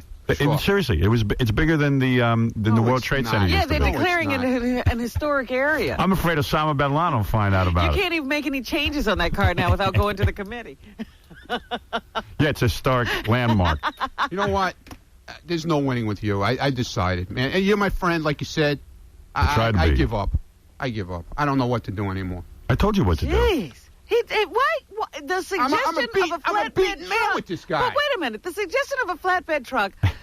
They have a flatbed truck. The problems. So why won't you do that? I can't get to Brooklyn anytime soon. Let me ask you a question. Wait a minute. Could you imagine them coming here in a flatbed truck? No. Yes. What's the big deal? I do it all the time. Outside that would go on. Let's do it. The scene. First of all, I can't tell anything about a car sitting in a car for 5. I can't tell anything about a car sitting in a car for 5 minutes. Right. No, you can tell. I just want to experience the car. If there's an adjustment that needs to be made, I'll let you know. Yeah, he's saying he doesn't want to run back and forth. That's not true. Right. He's inconvenienced. Robin, he has a problem, and you're supposed to solve it. I don't want to drive these guys crazy like I did with this other car. Inconvenience yourself, That's Howard. That's not true, Robin. So that he doesn't have these hassles. I drove these guys up a wall with this car. Every time. All right, and I don't want to do it again. Every time. They don't like me anymore. That's right. I don't want to do it. You're doing this to solve yourself a problem. No, it's not true. Yes. No, it's not true. You're not listening. You keep saying, I don't want to do it. I don't want to do it. Have I ever busted what you want to hear? Have I ever busted your balls about a car before? No. This car was bad. I'm trying to make it right. No, you did break my balls about every car I've had. When? This wasn't right. That wasn't right. The phone's not in the right place. This is not in the right place. Well, I'm trying to make this all right before it happens. It's not going to work. All right. You know what? Can you do me a favor and have them flatbed? Lights are burning my hair. Well, you want to go down and look at it? You can't even see anything in the car. Dude, everything's in the wrong place. To get you to sit in the car this way. How come you don't know? If the lights aren't right, they can move them. How come you don't know? What are you? Are you retarded? No. You don't know if a light... there's no lights in your car. You got mirrors 50 feet away from people. No, they're not. They moved the mirrors. See, that was part now of you the... got 2 mirrors. Yeah, okay. All So right, you got extra mirrors now. Listen to me. If you can't make this happen for me to make my life a little We'll easier... get Wayne Siegel to do it then. Get Wayne to do it. Yeah, okay. If you can't get Wayne to do it, I'll go down to Brooklyn. Wayne Siegel. All right? What is he Go gonna see if do? he can do What it. is he going to do for me? He's going to make my life easy. Wayne Siegel knows how to make my life easy. I guess Wayne Siegel doesn't have me driving to Brooklyn. You do. Wayne doesn't. Now get to work. Wayne Siegel didn't build you a custom-built car. Maybe he should have. Wayne Siegel sold you a car that was already built. Okay? This is a custom-built, hand-built car. So get the made car for to you, him. not for Get me. it to me. Get not the for car me. to Because him. if this is my choice, I wouldn't be in that car. We're going to have to pull over, Miss Daisy. Is something wrong with the car? No, ain't nothing wrong with the car. I got the big excuse. What? I got to go make water. You should have thought of that back at the service station. Right. I colored can't use the toilet at none of these service stations. Daisy, you know that. Well, there's no time to stop. We'll be in Mobile soon. You can wait. Yeah, like I've ever stopped to go to the bathroom. Oh, God. Give me a break. You're not in the car long enough to go to the bathroom. You're retired now. Yeah, I'm I retired. got ask you to do me No, one thing, and you can't get it done. I'm getting Guys, it. you got a retired lifestyle. Dude, I'm getting it. I don't have a retired lifestyle. I still get up at 3:30 in the morning every day. I'm here with you every day. All right. Go ahead. You've disappointed me again. I'm not disappointing you. You're disappointing yourself because you went back on your word. You disappoint me again. Obnoxious limousine, Ronnie's got bad taste. Obnoxious limousine, Ronnie's got bad taste. Ronnie bought a new car to drive Howard around, and the friggin' thing sits 20 feet off the ground. It's got big wheels and it's got big doors, and it's perfect if you're going to the source of wars. Ronnie's obnoxious limousine, it's the size of a obnoxious limousine. It's the SS Mundi. It's a giant SUV that's been stretched out long. It's a traveling version of It's Just Wrong. It turns out Ronnie is as dumb as Tom. He thinks that he's taking Howard to the prom. Ronnie's obnoxious limousine. Howard is horrified. Obnoxious limousine. Ronnie pimped his ride. It's an obnoxious limousine. Howard's not a fan. Selling to the Wu-Tang Clan. It's an obnoxious limousine. Ronnie screwed up again. Whoa. Well, you know what? I'll tell you. It's been now 4.5 months. I'm waiting for this thing. Yeah. Now, if I have to go down to Brooklyn, it's going to be another 2 weeks. And he And then- wants to wait for weeks to get you there. Yeah. Hey, Dominic. You explain something to me, please. And I'm being serious. And you know how much I love Ronnie. Right. My limousine. Picasso comes to me. He built it. Right. Everything I want, they change. They just put in a satellite. I get 500 channels. Why don't I have that? I get 500. Where do you go for this? Picasso limousine in Queens. And let me tell you how they Queens. build it. In Queens. I could go by Queens every day. That's on your I'm saying Queens would be fine for me. No, no, I'm excuse nowhere me. near Brooklyn. I never went there once. They come to my office. They're waiting for me. I sit in the limo. They measure the door. They measure the bed. They measure the... He's got a bed. He's got a bed in his limo? Bed? A bed. I press a button, so when I go away, I sleep.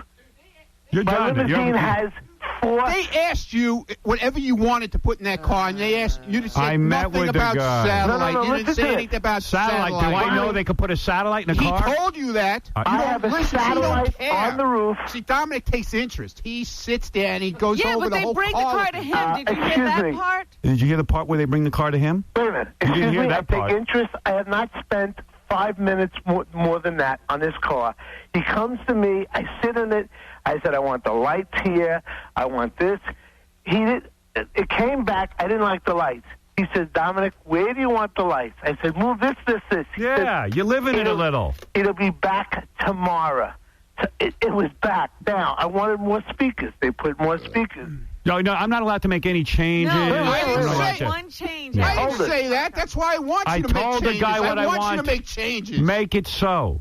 This guy. God, you're making it like ice. Ronnie, I love you, but let me tell you. See, you're putting it Listen all to on Dominic. me. This is wrong. Listen. This is wrong. Now, for the satellite, I said to him, you know what I want? I saw in a magazine that a thing where they put a satellite on your roof. It's not ugly. It's a flat thing. Right. It is kind of ugly, Dominic. You got to admit. Please. I've seen your car, and it's kind of ugly. You know I don't what? care. I would want the satellite. Outside the car, you're in the car. Yeah. I get 500 channels. I'm watching the E! Show. I watch Howard in my car now. All right. Look at this. He could have had that. He didn't say he wanted it. Yeah, right. Whatever Why, Dominic, you know... Dominic has a statue of a boy peeing in his own mouth. No. You know, Dominic, I'm trying to do the right thing for him, but nobody seems to understand it. Why do I have to go there? Did you hear that part, Ronnie? They go to him. In one day. If I want Picasso to be there today, the company, the guy's there. He just waits for me. I walk out. I don't know why I got to be a victim of this. Be I'm getting yelled at. Back and forth. And people putting all this... Get the car to me. Get it done. Call Wayne Siegel. Call Dominic. He'll get it done. My guy will come there today and straight whatever you want out. He runs it. He only builds... Yeah, I know Picasso. You know what? All right, now you got the plug-in. I deal with Empire Coach, okay? Why? I've been dealing with I them. thought they hated you. Why are you They plugging? do hate me now. But Why do they hate you? What did you do that's so bad? Giving them That I You complained? asked for a car? Ronnie, You're buying do a you car think- from him? You're a bad guy? No, I'm not. Ronnie, I don't save 1 cent on the limo. He gives me a price. I lease it over 3 years. The end, I give him $1. I understand that. I don't want a penny from this guy. You know what I want? Would you do me a favor, Dominic? He'll call you. He'll be there tomorrow. I just want Dominic, service. do me a favor. Would you? You're a friend. Whatever you want. Do me a favor. Call Ronnie and speak to him privately and teach him how to... He's in the service industry. Yeah, how to take care of a client. Teach him how you don't yell I'm in not front of yelling. your girlfriend about situations. Oh, that's my fault, too. Yep. Yeah, okay. You made her feel funny about taking the car. I don't want to even talk about That's number one. Okay. Number two, talk to him about how to get things done. How to be a man of action. Well, he usually is, actually, when it comes to protecting. I'm losing faith. Maybe In it's time for me to go. Might be. Stop it. Might be. Goodbye. Goodbye. Are you ready to leave? It might be time. Ronnie, If you can I ever ask left, one you would question? commit suicide. No, I Is he wouldn't ready commit to go? Is suicide. that what Are he's you ready to saying? go? You telling me you No, want to he's leave? not going anywhere. Stop this. Is that what Ronnie, you're can I telling me? ask You a want to question? leave? Dude, Does your limo come with pizza? if you feel I'm incompetent, then maybe I should go. Are Maybe you? I should go. Let me ask you a key question then. Go ahead. Are you able to handle this situation? I don't know yet. All right. If you can't, you should resign. Okay. All right. Now go figure things out. Yeah, I'm gonna go. Go sit and figure things I'm out. gonna go sit in my plastic chair and figure it out. Go ahead. Take a nice nap. Shame on him. Shame. Scrazia. Scrazia. And it's perfect if you're going to the source. So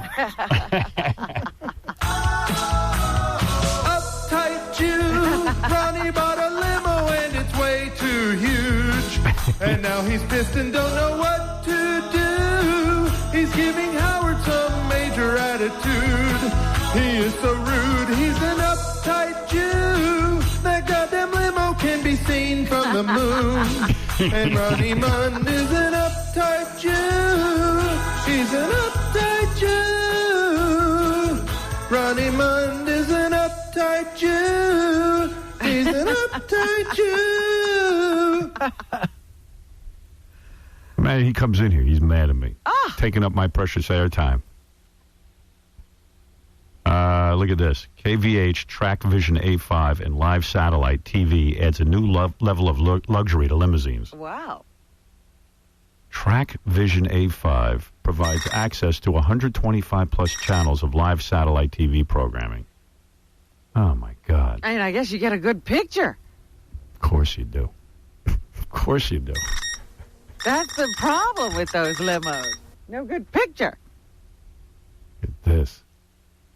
You know what? I'm afraid to ask for any of this stuff. You'd better not have one Because thing. I know it'll be wrong, and then he'll have to go fix it. You better not need one thing once this limo comes. That's Yeah. what he's telling you. Don't Yeah. you dare complain. Need anything. going to get it.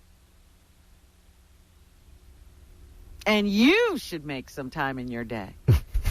I don't know when I'm going to get down there. Please just let's get this done. I just need it done. It's enough already. And like a baby, you're going back on your word. Yeah.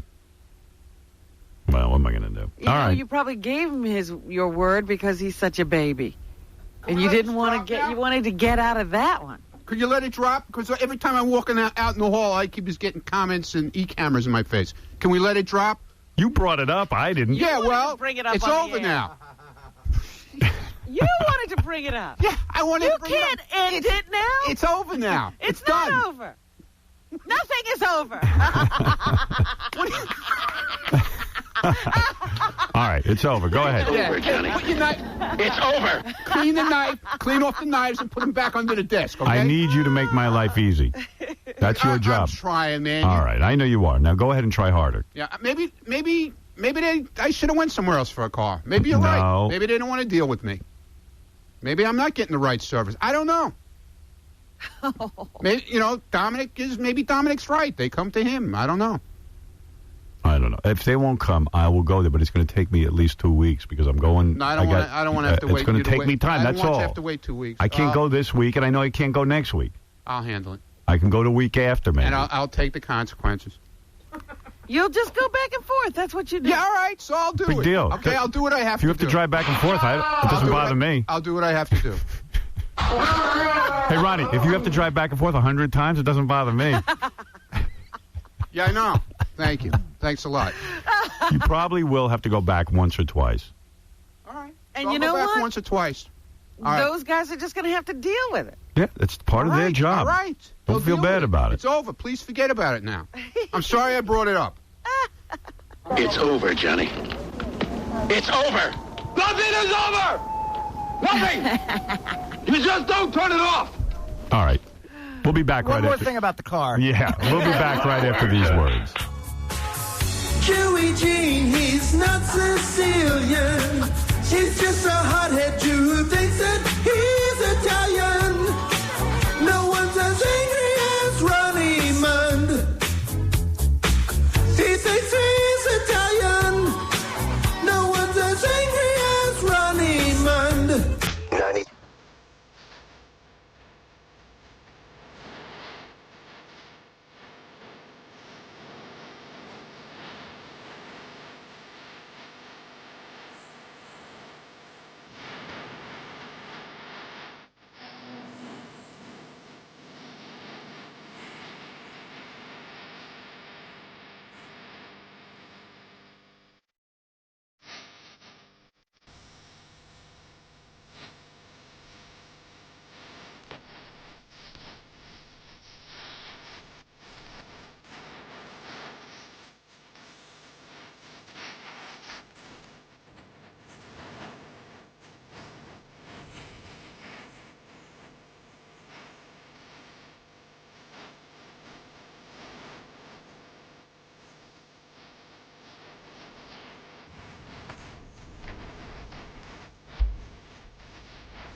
Hello? How are you this evening? I need to find out what you think about the people in our band.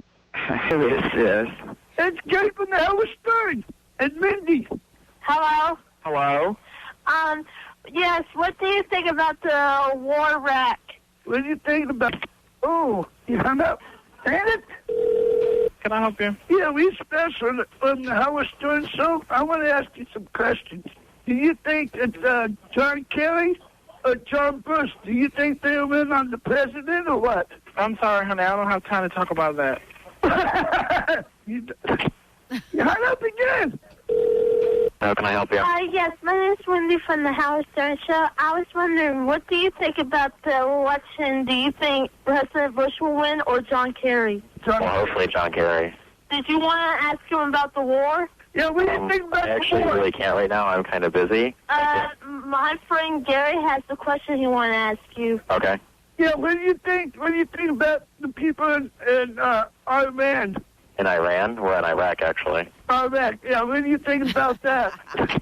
Wendy, I'm going to kick you out. I forgot, okay, kid? I'm sorry. I'm sitting there arguing with you. Okay. God damn you. Let me talk to him. Good evening. Hey, this kid from the Howard Stern, Aaron Smessel. I want to find out what do you think that the people in Iran and the people for the voting. He hung up. God damn him. I love how Gary always blames Wendy when they hang up. She's a pain in the ass. It's her fault. Well, he gets frustrated. Let me just mention a new contest here. If you're blind, that's right. If We have a contest for the blind? Well, absolutely. If you're blind Finally. and you're a beautiful woman, you might be perfect for our blind beauty pageant. That's right. The chance to win $5,000 courtesy of Lionsgate, Alone in the Dark. How do you know if you're beautiful? Well, people tell you. People will be honest with you, I hope. Just because you can't see something doesn't mean it can't kill you. Evil Awakens on DVD everywhere May 10th. So you see how we tie these things together? So we have a movie about a blind person, and we're having the blind beauty pageant. Send in a 2-minute videotape of yourself to Blind Beauty Pageant, 40 West 57th Street, 14th floor. And I know if you're thinking that you'll scam us, we have an actual eye doctor coming in to examine each person. Really? That's right. So you got to really you have to be what? Legally blind? legally blind. Get your tapes in soon. No tapes postmarked later than April 29th will be accepted. Hey, Howard, can I just jump in and say one thing? Yes. Make sure when you send us a tape, you give us a sense of your body. Like, we got some tapes for the lard ass contest where it's just a picture of a chick's face. Yeah, we need to see it all. Why wouldn't in the lard ass contest they show you their entire body? I don't know. Because they're lard asses. Get up. All right, so Miss Howard Stern, well, she's been the reigning Miss Howard Stern for like 5 years. Yeah, she has held that title longer than anyone. So she contacted us. She went out and got new boobs, like double D's, like huge. I still don't understand why. She said, I want to come in and show you. And then Gary said she was acting really weird in the green room, and she was being, like, super talkative. Now she's always quiet. Yeah. He goes, she's, like, rattling on and on and on. And then he said that she's taken painkillers for her boobs. But I said, didn't she have her boobs done, like, a month ago? But they said the painkillers make her talk, like, really, like, a lot, anything you ask her. Wow. So I said, what's this all about? There she is. Wow, look at the size of those things you put in your chest. Wow. Oh, man. Now she's all proud. All proud. Jesus. Look at the size of those. You went real big, honey. I did. Yeah. And what'd you do? You got new teeth? I had those last time. And new I was lips? going to say she got big teeth and big boobs. Right. Can I tell you something? You're Yes? a pretty girl and everything, but you keep changing stuff. And I remember the Andrea I met first. The woman who won the contest. You were the cutest, just leaving everything alone. Stop already. You're going to screw everything up. I know, Howard, but I want to be sexy and have a new poster. Yeah, but you are sexy. But I'm sexier now. Well, all right. I mean, I don't want to say anything, but it's enough already. Enough with the plastic surgery. How old are you? 22. Yeah, you're too young for all this. You get your teeth. What'd you do to your lips? You did something? Oh, just injections. Injections. What are you doing? Robin, I had to do it. I wanted to be sexy. I want to be in Playboy. I'm trying really hard. Yeah, you know, big fake You were teeth. pretty enough to be in Playboy before all this. I guess I wasn't. You should get your brain enlarged. And what do you want? You want to get lipo now and a nose job next? You got a beautiful little nose. What are you doing? Who is telling you to do all this stuff? Nobody but myself. Who's advising you? God. Nobody but myself. Plus, I thought you had no money. Where are you getting the money for all this stuff? Oh, boyfriend. Yeah, she got a boyfriend. Oh, yeah, you got a sugar daddy? Ask how old the boyfriend is. How old's your boyfriend? 74. Oh, 74. Out of here. Are you serious? Yeah. Howard, see those Louis Vuitton shoes? Let me she's see wearing? your shoes. The boyfriend bought those. Wow. How much is a Louis Vuitton shoe, do you know? They're only $500, but I bought these myself. Right. No, you just told me in the green room your boyfriend bought those. Right, my boyfriend bought me this purse. A Louis Vuitton. Is that Louis Vuitton also? Yes, sir. That's about $800. So you're doing a 74-year-old guy? No, Tell the he has truth. a girlfriend. Do you have a 74-year-old boyfriend? He has a girlfriend. He's not my boyfriend, but, you know, we're seeing each other. And I really, really like him because young guys are just stupid. Yeah, I'll say. But wait a minute. He has a girlfriend. What, do you just go out to eat with him and stuff? Right, Robin, I do. You're lying now. And my favorite wine is Pinot Grigio. Your favorite wine is Pinot Grigio? Yes. You're becoming very worldly. Yeah, look at that. Where'd you find this 75-year-old guy? At the Macaroni Grill. The macaroni grill. Sounds like your favorite wine is Pinot Percocet. So what happened? You're on painkillers now? Only for, you know, like a week more. I mean, I just got my boob job. I thought you got it like a month ago. I had it like when I was 18. I'm 22. I just got a bigger one. Yeah, no, but when did you have your boobs redone? Like 3 weeks ago. 3 weeks ago. 4 weeks ago. And it still hurts?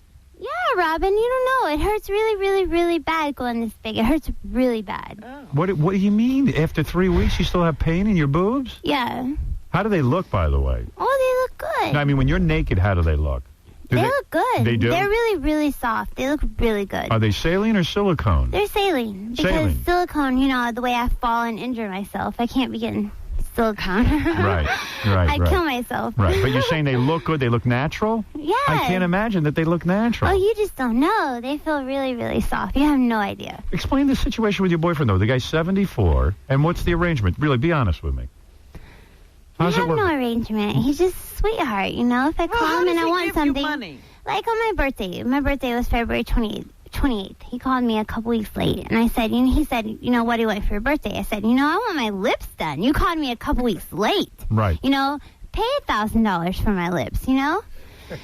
So he got my lips done, and at the same time, I said, you know, I want my boobs done. Right. How much did that cost?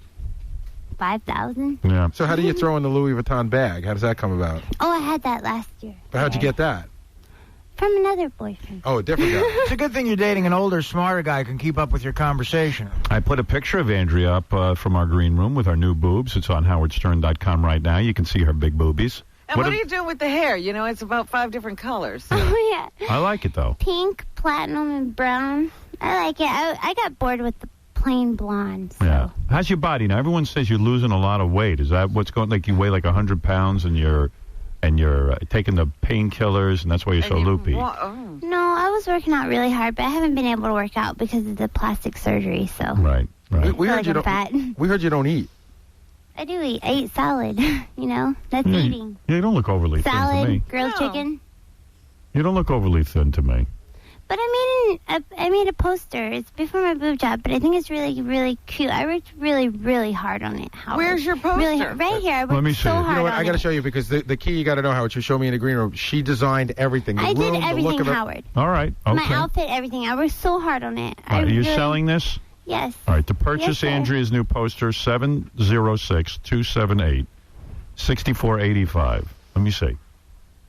Oh, that's a good picture of you. Very pretty. Nice. Thank you. You look very nice. I worked out for so long for Let me that. see. I Turn worked it so around. hard. And there's no airbrushing or anything? We're No, seeing the real sir. Andrea, Miss No, Howard Stern? Yes, sir. Who Howard- took this It's all me. That's her. She picked the sheets. She put the clothing. the clothing, the feathers up on there. That's all Andrea. It was jeans. I cut them up. I put suspenders on them. That's all me. James King took the pictures and. Right. Well, it seems like you're living well. Is that a better one? Is that a different... Oh, that's a more revealing one for the more perverted guys. All right, that would be me. Let me That's take a us. look. Yeah, That would be you. Oh, wow. Look at that. Your boobs look nice there. Right, but that was before my boob job, and Right. this is my new boob job. I love you guys, but I had to get bigger boobs because I couldn't help myself. You got bigger boobs, and how does your body look now? I want to see you in a bikini or something. That's really. I have a bikini in my pocketbook. If Yeah, you go want me to get change. into Yeah, it. yeah. Let's see how you look. You want me to? I'll get into it. All I right, don't go care. ahead. All right. Okay. Well, she's a lot more talkative on these Yeah, pain who pills. is this woman? What are these pain pills It's you're on? Andrea Brooke. The pain pills you're on, what are they called? I have no idea because I don't know, Gary. You look at it. Are they in here? I don't. Yeah, I mean can I they look? were. I don't know unless Zotard has them. Where is the... Zotard is what I renamed him. all right, there's your bikini that you're going to change into. bikini. All right, good. I think Zotard's in charge of the painkillers. Yeah, he has my painkillers, right? Right. I'll go look. So you don't know the name of them? I'll go look. I don't know. Do you notice they make you more talkative? They do, Howard. Yeah, do you like that? Yeah, maybe. Yeah, because I love you guys. I miss you guys so much, and I try so hard to be better. And Right. No, you look fine to me. You know. Now, so let me understand something. You met this 74-year-old guy, right, he's so sweet. and the arrangement is he a young-looking 74, or is he like a real old Howard, guy? he tans at the same tanning bed I tan at. Right. He's so sweet, but he's not young, but he's a sweetheart. But he has a girlfriend, so we'll never be together. I'll just have to find another boyfriend. It's okay. Yeah, but wait a minute. How old is his girlfriend? Oh, like 26. Oh. Oh. I'm 22. What are those pills? I think they're a Propoxyphene. What is it? Propoxyphene? A generic brand for Darvocet or something. Demerol. I know I have See, Demerol. You know what? This is 100 milligrams. Like, I would give her 50. I like her a little bit more talkative. This is a little bit too much. How many of those pills did you take? Well, they doubled it to a day because when I got my boob job, I went tanning into the gym because I was really working out really hard to get in shape. Like I was trying so hard because I didn't want to get lipo because I didn't want it to look funky. So I got a fever. I got really sick with my boob job, and he's like, what are you doing? I said, I'm working out and tanning. He's like, well, you can't do that. You got to sit in the bed. I'm going to have to operate again. Right. And I said, I'll sit in the bed. That's fine because I don't want to have another scar. And he said, it's fine. So I stayed in the bed. Yeah, you can't be up and running around once you have a boob job. Right, so I'm waiting, but I just feel a little fat right now. Guy, whatever you do, don't let any of those pills spill in my drawer. Yeah, it sounds like I might need a few of those, too. Have you ever seen her like this? So I put pink in my hair and just decided I didn't care anymore. I put brown and pink, and I just forget it. So you haven't, be honest with me, you haven't had sex with the 74-year-old guy? You must have. You must kiss him. No, I kissed him. Yeah, because no guy's going to give you money just for hanging out with him. But we mean you make out with him. Yeah. Yeah. Yeah. Oh, okay. Do you, again, people, whenever you ask, do you have sex, they have an idea. Like, do you touch him in any way? No. You don't touch his package? No. Oh, come on, Andrea. Howard. I don't believe that. Howard. The guy's not going to pay for your boobs and your lips and everything. Howard, what is that? $6 grand? I want 50 grand. Yeah, but no guy's going to give you $2,000 even if, he wants sex. Howard, I live in Georgia. So, what does that mean? No. That means she's on Darvocet. No, what does it mean if you live in Georgia? I don't understand. No, he has a girlfriend. It's just not going to work. It's not like It seems to be working great. You're at least, he's into you for at least 15 grand, so it works great so far. How many guys you got paying your bills? I pay all my own bills. No, you said you have another boyfriend who pays for stuff, Not right? anymore. No? No. Boy, Where'd all these boyfriends come from all of a sudden? You said you never had any. I don't know. They come out of the blue. They're obsessed. They're crazy. They call me all the time. I can't get rid of them. No matter what I do, no matter who I date, no matter what I say, no matter how much I tell them I hate them, they won't go away. Well, you're obviously a sexy girl, right? Yeah. You guys dig it. She lives, even when she came here a couple of years ago, she lives a crazy lifestyle. Like those glasses that she's wearing, they're not fake. They're real. What those glasses run you? I don't know, $290. Yeah, I mean, she always has expensive stuff. Yeah. $1,000 shoes, $1,500 pocketbooks, always. Yeah, I don't know how she does it. But I'm high maintenance. I like that stuff. Yeah, but, That's you why I'm always selling a poster, because I'm about to go broke and I'm not going to be able to get anything at all. Sure. We've So- heard that before. No, really, Roger. Somehow you always rebound. Yeah. But she always says, she's from this little small town. Oh, you don't like it there? Why don't you move? Because I don't want to live alone. I'm scared. You still live at home with your dad? Yeah, if I had a roommate, I would move, but I'm really scared. Why don't you go put on your bikini? Let's see how you look with your new Put it boobs. on right now. All right, let's go see how you look with your new boobs. Okay. All right. That's Miss Howard Stern? Miss Howard Stern Andrea just got up to a double D. All right, good. Let's see. Let's see what she They got. haven't really settled in yet. All right. Christ. Boy, she went real big on those boobies. Is it the drugs or is that, boob confidence we're hearing? No, she is high as a kite. She's gone. Hey, while she's changing, I heard she worked at Hooters, Really? and they fired her for a day. Like one she day. worked there for a day. Yeah. Did you hear that, Gary? No. Yeah, I heard some story that she was working at Hooters. Ask her if she got fired from Hooters. Hey, Andrea. She's loaded. Did you ever work at Hooters? No, it didn't work out, Gary. Did you work there for like a day? Yeah. What happened? It said it caused too much attention. You caused too much at Hooters? Yes, sir. I'm having trouble hearing you. They said they'd hire me for outside promotional work and never hired me for anything. It's been weeks now. But did you actually work at the restaurant? For one day. And what happened? At the end of the day, the manager said what to you? I caused too much attention as a waitress. Gary, you mind putting on your burqa? Because, I mean, you're going to be in the shot with Andrea. No, I think I'd let Doug hold the microphone.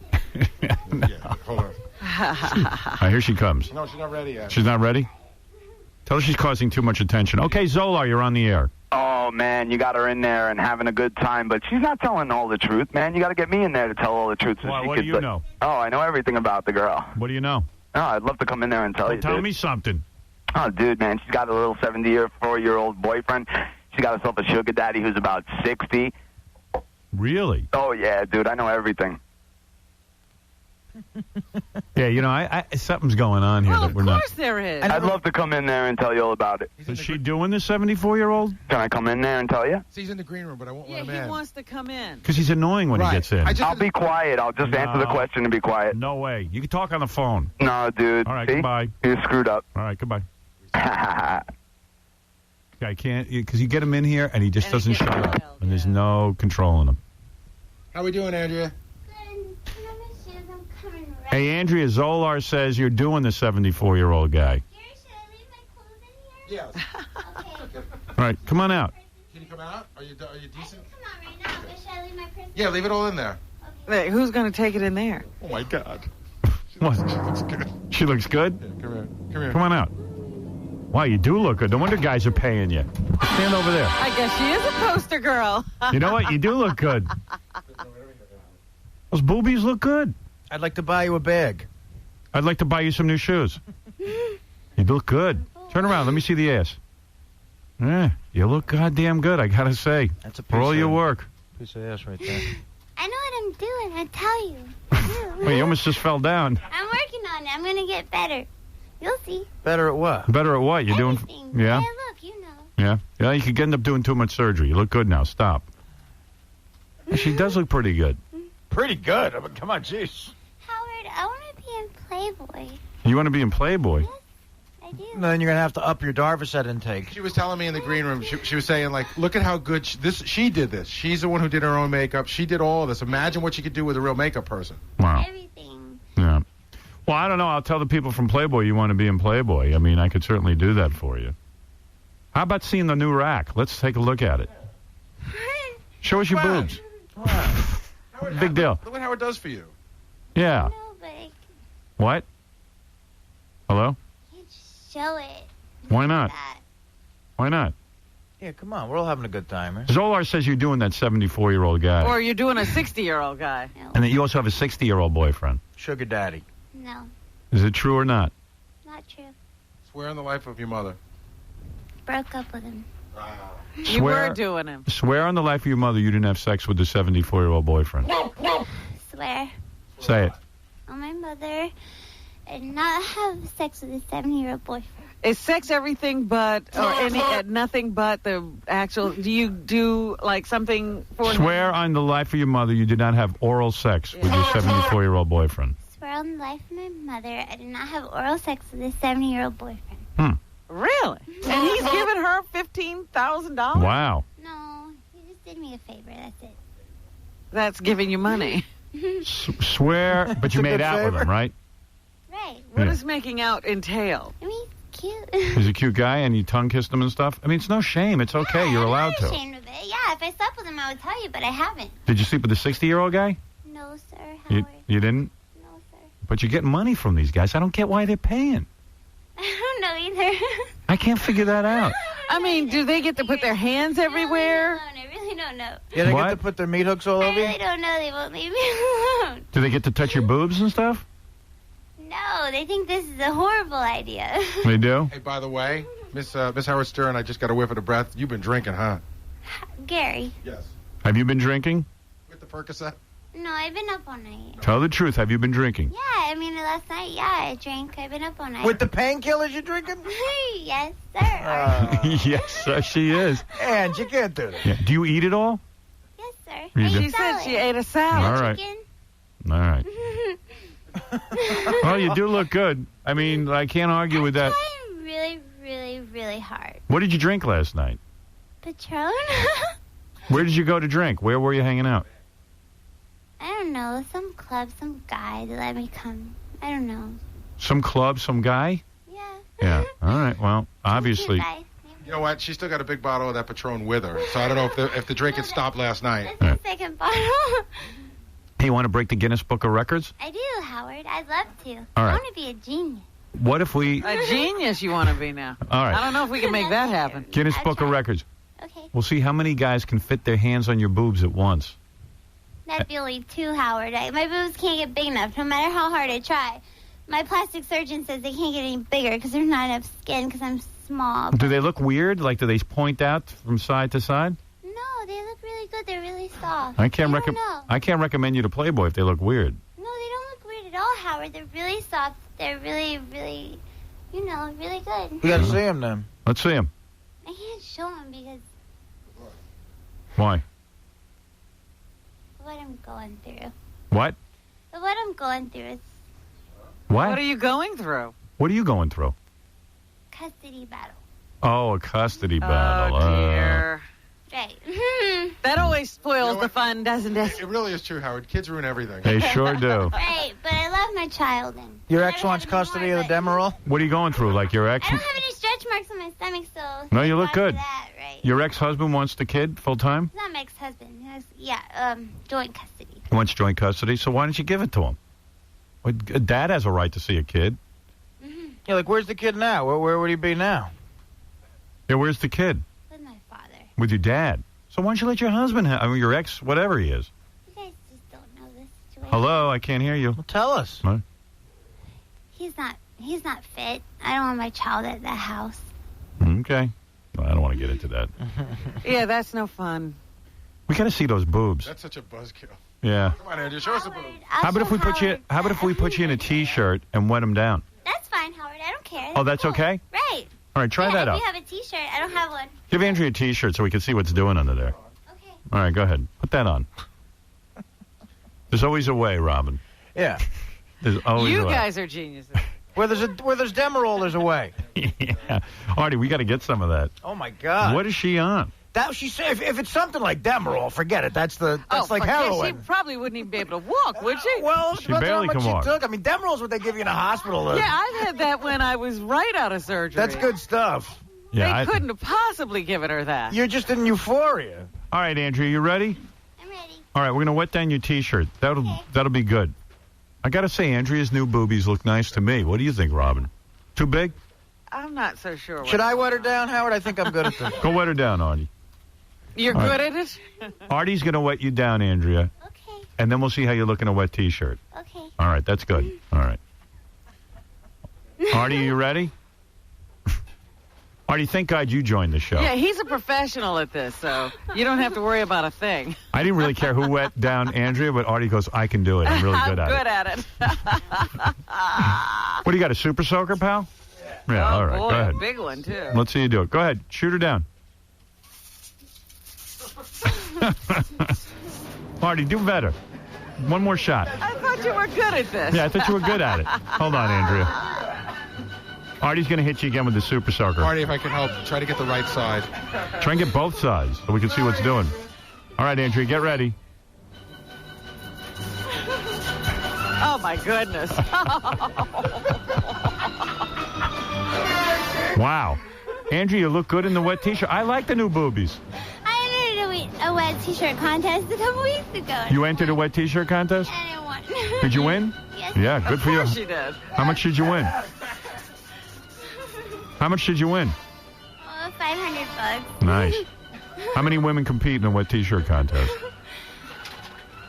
I don't know, like 5, but they weren't, they're from Georgia. Right, all right. Wet her down again. He sprays her face. I know. What is he doing? You look good like that. take out my anger on chicks. Andrea, you look good. I'm all for the new boobs. They do. You know, she did a good job. Yeah. They're not outrageously ridiculous like I thought they'd be. They're very, very nice. Well, Andrea, it's good to see you. To purchase... here's Artie with the water again. Artie's still spraying. To purchase Andrea's new poster, call 706-278-6485. Artie looks like he's trying to break up a civil rights rally. I know. He's like those... He's working really hard. You know when the black people were rioting? Yeah, when they get the hoses out. Yeah, they get the hoses out. He's like one of those cops. You ain't getting in our white school. Get back in the bus. Good work, Andrea, on those boobs. Thank you. Tell your doctor I approve. Thank you. All right. That's Miss Howard Stern, and again, her phone number, 706-278-6485 to buy her poster, and we'll be back right after these words. Here's an excerpt from a book on drug lord Pablo Escobar. To entertain his closest friends, Pablo would hire a gaggle of beauty queens for evenings of erotic games. The women would strip and race naked toward an expensive sports car, which the winner would keep, or submit to bizarre humiliations, shaving their heads, swallowing insects, or engage in naked tree climbing contests. The Howard Stern Show. I want you to want me. Yeah. I want you to want me. I have to remake this song, Rob, for my debut on American Idol.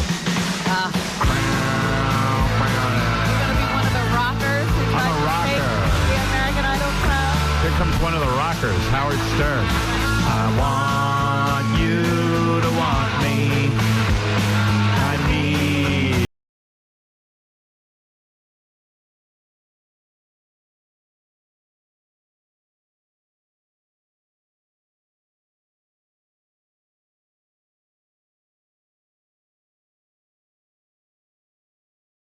This is just for one day. Did you ever hear the version he did at the concert for New York? No. You got to pick that up. It's really cool the way he does it. Is that a CD concert for New York? I'm sure it is. Yeah? Yeah. I have it on my iPod. A lot of people excited about Sunday night, that Bruce Springsteen 1 hour special. I got to admit I am. I'm excited. Where's that going to be? On VH1. Storytellers. Yeah.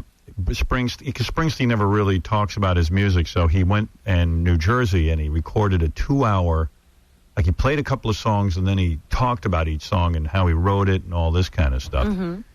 And I'm reading the review in the paper and they're saying, you know, for any Springsteen fan, this is really great and he was terrific at it. I can't wait. But here's why cable is so goddamn stupid.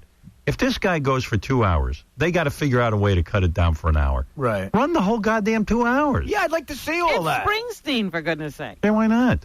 You know, I was there for it. I watched the taping of it. Yeah. It's great. I wouldn't have cut a thing out. I mean, the only time they could cut is there's a couple of songs he repeated.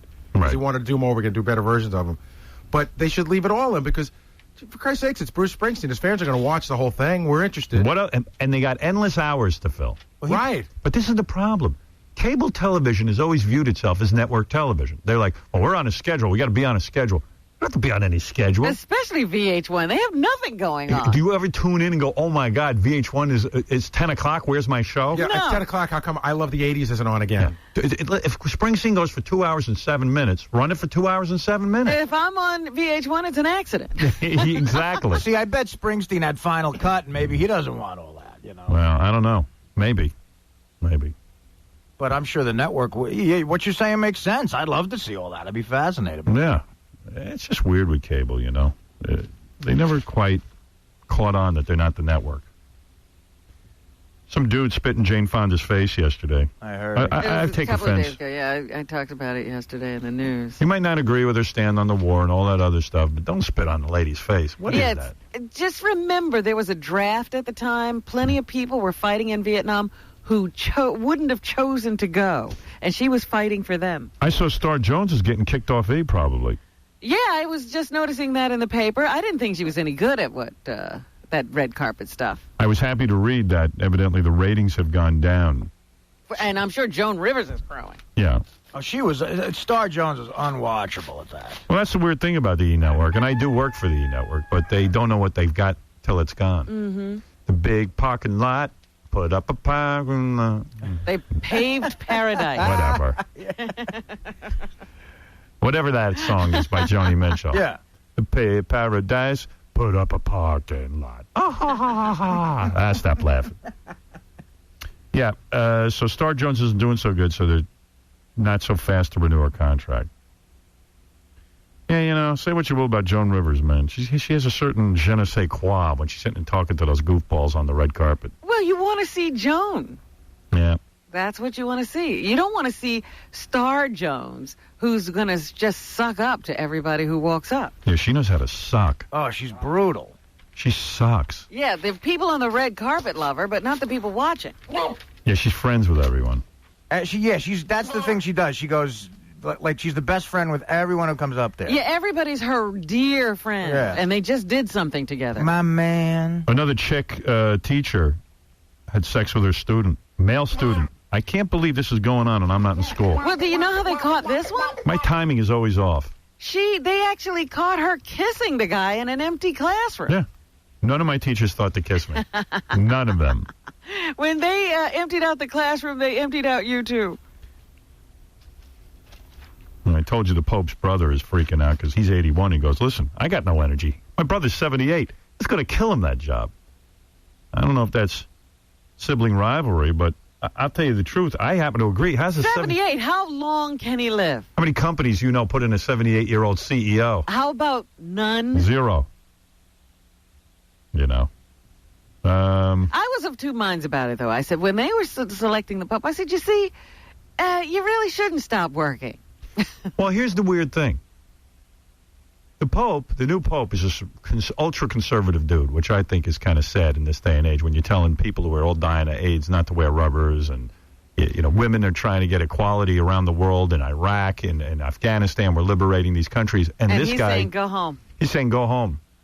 Only men can make decisions. Yeah, go home. You're messing up everything. You're tipping the balance. So I was thinking about it. A 78-year-old guy ain't going to change anything. His assistant that he's picking is beyond retirement age as well. So whoever his right-hand man is going to be isn't going to be telling him anything either. So if women aren't, he says, this is the new Pope. He's saying women aren't physically able to do what men do, and there are differences, and so therefore they can't be cardinals. He's saying mentally, emotionally, psychologically, intellectually, everything. Yeah, physically, there's differences. So how about 78-year-old guys shouldn't be the Pope? If that's the case, because they can't physically do what other people do. Right, or mentally either. They're inferior in every way as well. Right. So if women are inferior, why aren't old people inferior? It's just this weird thing where you can decide what's cool and what isn't. And the Pope, he got to be the Pope. This cat's no dummy. The old Pope, he was so old that when all the cardinals would come to Rome to visit with the Pope, the Pope would be like, I'm too tired to visit with Cardinal Babushka. So he would go visit with them. Right. Good move. They all got to know him. They got to know him.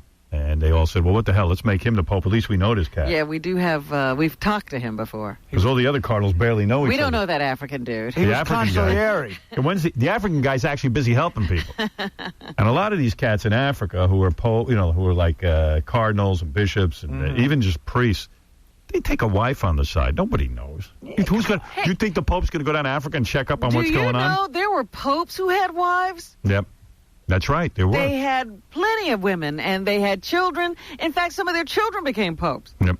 Really? Yeah. Well, some of those popes during the Renaissance were supposedly just like mafia kingpins or something. And this Pope was always encouraging the old Pope to retire. Right. So you know where his head was at. Yeah, he wanted that job bad. I wonder if before that's he died. Has that ever happened? Did anyone see that on a report? Has a Pope retired without dying?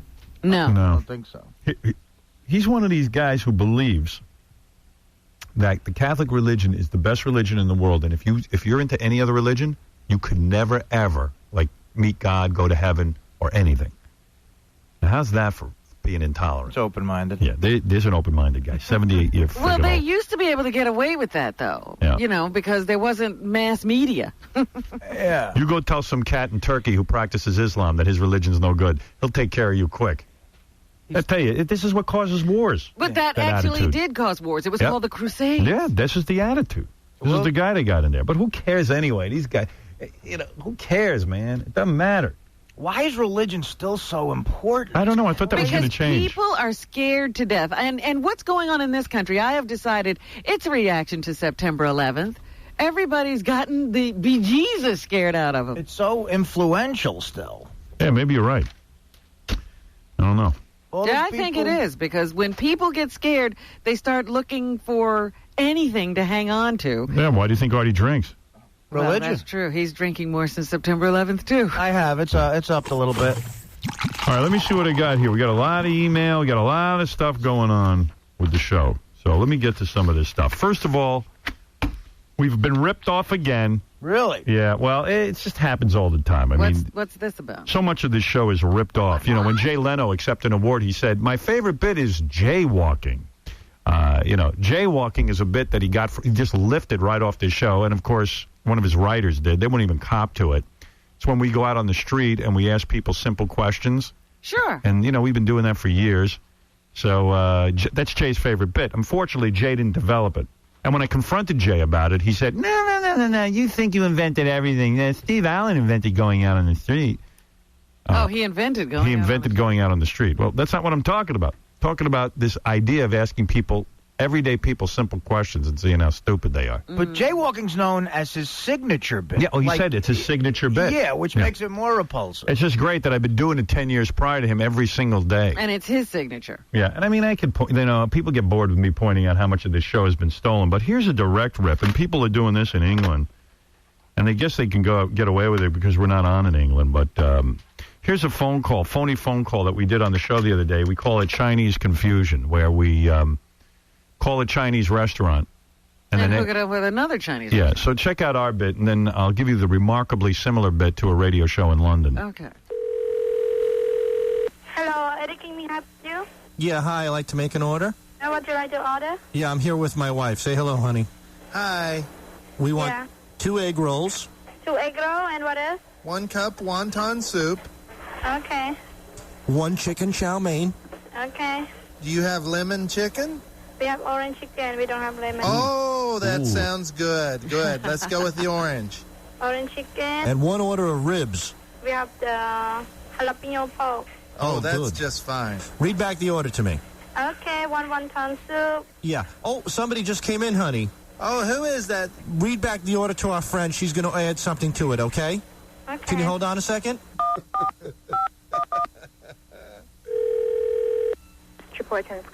Hi, who's this? I'm Stephanie. Hi, Stephanie. Hold on. Hello. Are you there, honey? Yeah? Yeah, read the order to Stephanie and see what else she wants. Go ahead. Okay, wonton soup, chicken chow mein. Wonton soup, okay. You want one more wonton or what? Chicken. Yeah, I got a wonton soup.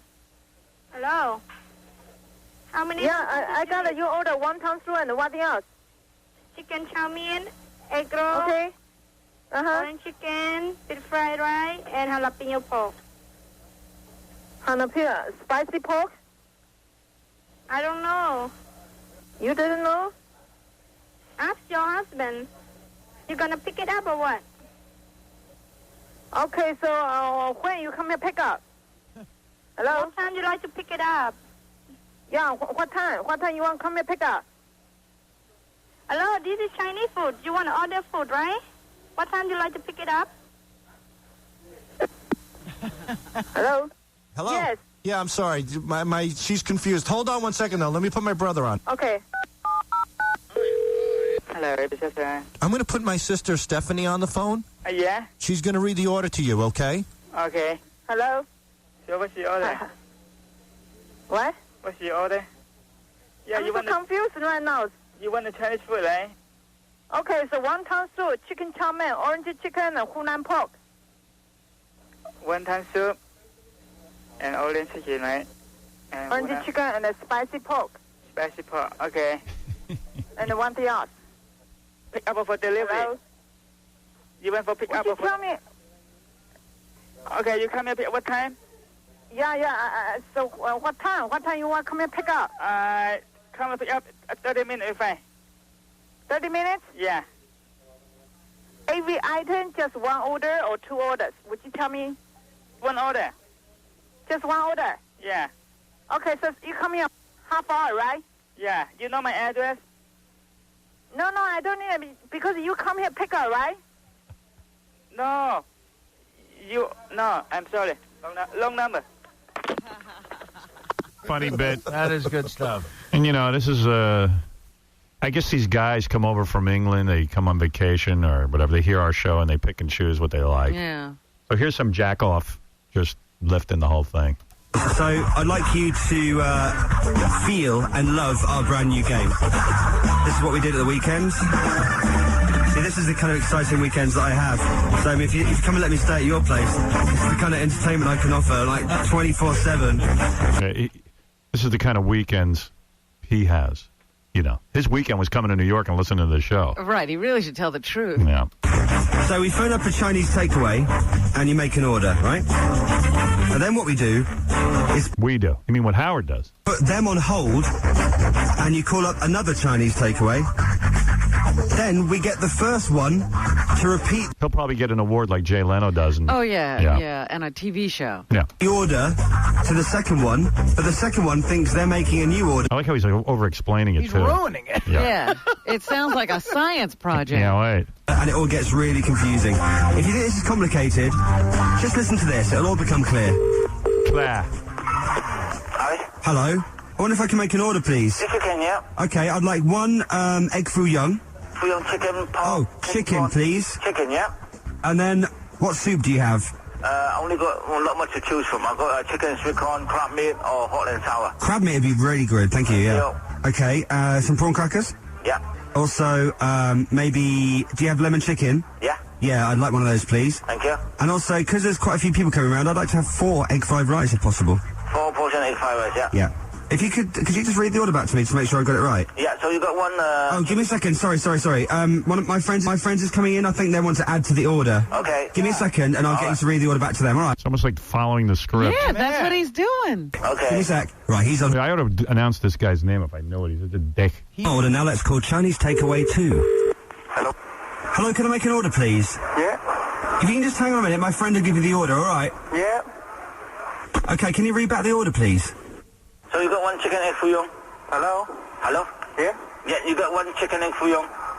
Chicken and egg foo young. Chicken foo young, yeah? Yeah, and then one crab meat sweet corn soup. Yeah. And then portion prawn crackers. Yeah. And lemon chicken. Yeah. 4 portion egg fried rice. Yeah. That's it. Okay, thank you. So, how soon can you get here? About half an hour, okay? Yeah, under what name? Pardon? What name? The driver. The delivery driver, what name you mean? Well, we don't do delivery. Huh? We don't do delivery. We do delivery? We don't. Are you coming to collect it? Yeah, you come and collect it, yeah. Oh, you're coming to collect it? Yeah, you come and collect it if you ordered it. Oh, right. I thought you said it was a delivery, innit? No, we don't do delivery at all. The only delivery we do was the pizza up the road. Oh, so you're coming to collect this food, yeah? Yeah, correct, yeah. Okay. When you coming? Oh, what do you mean? I said, when you coming, not me. Huh? You come and pick them up. Pick what up? Well, you just order the food, you take away shop here. You just order the food from this takeaway. Well, what do you mean?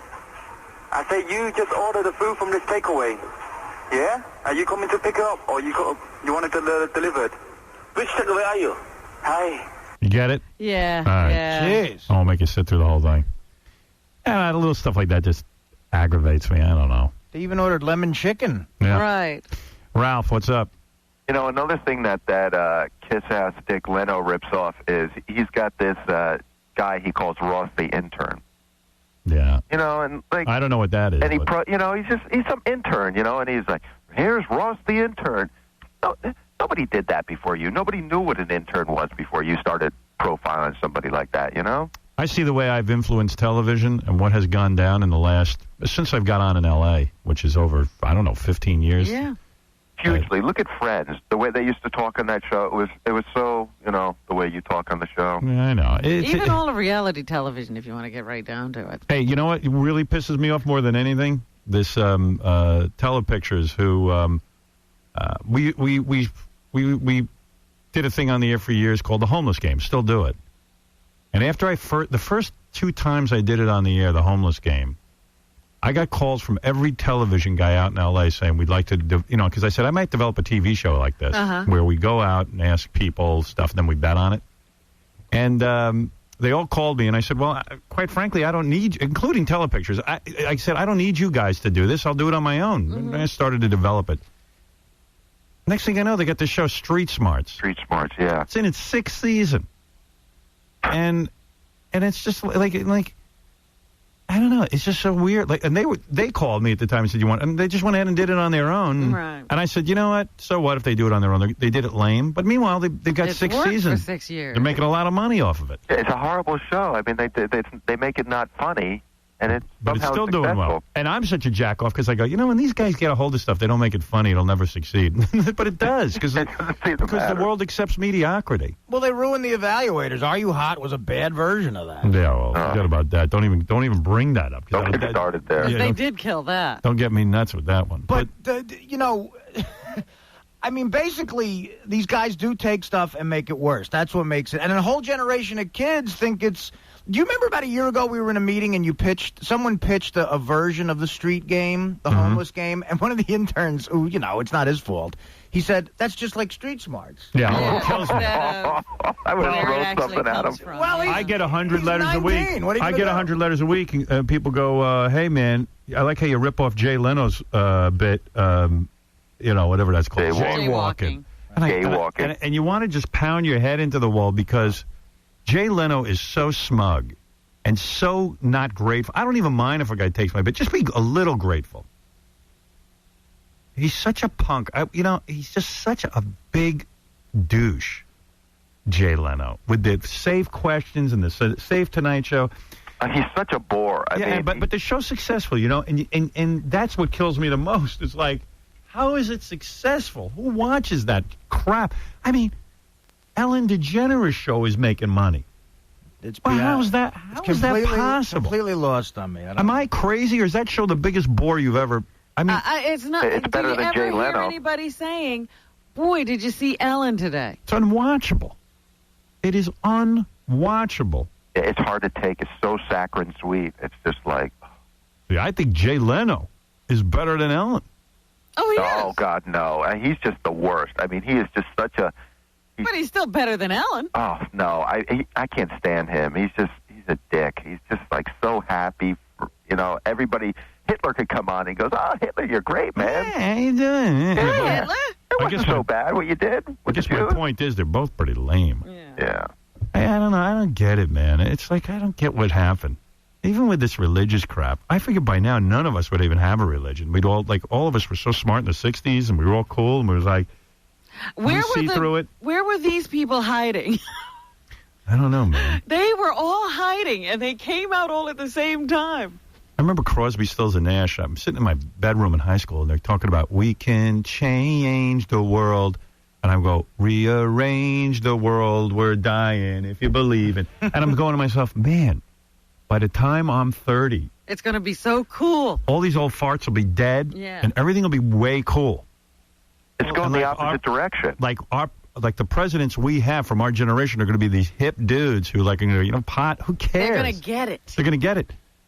And it never happened. I don't know. Like a great movie like Blazing Saddles. You couldn't make that movie now. You couldn't put that out now. Yeah, it's gotten People would worse. freak out. Yeah. Well, that's what I said. Basic Instinct couldn't have been made. A lot of great movies would never have been made today. We can change the world. Forget it. Nobody knows what that you're talking about there. Fred's going to go find that song. Fred had to leave. Fred left. He got so disgusted. Fred got motivated, huh? Yeah, he got up out of that chair. Wow. Crazy. All right. Hey, listen to this. Andy Dick was booted from a comedy club after patrons complained that the 39-year-old entertainer exposed himself on stage. Yeah, I saw that. He's great. Yeah, Andy was drinking. We got to get him back on the show. I thought he was a sober guy now. He's either making out with guys or exposing himself. Yeah, he's just a He saint. doesn't know what to do. Edmonton Journal says he was drinking the whole time he was in Edmonton, but he didn't think he was drunk on stage. Several people who had seen his April 1st show said he seemed drunk. Dick says he did expose himself during a bit about a Rolex watch, but says the club management knew it was part of his act. Dick performed 2 shows April 1st, but when an audience member complained, he was told to forget about his April 2nd shows, and the club paid him half of his $15,000 fee. How do you go to the management and say, oh, I exposed myself during part of the act? Yes, this is part of the show. I just can't believe Andy Dick gets $15,000 a show or something, whatever that is. $15,000 a weekend. He gets $15,000 for a weekend. Would you think he could get more? He's on TV. It depends on the draw. It's all numbers with those people. It's just Artie, what do you make a weekend? Put it this way: the Howard Stern show been very good to me. It depends. Look, what you say is, you know, it doesn't matter who it is. It's like, how are the reservations doing? If you sell out a couple of times, they give you more money. Yeah. I mean, here's an amazing story. Here's an amazing story. Forget Andy Dick's wiener. Here's an amazing. Hey, Ralph, thank you. Yes, I wonder how that works into a Rolex watch bet. That's all. You know, as drunk as I've been on stage, I never exposed myself. You know, it never ceases to amaze me how much crap is done by politicians in the name of protecting children. You know, you know, they're gonna. You never hear a politician come on and say we're going to wipe out poverty to protect kids, or we're going to give universal health care to anyone under 18. You never hear that. None of that stuff. The only thing they're willing to do is say they want to clean up indecency, you know, like this show, because this show is going to make them into tards. This show perverts. is dangerous to children. And then they want to get rid of gays. Texas bill would ban gay foster parents. So if anybody's ever been in a foster home or see what goes on in a foster home, it is the closest thing to hell for a young child that there is. And well, you can't say that as a blanket statement. There are some good foster homes. Yeah. But they can be gay, too. No. I'm saying the biggest hell. I'm talking about these orphanages. Well, that's a different thing That's than a what I foster meant. home. Yeah, I don't mean that. Okay. So now you got some kid who's living in hell, and a gay couple says, we'll give them a home. We'll give them a home. Mm-hmm. We'll love them, we'll care for them, and we'll give them a home. Choice A, rot in an orphanage or a state-run facility, which is the closest thing to a mental institution. Some of them are mental institutions. Or live with two people who love each other and want to give that love to a kid, but they happen to be gay. Mm-hmm.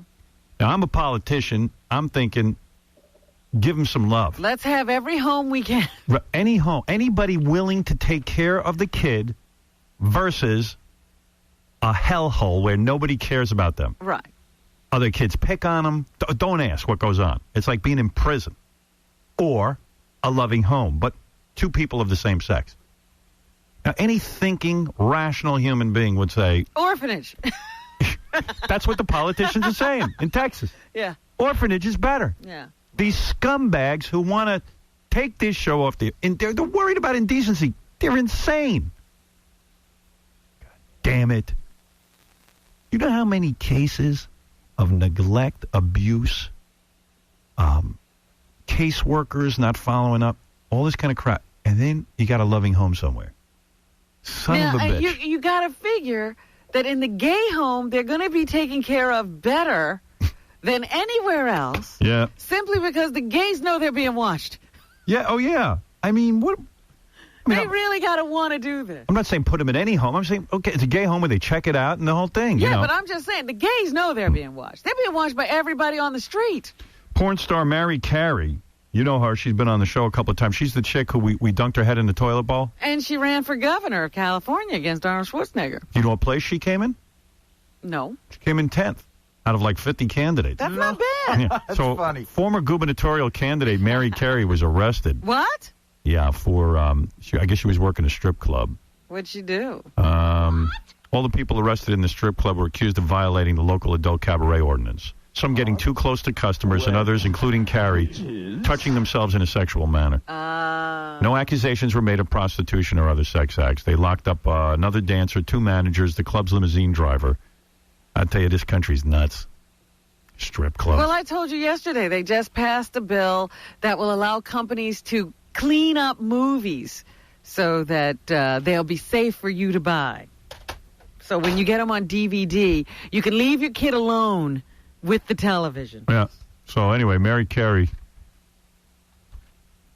We got to get her in here and dunk her head in the toilet again. I wonder if Mary Carey got more votes than Gary Coleman. I think she did. That's great. Oh, I just heard that Webster gotten in trouble with the law. Oh, yeah? You know that little kid, Emmanuel Lewis? Right. What's the matter with him? He got stopped for going, like, I don't know, 70 miles an hour in a 40-mile zone or something like that. But the cop did not give him a ticket. And I don't know how the cop found out, or anybody found out about this. The cop didn't give him a ticket. He asked for an autograph and took his picture with him. There you go. So now the cop has been reprimanded. You know, that's going to ruin it for anybody who ever gets a break from a cop. You know what I mean? Yeah, I mean, come on. Who turned him in? He was a good guy. Right. What kind of car is Webster driving? I have no idea. And going so fast. How'd he reach the brakes? Maybe that's that was why. a problem. Yeah, couldn't get on it. Driving while short. Yeah, here's Jay Leno. His favorite bit, Leno says, is jaywalking. Well, you think the next sentence would be, he thanks Howard Stern for that bit that he never paid him for. He goes, I love asking people asking them obvious questions and getting unexpected responses. Like asking who the first president of the United States and hearing Abraham Lincoln, Leno said. That's always fun.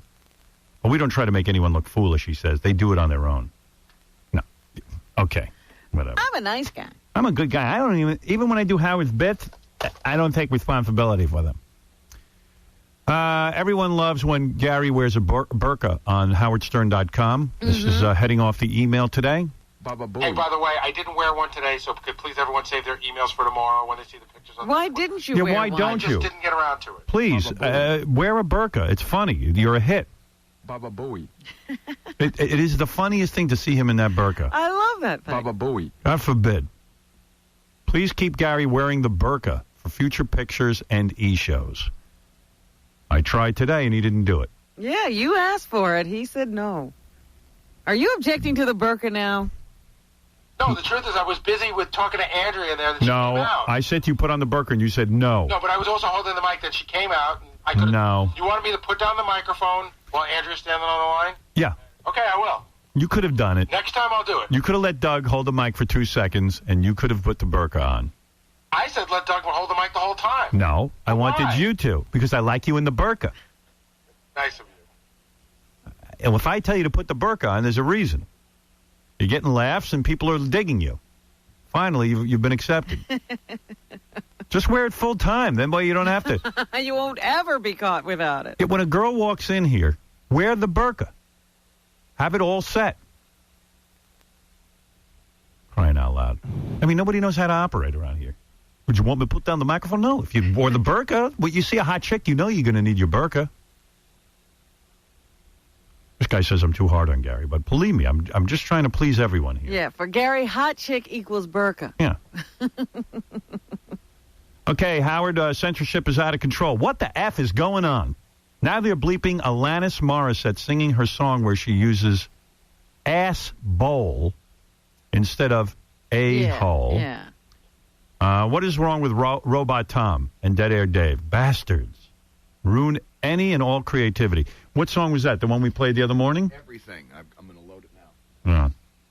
Where she came in live and did it? You even had a discussion about it beforehand, so Tom was in on the discussion. It was discussed on the air what to replace the word with. This was an innocuous word. Ass bowl. Why? And it means nothing. He just bleeps. He's bleep crazy. Yeah, we knew she couldn't say the actual word. So we said ass bowl. I can be an ass bowl of the grandest kind. Don't look at me. An ass bowl? What is that? The offending word. She's so good. Let me hear that. You mean he bleeped that? Come in and explain yourself to me, Tom. I can be Here's Tom. Why the word ass bowl? It's not bleeped. No, it was. The other day when we played it. I am sometimes. I have no... Explain yourself. Explain yourself anyway. No, it wasn't, damn it. Tom says it wasn't. All right. I am the She's got some voice, though. She's good. Wonderful. She's an angel. You should have bleeped it. I will then, damn it. heart that you've ever seen. If that'll make you happy, I'll do it. Thank you. As positive as I am sometimes. You see everything. You see every part. You see all my light. And you love my dark. You dig everything of which I'm ashamed. Chicks are so unrealistic. Not Go find this guy. You better pray to God for him. You said you thought you found him. Oh, yeah. Oh, yeah. You'll find out in a couple of years. She didn't find him, trust She me. was. When a guy wants to get into a girl's pants, we'll do He's anything. everything. Everything. Absolutely. Perfect. Yeah. I see everything, and it's still I love you for Yes. your faults and everything else. Fast forward 3 years later, I want to take my fist and put it down my throat and choke myself to death. Funny how things work out. Penelope had actually a great story the other day. She said, Tim just married. She said he's so in love. It's pathetic. It's stupid in love. Right. She came in to help him shop, and she and a friend are helping bring stuff back to the apartment. Tim and Kelly walk into the apartment, leave Penelope and her friend at the door. Tim completely forgets that his mother is at the door. He goes in. 5 minutes later, he comes back and says, "Oh, I forgot you were there." Yeah, he just He's let so the in love. door close on his mother. All right, now you tell Tim for me, all right? Because you get married, right? Yep. 3 years from now? His wife will be on the other side of the door. No, I don't think so, but... Breaking my heart, you turn it apart, so Play this for Tim. all I wanna do is have a good time. Now I'm low. You tell him from his Uncle Howard that in 3 years, Robin's right.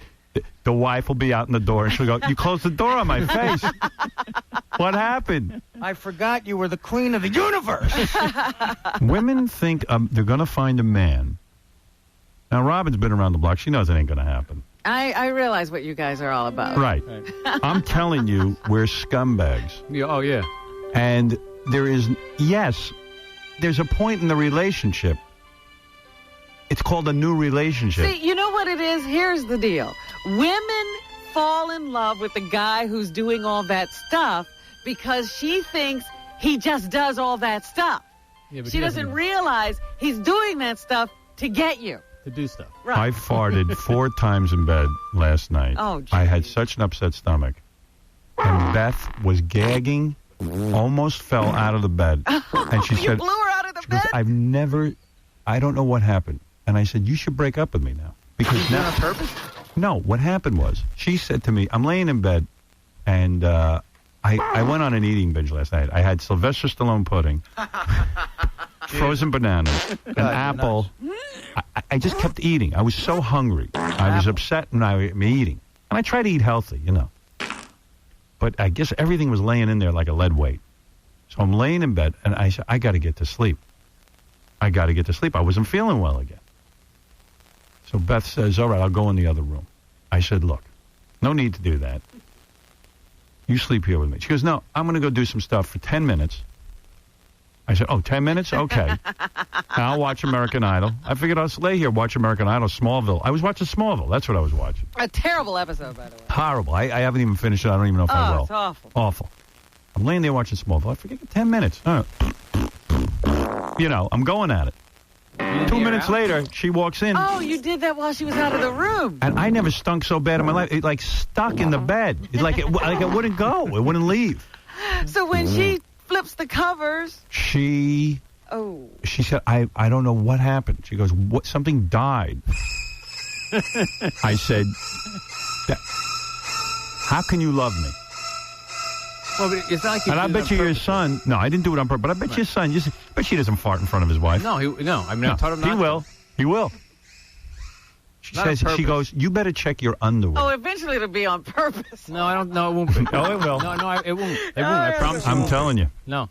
It ain't gonna last forever. No, I promise you it won't. Well, on the day that it happens, I hope he calls us. If you don't fart in front of Penelope? No.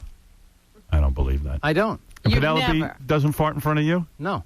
You've never. Oh, I mean, listen. I mean, I'm talking about on purpose. And you've never done Purposely. No. Just as a goof, even. No, purposely allowed gas to emit. As a matter of fact, when she got back in bed, I kept getting up every 2 seconds because I wasn't done. I had to finish. Right, you go find a corner, you go find a room. She goes, right. where are you going? I said, I don't want to offend you. And meanwhile, I would do it. I'd trot around the outside of the room for 3 times to make sure it wasn't stuck to me. You try to run away from it. I'd still get in the bed, and it was stuck to me. It was following you. That's bad. Like white on rice. He has never Dutch ovened Penelope. Really? You never No. Dutch oven her? No, swear it never happened. Did you ever give Penelope a Dutch oven? Tom, have you ever called Penelope a nigger? Has Penelope ever called you a dirty nigger? What is with you in that word? What? I'm doing Ed Torian. That's Ed Torian, the lie detector. I know who Ed Torian is. I know he's doing the voice. We're making a sarcastic comment. Yeah, loves to use he's that taking word, it to the edge. He's being witty. Yeah. All right. Anyway, I got to take a break. I got to go. A lot of people, by the way, wrote in and said they hate the guy who can't stomach his wife who has cancer because she lost her hair. That guy, he was not popular? Oh, that No. guy was a goof. Oh, I don't know. I don't think that guy was legitimate. You don't? You don't think there are guys like that out there? I think that guy wrote a scenario so he could get a lot of time. So you don't believe there are guys who are that shallow that if a chick goes bald, they can't do it to her? No, I think there are. Yeah. No, I think there are, but I think that guy. You don't just think sounded he was for real? Yeah, they don't call in, is what you're saying. Right. And here's one that says Howard is gay. Martha Stewart, Oprah Magazine. Holy Christ, just bend over, Howard, and take it like a girl. Well, what can I tell you? I do have my feminine side, I'll admit it. You know, I was on the elevator this morning with Scott DePace, and one of the interns was in there, and she said, does anybody know who was kicked off of American Idol last night? And I said, yes, Antoine. And she goes, oh, I liked him. And I said, oh, but he was terrible. And Scott DePace got out of the elevator, and he said, thank God that ride is over. Because he said, if I heard two guys talking like that, I think I'd shoot myself. Oh, DePace should talk. DePace talks about Paradise Hotel and X-Bar. Well, he then threw in, but I know if Howard was in the elevator, he'd have jumped right into that conversation. I don't think, I think Antoine would have eventually left. I didn't think it was his week this week. Well, they are strange voting, but he could leave. He I wasn't feel going to win. the blonde-haired kid with the blowhole should have been out this week. They do. They do. Finally, kudos to Jeff the Drunk. Jeff is the funniest son of a bitch on the show. What a retard. Anyway, funny show today with Jeff the Drunk. People love Jeff the Drunk. And listen to this. I was a little nervous having a country singer on. Howard, it was great that you had Dina Carter on the show today. The show is interesting when you have a wide variety of guests, so look at that. Oh, maybe we'll have more country artists in. Yeah, and finally, you brought up Scott DePace, our director of the E! Show. It says here, a question. Whatever happened to Scott DePace signing up with the National Guard to fight terrorism? Yeah, where is that? I'll tell you, Where's like that most chicken hawks, nothing happened. He's got to be at home. To play, what's that game he plays? Xbox. He fights on Xbox. That's right. That's where he's his fighting. time. Chicken Hawk. Okay, Chicken Hawk. There's the That's Chicken the Hawk. man. Hi, my man, Chicken Hawk. When are you going in? I'm not into it. You were for the Afghanistan war. I'm not bragging that I'm for Iraq.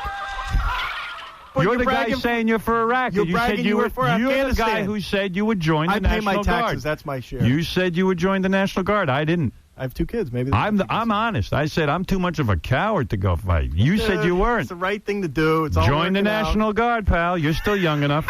They'll call you right up. You and Rush Limbaugh, Chicken Hawk. Corporal DePace. That's ridiculous. I'm busy defending our virtual borders on the Xbox. What's that game you play with all the kids? Halo 2. It's Halo 2. great. He's You know defending. what? Whenever you talk to him, too, he's going to say something inappropriate. So I said to him, it's a good thing you didn't have all girls, because you could have had a lifetime of conversations like you endured on the elevator. And he goes, you know what? It was very important to me that my first child be a boy. Look, at least I'm honest. It was. I probably would have been a little disappointed. It would have been great. Chicken Hawk. All right, listen, we got to take a break. Who cares? You asked me. I didn't ask you anything about whether it was important to you. We'll be back right after these words. Yes, you did. The Howard Stern Show. Hi again, everybody. I'm Pat O'Brien. Welcome to The Insider. Let's get right to the big story everybody's talking about.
funny, dude.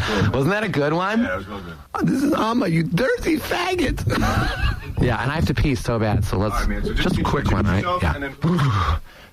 Hey, this is Andy Dick from The Assistant on MTV. I'm here with Howard Stern. Well, I'm not with him. I'm thinking about him, and I'm popping some wood. Popping? No, I'm not. No, I'm not.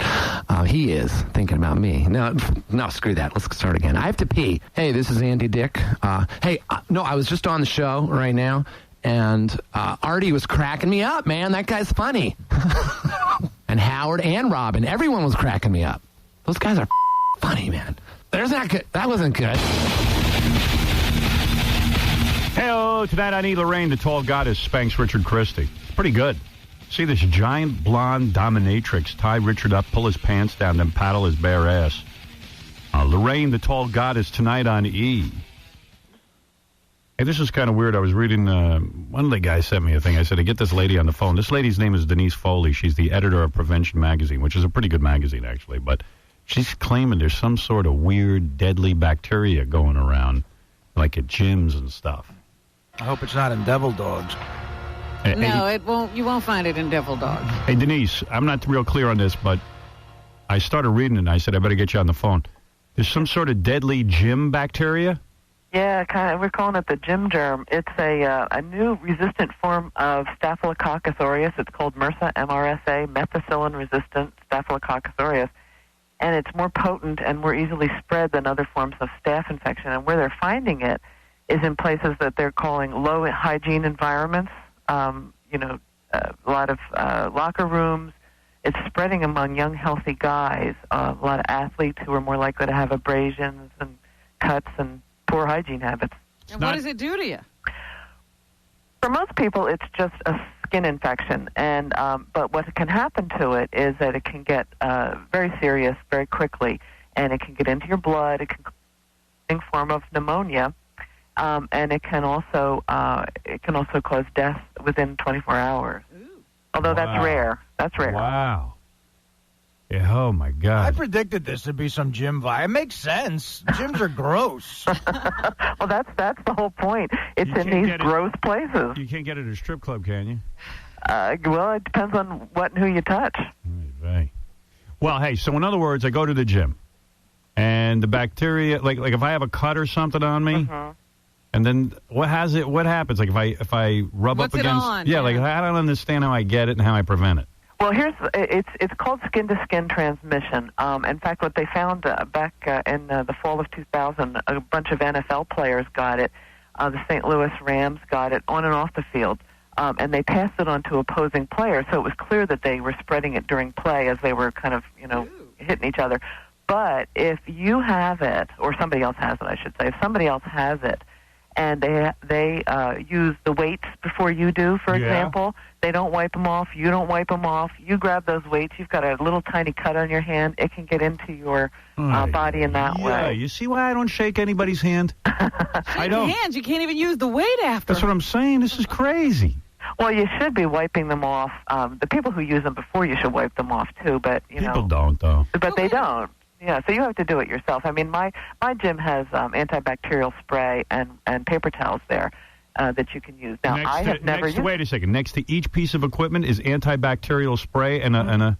No, just in the gym itself. Oh, so if you walk around your gym and start spraying everything, before you use it, I know the guys in my gym are going to call me like a retard and gay. I know that's what they're going to do. They're also saying, though, that using so many of those antibacterial things lowers your resistance to bacteria, which makes you more susceptible. Yeah, but this stuff kills that bacteria, so you don't ever get it. And unfortunately, this stuff is already resistant to penicillin-type antibiotics, and there's only one other. They're using the mycin-type antibiotics of clindamycin and vancomycin to kill it. But it can be really serious. It can be flesh-eating, and that's why we're cautioning people to just take some normal, precautions when you're in a gym kind of a setting. Wow, that's more than normal precautions. You got to walk around like Howard Hughes and start wiping everything down. Even when when you ride a bike or something, the seat might be wet when you leave. You know what? I choose not to think about this because I know I cannot walk around with a towel in my gym and start wiping down the germs, and I know I can't. It's better I get the disease. Well, you know, all you have to do is wash your hands. Who's going to go? But I can't wash my hands after every set. You know, if you carry those little Purell things, have you ever seen those hand sanitizing Wait a second. Let me tell you how I work out. Usually it's with two other guys. One guy goes, he lifts the weights, then I grab the weights, then I go, and then the next guy goes. Right? You got buddies. And then who knows who the hell's lifting more. Every time I handle the weight, I'm going to start wiping it down. I can't. That's not realistic. Dude, stop lifting weights. What are you doing it for? How about workout gloves? Maybe you wear some gloves. That's a possibility. You know, the other thing is that the best thing to remember for you, if you don't want to do those things, is clean and cover. Make sure if you have any open cuts on your hand, even if it's a paper cut, clean it and put a Band-Aid or something on it. So, because that's how it's going to get in. Recognize that you have these cuts until later. Yeah. At this point in life, though, why are you lifting weights? What are you playing, tight end for the Jets or something? Nah, I need it, man. I tell you, otherwise. You do? I got a hot girlfriend. I got to make sure I look good when I pull my pants off. Stay thin. Nah, just then jog my or ass, something. You saw my ass is far. Man, I got that thing into reasonable shape now. I can't go back to not, working out with the weights. You seriously focus on that part of your body with the weights? Yeah. I need extra attention back there. Hey, Denise, you sound like you got it together. Nice job, editor of Prevention Magazine. That's a good magazine. It's a go. Thank you. Yeah. How long you been the editor? I'm actually not the editor. I'm the editor at large of the magazine, and I have been there for 7 years.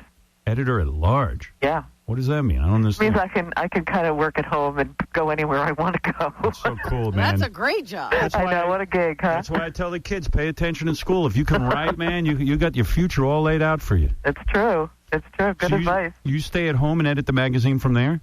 I mostly do writing now. I mostly write for the magazine, and I edit some things. You know what's cool, too? She's reading all these diseases. She goes, I don't want to go into work. I'm going to just work out of my house. I'm never leaving the house again, actually. I'm just going to stay here. She won't even touch somebody else's word processor. Well, heck no. You married woman? Yes, I am. Oh, damn. Kids? I have a son who's going to be 18. Oh, I was thinking, you know what I was picturing? What? Like you're like 24, and like you're this hot editor of Prevention Magazine, editor at large. Well, you keep thinking that, okay? And you're just like, you're sitting there. I'm thinking you're sitting there like, you know what? You just woke up, so you're in your panties having a cup of coffee. It's like Carrie from Sex and the City. Yeah. No, actually, I'm in my pajamas and I'm having a cup of tea. I wasn't picturing some 18-year-old kid. Wait, let me get this right. You're the editor at large magazine? Editor at large of Prevention Magazine. No. Hey, by the way, I mean, that's some gig. You got to be real smart to get that. Yeah, I think so. You got to know some stuff, too. Yeah, because you tell other people what they should do with their stuff. I do. Well, I love telling people what to do, so it's a great job for and me. I bet you're in good shape, too, because Prevention Magazine is all about good health. Yeah, they won't let us not be, so. Yeah, they don't hire some fatties. No, of course not. Are you a doctor or something? No, but I've been doing this for about 22 years, so I kind of talk doctor. I bet you make about, I bet you're over $100,000 a year. Maybe. Yeah, I'm telling you. Really? And sitting at home getting it. Yeah, she didn't even have to leave. I want a job where I don't have to leave the house. That's perfect for me. Can't you do your job from home? No, you got to be here. You got to have equipment. Look at so you can move equipment into your house. I have equipment here. Somehow when I'm home, I don't feel so funny. Oh, that's true. You need a group of pals around. Would you ever get breast implants? No, absolutely not. I wouldn't need them. Oh, really? Look at you bragging. Got big cans there, Doc? Oh, come She's on. not Artie. a doctor. She's not a Stop doctor. it. Artie, you don't even know what magazine she works for. What editor? What are you the editor of? Prevention Magazine. I read it. What are they preventing? They're preventing people like you from going to the gym. Going to the gym. Now, I finally am motivated to go to a gym. Now I'm afraid. Yeah, I mean, I got to say, I agree with this chick. I mean, after a disgusting guy sweats, there's no amount of wiping that's going to get me to go, all right, I'll just sit on this thing. Terrence, you're on the air. What's up, Howard? How are you? All right, man. Talking to a normal phone. Oh, is this phone not working? Well, what are you on a cell? You're on a cell or No, I'm actually on my home phone. Are you on speakerphone? No. All right, go ahead. I actually had that MRSA infection. I got it on my chest, and the doctor said it could be from the gym. They put me in the hospital for a day, but they actually sent me home on a drug called Zyvox, which I had to take for 10 days, and actually I got better, but the doctor was saying that a lot of these professional athletes and things are getting it from turf burns on the, on the whatever, the sealed and things like that. But I guess it's a huge problem coming out. That's what the doctor was saying. Wow. Yeah, I remember a couple of years ago reading that some college teams were passing this back and forth, too. Yeah, great. You know, like at least like with herpes or with, syphilis or something like that, or even AIDS. At least you get laid from You get getting it in a fun way. Yeah, I mean, who wants to get it from the gym, like doing a bench press? I'm going to die, but look at my abs. I mean, it's ridiculous. Yeah, I guess like he said that you're lucky you have to catch it early.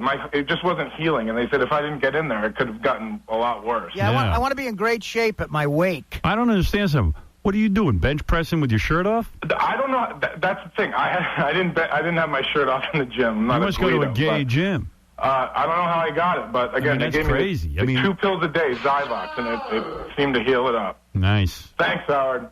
Thanks. Yeah, there are about 130,000 cases of this a year, and it's growing. It's growing. Hey, see, I wish we didn't talk about this stuff. Yeah, well, I have to live with this all the time. I wish we keep our head in the sand. You'll never get it. Chris. Yes.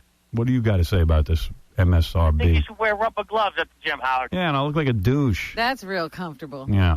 And, like the guy who trains me, this guy Pat, makes fun of me if I'm just like, I don't feel so good. Get out of here. Just get up there and do your pull-ups. Well, one thing you could do, Howard, if you don't want to do any of that stuff, just after you're working out, go in, take a nice hot shower, wash everything that's there. I don't like to shower in public, so I wait till I get home. Oh, is that right? You wait till you get home to shower? I don't want anybody to see my balls. Get home early, get home quick, and you know what? Wash all your stuff right away. Clean out your gym bag. You can't even shower at that gym of yours, Howard. You showed me that. No, that I do. place is like the Four Seasons. They got a private shower there. Yeah, that's a nice gym. Yeah.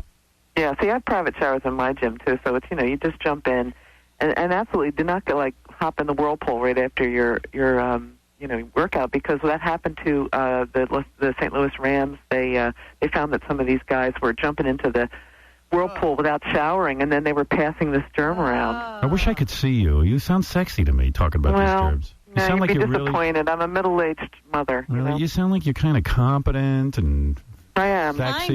Kinda. Sounds very competent. Yeah, you know what I mean? You sound all intelligent. That could be hot, too, Yeah, well. We have so many strippers down here. I forget what a smart woman like you sounds like. I don't look like any of those people on your website. I checked out the women on the website. You got kind of a Judith Regan thing going on. Yeah, You know what more I mean? like that. Yeah, intellectual. Judith ain't bad, though. Oh, okay. Who's that, your son back there? Oh, I thought it was your son. No, that was probably that other line. Yeah, I forgot to hang up. I was flirting. We ran the gamut with broads today between her and Miss Howard Stern, the intelligence gamut we ran. We did. We went all over the place today. Yeah. Where'd you go to? Hey, where do you go to college to learn how to be an editor? Actually, I graduated from Temple University in Philadelphia with a bachelor's degree in journalism. What do you need on your SATs to get in there? It's not a lot. It's I used to call it blue collar U. It was where people who came from blue collar homes went to college. So. Temple's one of those schools. Sounds like you need to be smart. Anything? Well, you kind of have to be smart to go to college and get through it. Because Jews go to Temple and Jews are smart. That's why they called it that. That's right. Isn't Temple the home of, that was the alma mater of Bill Cosby? Dr. Bill Cosby. Dr. Bill Cosby, yeah. Yeah. It's I know a also guy- Tom Sizemore went there, too. Oh, wow. Oh, boy. I wouldn't tell a lot of people that. I know a guy. I know a guy who went to Glassboro State. Yeah. Well, you're lucky. That's right. Well, anyway, let me tell you something. Prevention Magazine is one of those magazines I actually subscribe to. I like it. Oh, that's great. Yeah. It's good to hear. It's available on newsstands now. For more information, go to prevention.com. They got a lot of good It articles. only scares you, though. Look at you. Yeah, you know what? I'm going to be honest with you. I had to stop my subscription. I'm not kidding. I got crazy from it. I read this stuff and I get You're nuts. not the person who should be reading this. No, because I am paranoid about germs. Yeah. Well, maybe you just want to call me once a month, and I'll tell you the stuff that you need to know, and I won't tell you any of the scary stuff. But any guy who goes to a gym, you can't go there and wipe down the equipment after every use. People look at you like you're odd. Well, they don't in my gym. Wow. But maybe I have a lot of girlies in my gym. I You're don't probably know. in California or something. I mean, they're going to call me. I'm going to wipe it down there. What do you wear to the gym? What do you recommend wearing? Well, I go in just sweats or, shorts or something like that. Shorts? No, not really. No, just regular. My gym is in a nursing home. Oh, I mean, you know, when you get to be a certain age, you just don't want to, you know, be around the girls in spandex. And so I have a lot of old people at my gym. You're the hottie at the nursing home gym. I like to be the youngest person there, yeah. So you'd be good for phone sex, though. I got to tell you, you got a nice voice. Thank you, Yeah, thank you. I like Well, if I ever run out of, you know, business here, I'll try that. Yeah, give me a call. The way I look at it, I'd rather die of a heart attack at 50 than the gym virus at 37. It's a crappy virus to get, yeah. You know, I didn't hear the whole interview. So Get the bacteria, by the way. Whatever. I know you get the bacteria at the gym, right? You can. It's possible. But is it? What's the difference between? Can you get it on the handle on the subway, or using a public phone, or touching the bathroom door? Can you? Yes, you can get it anywhere. If someone before you has touched it and has it, and you have an open wound somewhere, yes, it can happen. I mean, it's not necessary. It's not easy. I mean, it's not easy to catch it that way. It's just in those concentrated areas like locker rooms and gyms and places Nice like that. moist areas. Moist areas that bacteria love to live in. Fortunately, nothing on me is moist. Dr. Clark, you're on the air. Hey, Howard. Hey, you real Hey. doctor? Yeah, I'm a doctor. I'm a pathologist in Pittsburgh. Hey, you know, she's talking about this MRSA. You think that's scary. We, a couple of months ago, actually cultured from the blood of a patient. She was talking about using vancomycin as a backup drug. Yeah. We isolated a MRSA that was, not only was it resistant to vancomycin, it actually fed on vancomycin. Wow. So in other words, you give the vancomycin and it actually stimulates growth. Oh, my God. Bacteria are so smart. Did the dude die? No. Actually, what wound up happening, there's a couple of new generation backup drugs that are real heavy hitters that they wound up using to wipe it out. But I'm going to tell you something. Yeah, but how much else do those drugs kill? Hey, Dr. Clark, you know something? I'll tell you something I do I think is pretty smart, but maybe it's in vain. What's that? I don't take a lot of antibiotics because I want to make sure my body, if I ever need them, I really Yeah, need but them. he's saying the bacteria itself is. I know. No, actually, that's a very smart thing, Howard. And the reason is because, you know, these bugs, I mean, what's happening with the vancomycin-dependent Enterococcus is that, it was an enterococcal species in this case, is that essentially, you know, these bugs are evolving. They mutate. And when you give an antibiotic, even if there's one bug, if there's one out of a billion of these that have a resistance gene, you're going to kill all the rest, and then the resistant clone is going to regrow. And Boy, then you sound real smart, too, man. Look at this smart guy. Doctor. Why don't you guys get together and have an egghead kid? Yeah. And the Where are you from, Pittsburgh? Pittsburgh, yeah. You must make a lot of money. Where you live, in Fox Chapel? No. I live in Shadyside. I'm a resident pathologist, so I'm not making jack now. Shadyside. Yeah. Shadyside's a good area, but Fox Chapel, a lot more happening with it. Well, he's still a resident. Yeah, he'll be in Fox Chapel. Trust me, when I'm making the cash, I'll be in Fox Chapel. Exactly. Once those Medicaid forms start coming in. You know what the best section? You know what the best section of Pittsburgh is if you're making money? Manhattan. What are you talking about? Hey, Artie. What, Artie, buddy? What? Let me, when your alcoholism finally kills you, I promise I'll do your autopsy and dissect your diseased liver completely free of charge. Isn't that nice? Thank you, Doctor. That's Dr. Clark, everybody. Go. Thanks, Doc. See, hey, Denise, you see what you did? You inspired a bunch of smart people to call in. I know, it's amazing. I'm like a magnet. Yeah, let's go to Zolar. Boy, I like your... Yeah, but they all have scary stuff to say. I like know, your that sexy was voice, scary. though. I like That was your- scary, that vancomycin-resistant bug. Doesn't she sound like the hottest chick on the planet? Oh, that resistant to vancomycin. She sounds kind of annoying. I like that. You think that's annoying? I like it. She's telling me what to prevent. You're bumming out? I don't know. Sometimes a smart chick is intimidating. Yeah, I like it. You think? Yeah, I like it. I like how smart you Well, are. Art, I'm wondering who Artie likes. The beautiful chicks intimidate him. The smart chicks intimidate him. Chicks intimidate him. Exact. Thank you, Howard. Are you? Do you ever have phone sex with your husband? No, not yet. Hmm. He actually works for the government. They don't kind of like that, you know, when you call those government lines. Sometimes smart chicks don't like to get crazy with you. You're too smart for it, you know? Right. Yeah, they're like, you know what? I'm not going to play this game. You know what I mean? Yeah. Well, maybe they have to be with smart guys who wouldn't be into those silly games. No, but like, you know, it's kind of hot, though. Like the, you know, hey, how you doing? You know, what are you wearing right now? You know, and then they laugh at you. Mm-hmm. Yeah, what if you get the wrong number? I mean, that's the thing that scares me. The more the merrier. See, there's some chicks who don't think that. Oh, my God, group phone sex? I don't know. You are so hot. Well, thank you.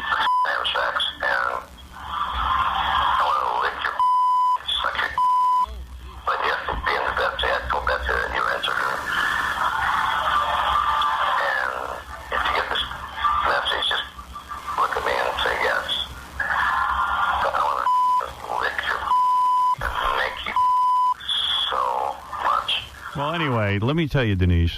Yes. You've warned us, and now we'll probably do nothing about it. But Oh, well, you need to take care of yourself. We need you. yes, I'm an important player. You are. You're the primary fighter for the First Amendment here. I'm the king of all media. Never mind Yes, that. you are. Denise Foley. You go to the front line almost every day. That's right. Of this war. Denise Foley is editor-at-large of Prevention Magazine, and if you want more information, you can get Prevention on the newsstands right now or go to prevention.com. Hey, thanks a lot, Denise. Nice to talk to thank you, Howard. Denise. Later. All right, bye-bye. I had a hypothetical for him. What is it? I want to know if you can get that rash from sharing a Coke straw at a Norman Brothers concert. Oh, sure. You think so? Absolutely. Cocaine straw is the leading cause of that. Well, so how, you going to go to the gym now with a clear head, or what? Now you're going to be obsessed with Nah, this? because what she's saying is you can get it anywhere. Yeah, Not No, just but the she's gym. saying there have been a lot of incidents or a lot of cases at the gym. There's not a lot on the subway. There's Right. a lot at the gym. How about the bathroom here at the station? Yeah. You know what? Wash your balls. Right. That's all I'm saying. Hot shower. Hot shower. And use tongs and oven mitts when you go anywhere. Got to take a break, come back, do a little news for you, and then... All right. Let's listen to the very dead comedian Sam Kinison being confronted by the very hairy Ronnie the limo driver. Why'd I call the show yesterday? You called the show yesterday? Because I would desperately like to work out the thing with John and Howard. Rascals, right? What? You couldn't sell out your appearance at Rascals, so you called Rascals, my friend, is a warm-up for the gigs I really have to do, like Atlantic City next weekend. Right, yeah, here you go again, you see? You see? That's why you came on the show today, because my Do you show think, was wait a out of second, town. Ronnie, do you My think show was out of Rascals, town. do you think My Rascals show is was out the of level? town now, and you're going to come on and badmouth them because they can't hear you. Yeah, I'm going to come on a bad mouth. That's right. They made you do it. They made you What? set him up. They I haven't made said you any of set that. him Have up. I said that? They made you do it.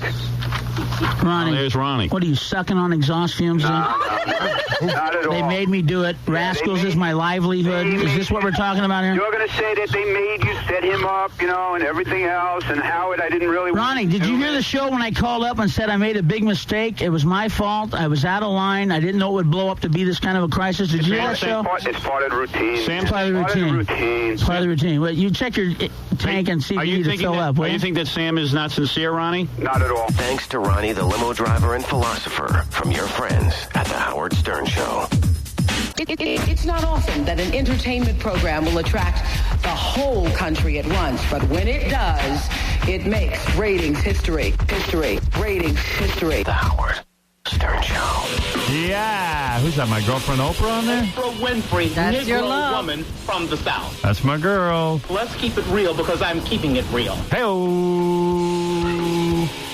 Tonight on E! Lorraine, the tall goddess, spanks Richard Christie. And it's wild. I don't know if you remember that. I was going to say, do we still have any of those drops from him? Yes, here he is.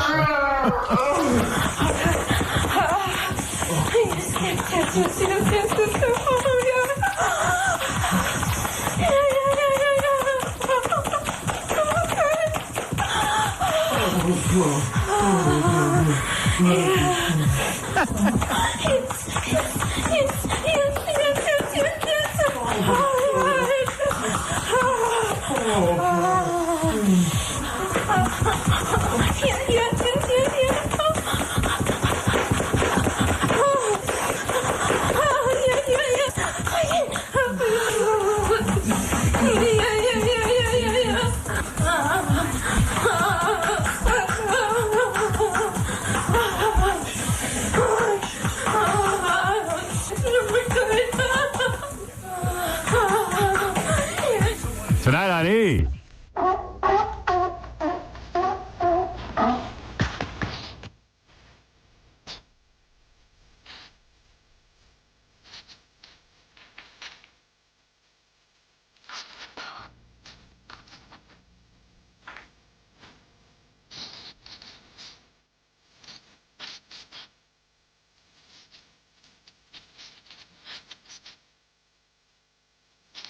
Oh, damn.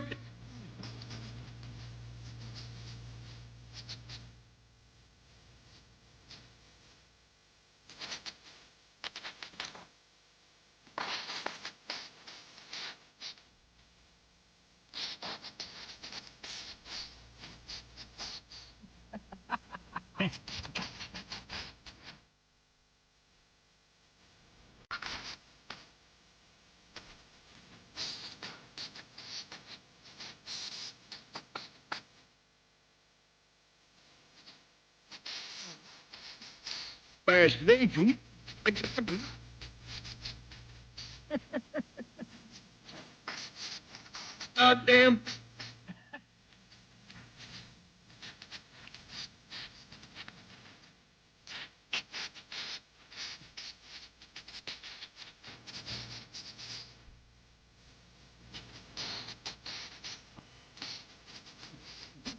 Good.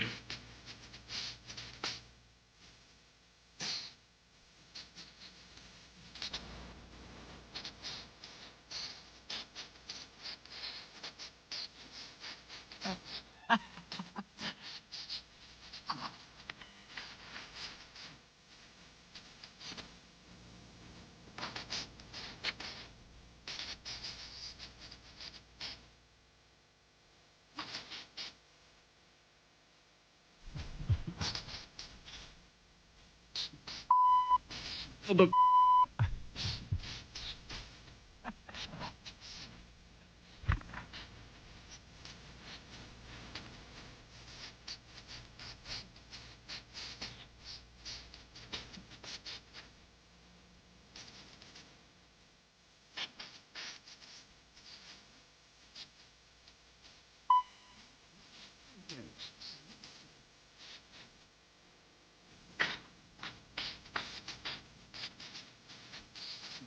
Yes, it did.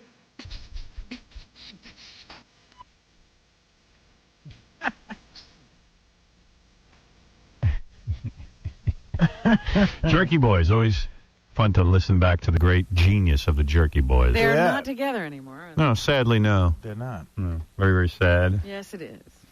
Paul Abdul is weird. This is her answering a very direct question on American Idol. I thought it was kind of weird. Ryan Seacrest got a star on the Hollywood Walk of Fame. Yes, I thought that was a terrible waste of time. That was a real lame, horrible moment on the show. Yeah, why show that? Because they're insane. You got to stretch out a half hour. Oh, there's plenty of stuff they could do that would be much more interesting than watching Ryan Seacrest get a star. They wanted you to know, though, that Ryan Seacrest primarily got the star on the Walk of Fame for his radio work, Yeah, not he's his. not a TV star. No, not yet. In case anyone was confused about that TV work is. Nigga, please. Because you know what a radio star he is. He's just tearing up the airwaves out in L.A. I was like, a star on the Walk of Fame? What are you talking about? A star. Wouldn't you be embarrassed to be a guy in radio like Ryan Seacrest and get a star on the Walk of Fame? No shame. No friggin' shame. Oh, and he's being thank you very much. For Thank you so much. a nice day. Really. Very, very humble. I wouldn't even show up. Yeah, I'd be like, you know what? There's about 50 more guys on radio that deserve Hollywood stars than I do. I ain't coming. He got down on the ground and kissed his Artie.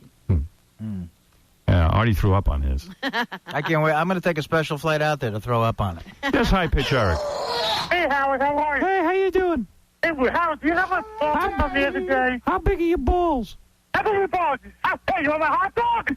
Hey, Howard, do you have my phone from the other day? What? Do you have my plug that Will gave you the other day? What? On that guy? What? My plug. Ewok. My plug from the other day. Did you say something? Yes, my I'm plug. having trouble understanding you. What did you say? Howard, do you have my plug from the other day? A pug? A dog? No, my plug. I have a plug. I know you have a pug. No, a plug. I want to mention All something. right. See High Pitch Eric with Beetlejuice at the Beat Bash on Saturday, May 14th at the John Street Bar and Grill in Manhattan. I said I'd give him a plug. I never got to the other day. Kelly Clarkson. The guy... And it's sponsored by EmpirePaintball.com, too. Oh, that was clear. All right, thank you. Howard, I love... So, the other day, High Pitch was a good sport, came in here and helped us out. Yeah.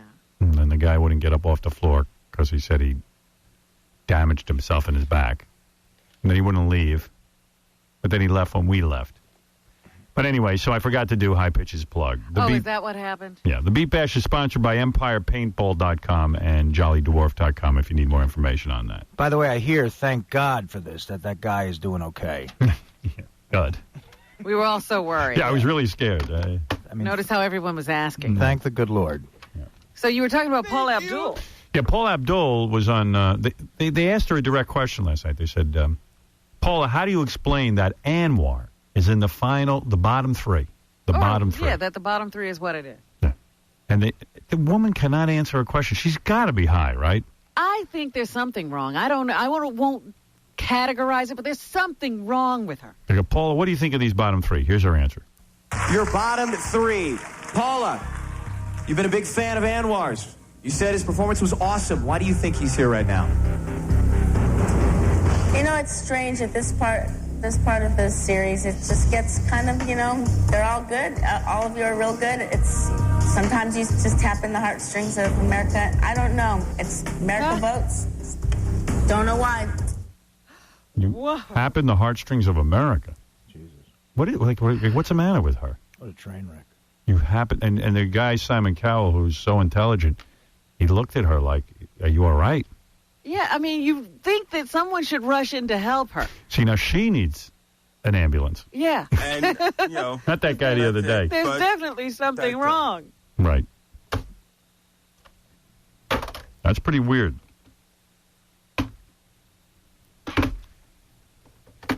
Gary, the retard, called in yesterday. I didn't get to his phone call. He was on hold for 4.5 hours. Stop it. Nah, I felt bad. He stayed on hold? For 4.5 hours, and I wanted to pick up, but we ran out of time yesterday. retarded, you jerk! Yeah, you're supposed to get it to him because he is retarded. I'm retarded! And then Sal and Richard kept putting interns on and telling him to keep holding. Who's this? Gary the retard. Who? Gary the retard from the Howard Stern. What's your name? Gary? Your name one more time? Gary? Whisper it, please. This was so mean. And he never knows who he's talking to. No. How many times has he talked to Sal? He's retarded. This guy's jerking him around. But at least they gave him something to do while he was waiting. Yeah.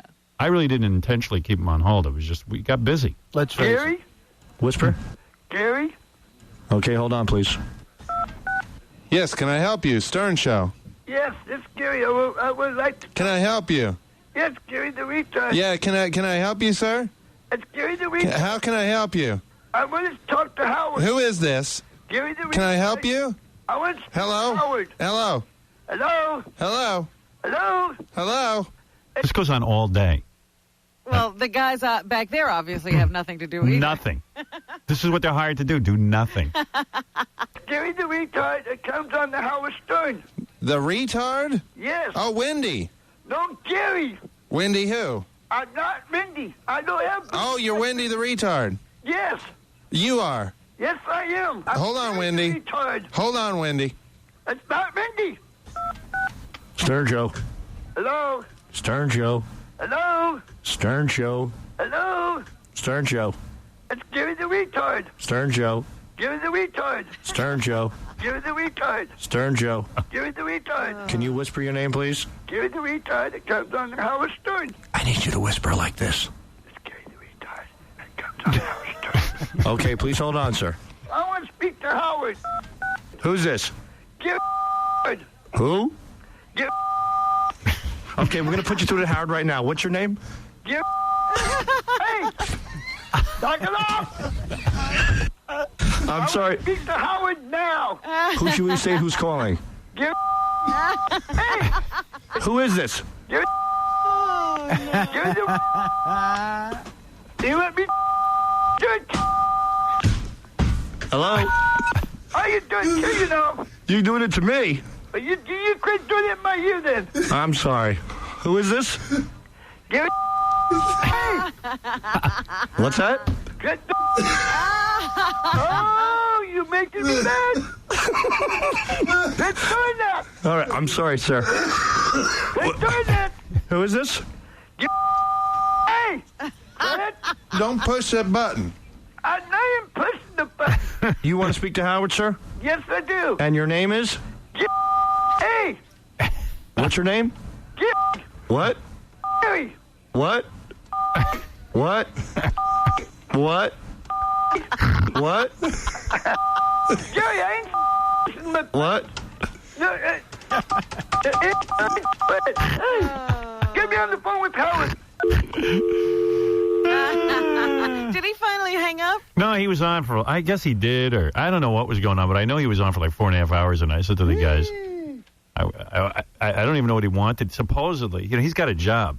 Oh, he does. That's right. He's cleaning up somewhere. In a burger joint, like a fast food restaurant. He's Secretary of State. Yeah.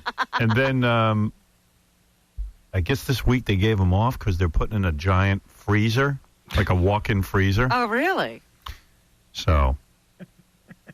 And that call that you were listening to was a 22-minute call edited down. Oh. I edited down to under 3 minutes. I went on for 22 minutes. That is ball breaking at level red. Yeah. I'm thinking of playing the full 22-minute version. I'd listen to every second of it. It's so funny. How about one day when we have nothing to do? Which is every day, by the way. Really? You know that news station says if you give us 22 minutes, we'll give you the world? Right. We'll give you that in 22 We'll give you the minutes. retard. Would everyone sit through 22 minutes? I think so. I mean, it's funny. I could eat my peanut M&Ms. Anybody in there think we could get away with the 22 minutes? Could we? It gets a little crazy, Howard. I mean, at one point he thinks Richard Christie is Robin, and he thinks I'm Howard. And we have him touching himself, so I don't know. Oh, you went out there on a limb, huh? I see. Oh, boy. I think Gary the retard is retarded. I think for 22 we'll do it. Yeah? Yeah. It'll work. There's a lot of cursing and stuff? A little bit. Yeah, that's good. When he's going a little nutty in the package, yeah. Can't wait till we start and we can play curse words.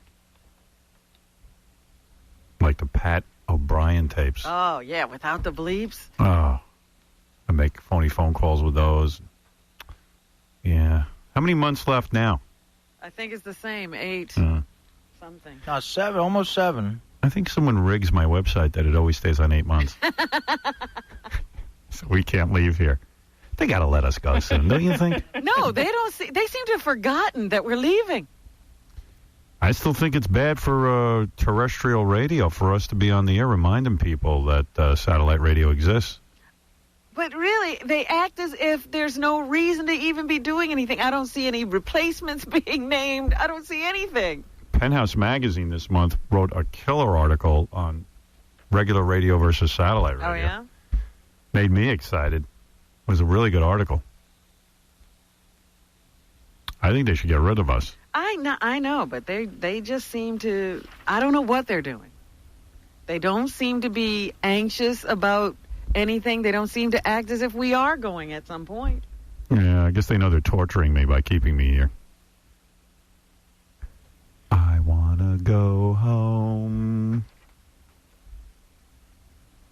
As a Viacom stockholder, I think they're being irresponsible by keeping me here. Point that out. Maybe as a stockholder, you should point that out. I know. What are you people doing? I don't know. All I know is Les made $50-something million this year, and so did Tom Freston. Yeah. And those guys are talking about I'm too expensive to keep at the company. I at least earn my way. See, I think they're paying them too much. Yeah. They have no incentive to work harder. Yeah. I don't see anything going on with those guys. I mean, they're nice guys. Don't get me wrong. I like Tom Freston. I like Les. I don't have any problem. But why do anything when you're making that kind of money? Right. There's no motivation there.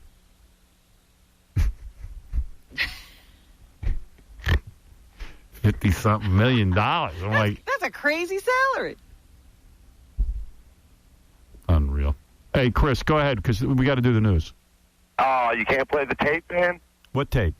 The 22-minute Gary the Retard tape. Everybody would love it. You got to do it, man. You got to do it. All right. I'll tell you what. I'll get that prepped for tomorrow. All right, cool, man. Thanks a lot, bro. Later. Later. I mean, I'm going to have to really think about it. 22 minutes on any bit is quite daring. Yeah, but, you know, it seems to go places. It doesn't just stay in one area. It's like airing a sitcom. Right. That's how long one is. Laura. Yes. Hi. Hi. Hey now. Hey now. What's up, Howard? Hey, what did you think about American Idol last night? I don't want to talk about it. I'm from Fort Myers, though. I'm going for Baby V. Fort Myers what? Fort Myers, Florida. Yeah, what about it? I'm going for Baby V. Who's Baby V? Von Zell. Oh, Von Zell, the black chick ain't going to win. You don't think? No. No? Well, anyway, I wanted to let you know. I'm really upset that we can't hear you out here anymore. I'm originally from Jersey. They had a black chick the last time. Oh, you think it goes like that? They have to pick Absolutely. something else this time? Yep. I'd say it's either the white blonde chick. Or Constantine. No, or Bo Bison. It can't be Bo Bison. I don't think it's going to be Bo either. I don't know. He has that something. He has that nothing. Well, you know what That it Von is? Zell's got a giant ass, man. She turned to the side last night in those jeans. Little. No, man. I tell you, even that blonde chick could lose 15 pounds. Don't these chicks care about their bodies? Zell is a stick. What are you No. talking about? And she's pretty. She's got an ass the size of a cow. That is not true, Howard. You must have had something on your TV screen. Watch it again. Right? Am I right? Absolutely. Hey, Howard, Brad, please. when are you going on Sirius? Built like a pear. Well, right now it stands 2006 January. I'm really upset that you're not on here down here anymore. Yeah. Apparently somebody here has stopped time, so we're never getting... Yeah, somehow Viacom and their trickery, they figured out how to freeze us into 8 months. It aggravates me. It really, really aggravates me. You know, the thing that kills me is that I was listening to Clear Channel yesterday morning. Oy. Yeah, it's very, very bad. Just to, I was roaming through the stations, and here's 105.5. It's like a hip-hop station we have down here. Yeah. And here they are talking about 10 times worse than what you ever came out of your mouth. And I'm like, how is this even possible? Well, Fort Myers, there wasn't an issue of, we canceled the contract. Our contract was up in Fort Myers. They wanted to renew. But we said to them, wait a second, aren't you the same company that threw us off the air in Miami because we're indecent and you refused to pay your bills? And they go, oh, yeah, but we don't know anything about that. So I said, well, we can't renew a contract with you when you owe us money in Miami. Oh, So my God. that was the end of Fort Myers. Well, we miss you here, Howard. We miss you a lot. They were dying to renew the contract over there. Yeah, we miss you a lot. I'm here at work right now, and all the girls are just, we miss you. Where do you work, a strip club? No, specialist in healthcare. I work in a doctor's office. Are you hot? Yeah, definitely. I'm a Jersey girl. You I'm seem original. kinda hot. I'm a hot girl. How old are you? 30. Not married? No, divorced. I got married in Jersey when I was 21. But I got 2 kids now. Oh, forget it. Oh, but I'm hot, though. I am. I'm Puerto Rican and Czechoslovakian. You can't beat that. Is your body like got stretch marks? Nope, none. Not one. You look good in a thong? I sure do. Really? Yeah. You do lesbianism? No, not into that. Just guys, huh? Just guys. Like the guys. How tall is you? 5'3". How much does he weigh? How much do I weigh? Yeah. Are you saying I sound like a dude? I don't sound like a dude. No, I'm just laughing at my incorrect grammar. Oh, 120. 5'3", 120? Yep. Big cans? C. No, that's nice. C and like natural. Very natural, very round. Yeah, I bet I could spread you out and use you. No. You sound great. Whenever I meet a 30-year-old divorced chick, I say, God, this would be perfect if she had 2 kids. Perfect. Come on, cut me some slack. I got 2 Yeah, how beautiful come you boys. can't find any 30-year-olds that don't have any kids? Right. Man, what I want is a ready-made family. Yeah. Do you, Can't wait. Yeah, I just want to hang out with her kids. Hey, how many coworkers you got there? I got 1, 2, 3, 4 of them with me. Take off your clothes. Let them evaluate you. Oh, my gosh, no. I got to go. Goodbye. Bye. It'll be hot. 2 kids. No, Von Zell, check it out again in those jeans last night, man. She's 2 cheeseburgers away from having Benji's ass. I don't know how you guys can Whoa. say that. Take a good look. Well, someone should give her 2 cheeseburgers. I kept 'cause I'd love wondering to see why that. you don't rave over her body because she's so thin. No, hardly. She's got a caboose back there. All right, you're pulling the train. She's pulling a big train. I think somebody's following. What's her face? The first winner has a big ass. Looks like she's smuggling someone in her pants. What do you got in the news there, Robin? Second winner, third winner, all of them had big asses. Right. Radio. It's like young people don't care about their bodies or something. TV show. I see those knockers, and then I begin. I drop my dockers. Maybe she has one of those partially developed twins on her ass. Yeah, that's a twin sister back there. Yeah. It's time for Robin's News. Go ahead, A Robin. couple of things. Can we make Ben Affleck's life as crazy as it was? I see now that he's engaged to Jennifer Garner. Garner. So let's start following them around like we did with him and J-Lo. And Here's the funny thing. They announced that yesterday. It was a little tiny item in the paper. You know what? People don't care about Jennifer Garner the way they do about J-Lo. They don't. Jennifer Garner's boring. I thought they cared about Ben Affleck. No. I think they're starting not to care about him, too. No. Nobody cares. It's amazing. Let's start following him again, though. I don't care about him and J-Lo, but it just gets shoved in your face. They were everywhere. It's weird how the media cares about J-Lo and Ben Affleck, but not about Ben Affleck and Jennifer Garner. It's Well, just, maybe he was right. He said it was the whole white Hispanic thing. maybe. That's what it was for me. And then I see that Paris Hilton and Nicole Richie are on the outs, and that I think they're replacing Nicole in the next season of The Simple Life. Well, supposedly Nicole Richie had a party, and she popped in the porno tape of Paris Hilton. Really? That's what it said in the paper, but I'll tell you something. That's a bad move for Nicole Richie. I like Nicole Richie. She's been on the show, but Paris Hilton's the draw on television. She should have stuck with her. Well, she must think she has something going on her own, because I understand she's getting her own reality show. Would you watch the Nicole Richie show? I'm not watching the Paris Hilton one. I watched it the other night. It's really horrible, but I'm riveted. It's like I can't watch her anymore. I get so angry. I go, why the hell is this happening? I got so angry I couldn't watch. I was going to rip off my own skin. Does it still get ratings? I think it's going down in the ratings. They think this probably will be the last go-round. You were going to blow your mind up. Yeah, I was going to blow my mind up. Wow. There's another one of those I feel like blowing my mind up. problems where a group of people had a lottery pool, and they all bought their tickets together, and one of the tickets won a second-place jackpot in the Mega Millions for $175,000. But the guy whose job it was to buy the pool ticket says this was one of his own lottery tickets, not of course. pool tickets. Don't be so lazy. You want a lottery ticket? Go buy your own. What is this, a pool? Yeah, but you can't afford the dollar. I'm glad he's doing that. You want to know something? Whoever buys the ticket owns the ticket. Let that be a lesson to you. How many times are you going to read this same story over and over again? You're in a pool at work. Guy who wins $175 million, he ain't going to give you the money. It's not $175 million. It's $175,000. Oh, there's more reason not to give it to you. Right, You split yeah. it up 50 ways? No way.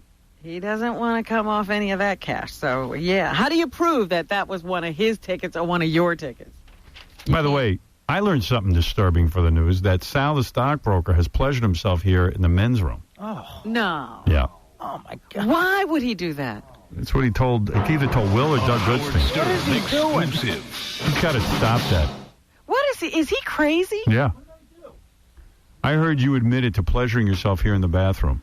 No, well, who said this? You know who said it. What a weasel. What do you So mean? you have done it. One time. Why? I couldn't. Howard, you know how rough my marriage is and everything. We talked about this. Yeah, so I don't pleasure myself in the bathroom? I just did it once. What is he talking about? So his rough marriage. What does that got to do with the company bathroom? He pleasures himself 3 times a day, you know? Yeah. And I got no problem with that. I mean, I That's his understand. business. Not at work. But not at work, man. so is me and- Especially, I heard, like, on the toilets. That's not true. Sal, don't be. I'm serious, Sal. Don't be doing that. I heard. That some ain't things. right. I only do it when Tom's in the stall next to me. What, sorry, Tom? You'll be fired in a heartbeat. If he does that. Just so you know. I do not. In a friggin' heartbeat. I do not do that. We were joking around, and I said to Will the Weasel, his new name, Will the Weasel, that I got worked up when the twin sisters were doing It's Just Wrong. And I went to the bathroom, and he goes, were you standing? And I said, no. And he says, did you make a mess? And I said, no. And I said, it was just one of those things where, you know. But you can't do that. And I won't. And I haven't, Tom. So, you know. Take He it had easy. an uncontrollable moment. It was uncontrollable. Right. That's the best way to. And I cleaned up. Oh, like a so it gentleman. wasn't like a gentleman. intentional. Like a gentleman. Like a gentleman. I'm just saying, There's for nothing real. wrong with you like a Yeah, I'm gentleman. saying for That's real, too. too far. That is. Come on, Sal. That's not decent. What if I got pregnant? You think I'm crazy, but that is actually cleaner than number 2. I mean, if you think about it, girls. Sal. How could you even attempt to justify Yeah, I will. Can I? No. Would a Because- woman? because You know what your problem is? In porno. You bring porn magazines into the bathroom with Yes, you. I do. He does. Yeah, Yeah. but I don't do anything with that. And is that? And you have time? You have that kind of leisure time. But can to I ask hang you around? this? No. Oh, by the way, all he has is leisure time. I was That's going what to say, hey, didn't you hear that tape we just played? Yeah, I did. That's his job. Phones are ringing off the hook on that call, baby. Yeah, everybody likes that. It actually was very funny. It is good. It was really funny. Tom, can I say, Howard, can I rationalize, please? Yes. No, you know what? I don't want to be here for his rationalization because there is no way to rationalize it. No, there isn't. It is aberrant behavior. But allow me to do so, sir. No. This is a work environment. And I'm working. Yeah. And so you work on yourself. And then you go work Yeah, but you on can't yourself expose us to that. outside of this environment. I haven't. Will the Weasel exposed No, everybody. not Will. Don't blame Will. Howard, you tell somebody something in confidence. Don't tell people There's that. no confidence. There's no confidence here. You know Especially- that. And there shouldn't be for a story like that. Can I say something? If Will keeps your confidence, he's fired. All right. Okay? And I love him dearly, and I can't believe I was in the middle of the hallway working on a project, and I got just thrown under the bus again. That's right. That's it. That's what Obviously, I he get. has, if something there's- fairly wrong. If there's a bus, you're In probably going porno. to be under it. You seem like you Robin. jump in front of the bus. In That's the issue. porno. Why would you tell someone if you do that? I don't know how the comment. Oh, we were talking about my booth ritual. Sometimes I hit. Oh, did you hear about this? A booth ritual. No. This guy, the other day, gets off the train, and he says to Richard Christie, You want to hit the booths? let's go hit the booths. What does that mean? Sal goes over to Times Square. You know where they have the live woman? Not the live, the video, the quarter machines. I would You never- also got the live woman. You go there. Yeah, you mean they're where in the there. window? Yeah. Oh my With the curtain. goodness. Listen to me. Sometimes I'm worked up. I'm all worked up from the show. Like Who last did we week when I hire? got killed again. I so From hope every- you're making this stuff up. I so hope this is just No, part of your. because Richard Bradford the Mike Tyson. pervert said, I'm not going to any booth. I don't know anybody who I goes to use a booth. dollar bill to close the handle. I use a dollar bill to push the buttons. I don't touch anything in there except myself. That's it. Now, what But is the you booth? watch- I You don't go take- to Times Square. And you take care of you put a quarter in the booth, and then you shuffle through videos. And then you drop your pants and you relieve yourself. And then I get on. Oh! But wait, I get on the train and I'm out like a light. It's wonderful. It's You're about a pitiful son of a bitch. Thank you. Yeah. I mean, Sal, you can't wait. but why would you bring Richard Christie with you? He was with me. We were doing interviews one How day. We gay wrapped is up that the to ask a guy to go with you? I said to him, "Do you want to hit the booths?" I mean, it's not a big, you know. Can I just say the most shocking thing about all of this is that he has issues in his marriage? Yeah. Yeah, I mean, it doesn't surprise him. Can I tell you the story? I almost can't tell it, so I'll do my very best. But can I tell you the story of how Sal accidentally had a gay experience at one of those places? No. I don't even want to know that. He went to one of those booths. He was taking care of business. Okay. He didn't realize there's a whole subculture of guys who pay to watch guys while they're taking care of business. So in the way, Kidding. See, that's what I'd be paranoid in the, about. middle, in the middle of taking care of business, a sheet goes up, and there's a guy next to him taking care of business. You're kidding. I thought it's supposed to be private. It happened. Oh, yeah, it's real Oh, private. my God. It's supposed to be. That's funny. It was bad. And I always wondered when I go into these booths, there's guys in the back. They're just like kicking around, hanging out by the They're booth. waiting for you to Yeah, go and I in. didn't realize I mean, that. you became the show for some dude. Yeah. That's really What did bad. you do? Did you just run out? Oh, it was like the turtle put his head back in the shell. And Wow. I ran out of Hey, there. Howard, can Sal sleep over? Oh, you're disgusting. You are disgusting. What is it, Ralph? I've done that before at the old station. At the radio station? When I used to be there every day, and you just, didn't have time, and it just got overwhelmed. I don't even understand how you could get into it at the bathroom. At the bathroom? There was some like strippers there. Tom, what is going on? What do you mean asking Tom? You bring these people You're in supposed here. to be in control of the station. Tom doesn't do it at all anymore. How would he know about the bathroom? Oh, but Ralph, what are you talking about? It just went, It's not a sexy place. I know, but I was just kind of overwhelmed, and I just, you're a guy. I'm a guy. I ain't doing that in no bathroom where my coworkers are. Can I ask you this, Howard? Have you ever done it in your own personal? No. I don't know about that. All right, once. We thought. See, there you go. There was You a time did once. it too. I didn't. Of course I did it. Where would I do it? I don't know. To myself. Gary, you've never done You think it? I've done that? Sal, I swear, I've never done it. Have you ever come close to going into the bathrooms here? No. No. No, I really. It's so hard to believe. I've never done a number two here. Yeah, I don't go number 2 here.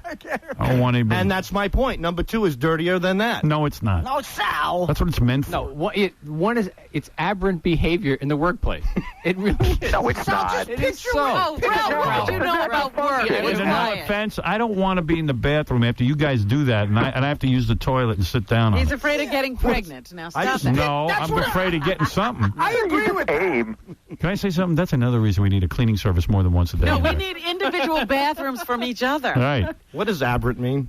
Go look Aberrant it up. means Your abnormal. picture is next to the abnormal, definition, whatever it Right, is. like disgusting. Sal, why are you going to these booths, though? Why don't you just go home and get a porno? Right. Because my wife and children are home. I can't do anything at home. I go home, I got to, make dinner for my wife, give my, I hate to say it, help out the kids, and then I go to sleep. Oh, You God. make dinner? You make dinner? Oh, yeah. My wife's Irish. She can't cook. What are you kidding me? What a life. She makes baked ziti with ketchup. This is Why going don't to you make divorce her? Because I love her. I mean, I'm not going to divorce her, but I come But home. if you're not having sex and you're pleasuring yourself 3 times a day, and you're here at the station Going to pleasuring, You're Times cooking. Square What do in you the have a booth. wife for? yeah, and you're in booths. And you're going to gay booths. Now you know why I'm in booth. You know what the crazy thing is? All those years Sal made It's fun my of only me. free time in that booth. But Aren't you embarrassed going into those booths? nah, not well, Those, I wouldn't even go to one of those. Those Yeah, things I mean, are don't disgusting. you like There's a cover certain- your face and There's a stuff? certain walk you do. It's like everybody looks at their shoes on the way in and on the way out. It's shameful. It is, but hey, you got to do what you But got I'm to do. shocked. This is a guy who thinks spitting on women is attractive. Well, that's know. what do you It's think he's all funny. learning it? Yeah, from looking where at the- else would you see those videos? Do you have a specialty when you go? Is there a certain kind of movie Yeah, you what are like you to looking watch? for when you're leafing through? One time, You just need to look at I disgust swear, on Tom's face. I know. it was an opera. It was like those. By the way, it's on your face too. Right now. Yeah. Okay. One time there was those doctor beds that you lay on with the sheet of paper. Yeah. There was a girl on there, and it was wonderful. And I just loved the fact that she was like in a doctor's office. A live show or a film? A film, but Yeah. she was crouched in, so you couldn't see her. So I took care of business, and then she got up and happened to be a she-male, so that was a real big. I got cheated there. He's done the live show thing, Howard. Yeah, and he's like in the live shows. No live shows. I did it when I was 17. When I went to a concert one time, I went to a live show. Yeah. Okay, now we've had the disclaimer. Go ahead and tell your story. But you, don't you like to kind of humiliate the women in the live shows, like have them put their face against the glass and things like that? Yeah, I love that. I went to a concert. I was drunk off my ass. All right, I don't want to hear Wait, that. Howard, I got to tell you one thing. Just stay out of the bathroom. It's enough. It's to enough. all the fans out there. Even I think it's enough. To all What fans? to all the listeners. The fans of the booths? Don't pick up those phones. There's phones in there like at a prison. It's like a prison, exactly. It's Right. a glass partition. It's a phone. Don't pick up those. Well, you can talk to the girls. Yeah, but dude, the guy before me, he must have used that phone in a bad place because when I picked it up, something smeared against the side of my face, and it was like. Well, why would you pick up a phone? And it smelled like. But Sal, I went to one of those places once, and I went in and left. I mean, the girls aren't even hot. Yeah, exactly. And the smell is unbearable in those things. Really? Ralph, Yeah, I went to one time and I almost vomited. The smell is just. You must have been looking in a mirror. So I got a question. For you. So you're on TV You now. weren't in no booth, dude. You were in the bathroom. So you're on TV now, right? Sometimes you end up on the TV show. So sick. Do you ever worry that someone's going to recognize you? Yeah, all the girls do. No, I mean, don't you worry? Weirdest thing, I'm on the train. or I'm on the train 2 weeks ago, and there's a guy with his arms crossed, fuming, looking at me the whole way in. I go, what is this guy's problem? Then I get to work. They're like, hey, you had that spit video on E last night. It was great. I'm like, oh, my God. This guy probably wanted to put his foot through my face. But don't you worry when you walk into wherever it is you go that some guy's going to go, hey, there's Sal. I'll say, how you doing? I'll just go into the booth. Sal has no worries. But Yeah, no guilt. Once they pick up the curtain and some other guy's looking at me, I'm never going back again. Yeah, right? And once the phone smells like ass. Yeah, how do you go back? You get the Gmail thing. How many times did he's had so many opportunities That's to 3. say, Why go back? I shouldn't be After doing the guy pulled the curtain up on you, and then other people are viewing you. How many people were watching you, man? It was. I looked to the left. I saw something real bad, and I ran out. I just remember. Was this one guy? One guy. What, did you just change establishments? You That went to could- a more reputable Yeah, one? that guy paid for a one-on-one show. Yeah. Now, how many times you been back after that? I don't know. I go from time to. The worst thing to do is always look down too. By the way, when you open the door, because you don't want to step into somebody else's mess. When was the last time you were there? Within the last 3 Now I'm months? going to throw up. I think I'm It was gonna about throw 2 up. weeks ago that he invited me. Oh, really? Yeah. He invited you to go. Yeah, I was going to Let's ask, go hit like, the booth. did you want to sit in the That's same gay. booth when you invited me? Or Well, yeah, was like where was Richard going to sit? I In don't the know. same booth? No, I mean, I said you want to hit the booths. You go in there, you hit the booths. Most people don't even know what a booth is. He thinks it's like, let's have a like a Heineken. football game It or is. I something, mean, yeah. it's self-pleasure, whether it's a beer or a How joint. did you discover these things? Yeah. Lack of sex. No, I mean, what did you do? It was like you were frustrated, and you just said you keep seeing these places, and you finally said, I got to go in there and see what's happening. I was always fascinated with these things. Always. Really? I remember one time I was 16 in the city with my parents, and I saw my first one. Pee-wee Herman. I'll never forget it. Pee-wee Herman. My parents went to sit down. We were at a Chinese restaurant, and I see live women booths. You're way pervier than I am. I ran upstairs. I put the coin in. I dropped my pants so fast. Your parents are downstairs having dinner somewhere. Yeah. Yeah, they were downstairs.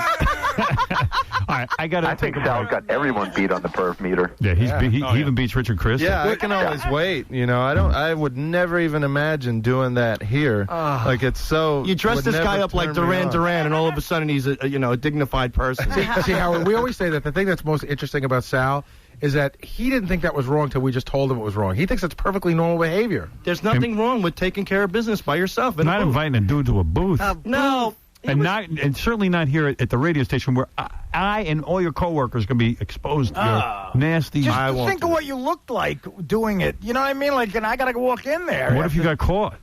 Yeah, what if Tom caught you? You can see. Nobody wants to be in there when Tom would have fired you. But on the spot. Tom forgot what that was. It's been years since he did it himself. Tom knows what that is. Tom knows, and Tom hasn't forgotten to fire you on the spot if he ever finds out you've done it again.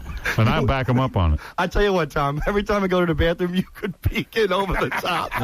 We're going to take a break. We're going to take a break. Sal, admit you're gay.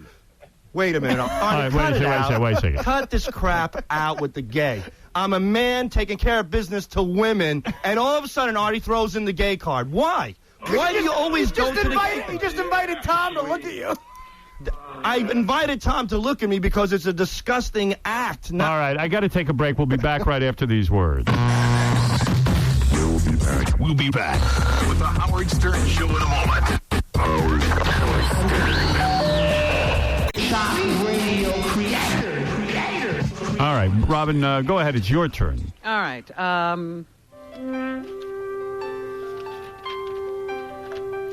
The Brooklyn teacher. This is the third teacher now we've caught in a sex scandal. Brooklyn teacher was actually caught in a lip lock with a 15-year-old student. She's a math teacher at a school in Brooklyn, and she was macking on the 15-year-old boy and was caught by another teacher who turned her in. She's 27 years old, and the teacher who saw it all said this was no peck on the lips. At least that's what the police are saying now. So we've now had 3 school teachers who've been accused of having sex with students. We've had another teacher on Staten Island who was charged with serial kitty flashing. This teacher wasn't so hot, though. I saw she's pretty fat. Yeah, she was big. She's a big lady. A plus-size lady. Some of the students were saying she was innocent, even though she was seen kissing the students. So she's got a lot of support out there. I like when the teacher's all hot. Yeah. The last 2 have been hot female teachers who need young guys. Right, but maybe the students don't think it's true because the woman is, a big woman. They don't figure any student would be kissing her. Gives me hope that one day women can be as horny as guys are. Or crazy. Or crazy as guys are. Chinese men have no reason to feel inferior about the size of their penises, according to a Hong Kong study, which showed local men measured up to others elsewhere in the world below the belt. I'm sure it's a Hong Kong study. I'm sure that's true, It can't be right. Our conclusion is that Hong Kong people are no smaller than Western men, where their penises are concerned. I've seen black guys who aren't that big. You know what I mean? Sure. So. There's always been a myth that Westerners have bigger penises and their sexual ability is better. But a group of scientists in Hong Kong spent 5 months measuring. I think you need more than 5 months of measuring. Volunteers. Guys measuring other guys? Yes. Boy, what a dream assignment. Today you'll be measuring guys. Yeah. Hey, How Hank. long? 5 months.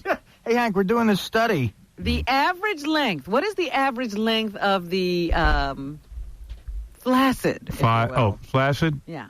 Oh. Penis. Mine's like not even a flaccid, man. Forget about it. I'm like Don't use yourself. Half an inch? For Hong the Kong? average size. An inch, no more. The average An size inch. was 3.4 inches. Where are they measuring from? The chin?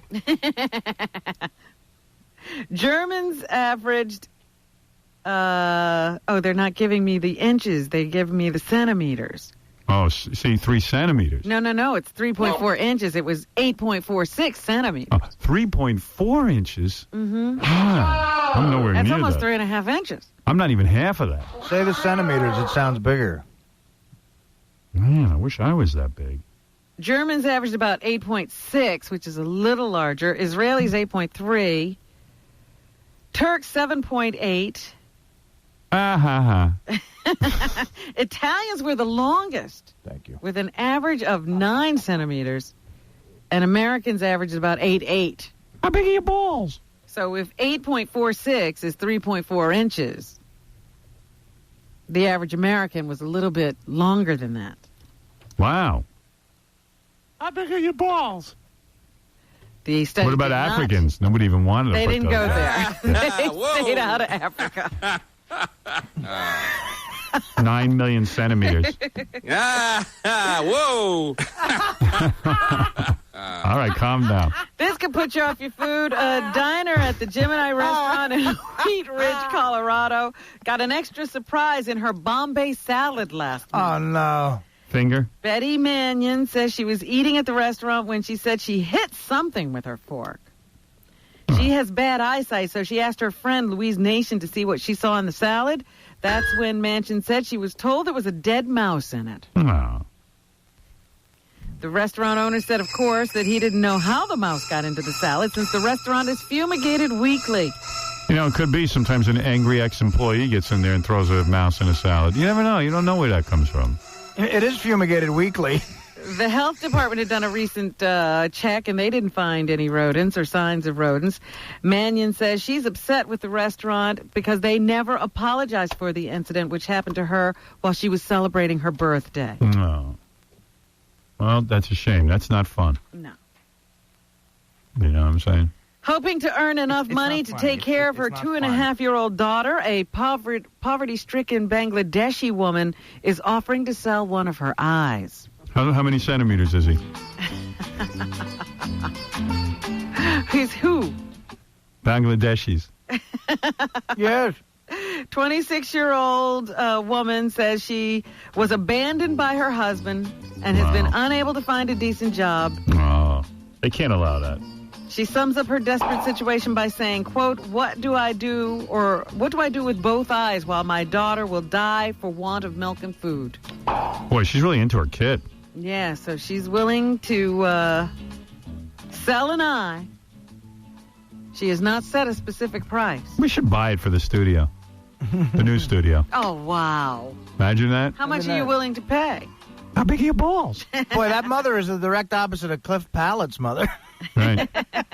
That's true. She's got both her eyes still. Exactly. He's got no voice. How big are your balls? Both sides of the force will be represented over the next 4 days as tens of thousands of fans from all over the world stop by Indianapolis for what's being billed as the largest Star Wars gathering ever. How big are your balls? Star Wars creator George Lucas is expected to be on hand this year at this year's event and hold a question and answer session about the movies and his future film plans. I tell you, if this third one is as bad as the other two, they're going to lynch him. The Celebration 3 convention begins today and runs through Sunday. The event is being held in advance of next month's release of the Star Wars third episode, Revenge of the Sith. You know what they're calling it? Nerd stock. Yes.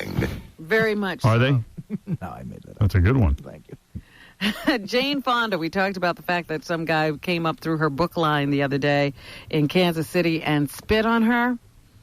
It was tobacco juice. He was chewing tobacco. Please spit in my face. It was Sal the stockbroker.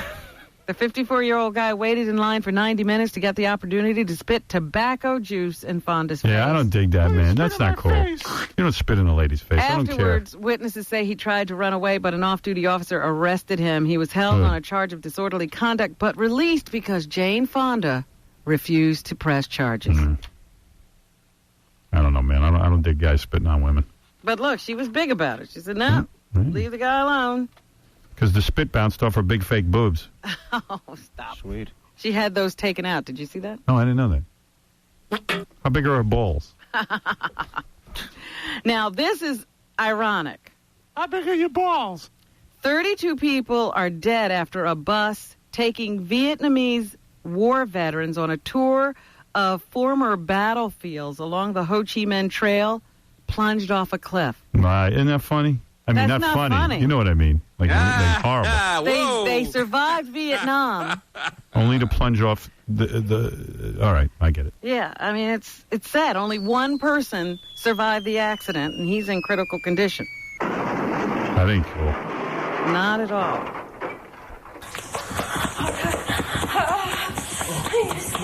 Nice.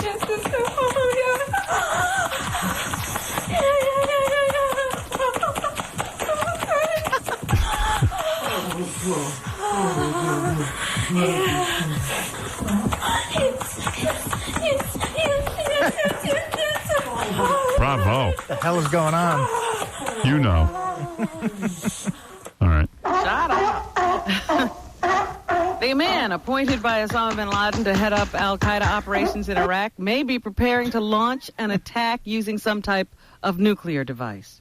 That, according to the Washington Times. Come on. Great. They say intelligence suggests that Abu Musab Zakari Get these guys already. may be hiding a nuclear weapon or perhaps a so-called dirty bomb somewhere inside Afghanistan. I read a thing in the paper. The airports are no safer than they Well, than yeah, ever. and I read something that said we don't have the countries who are flying in people to this country every day. They don't check a watch list to see if passengers boarding their planes are possible terrorists. But by the way, the Congress is moving on a very fast track to get rid of indecency on the air. Right. Don't worry about it. You're going to be safe. You're going to be dead. Oh, those creeps. Congressmen, senators.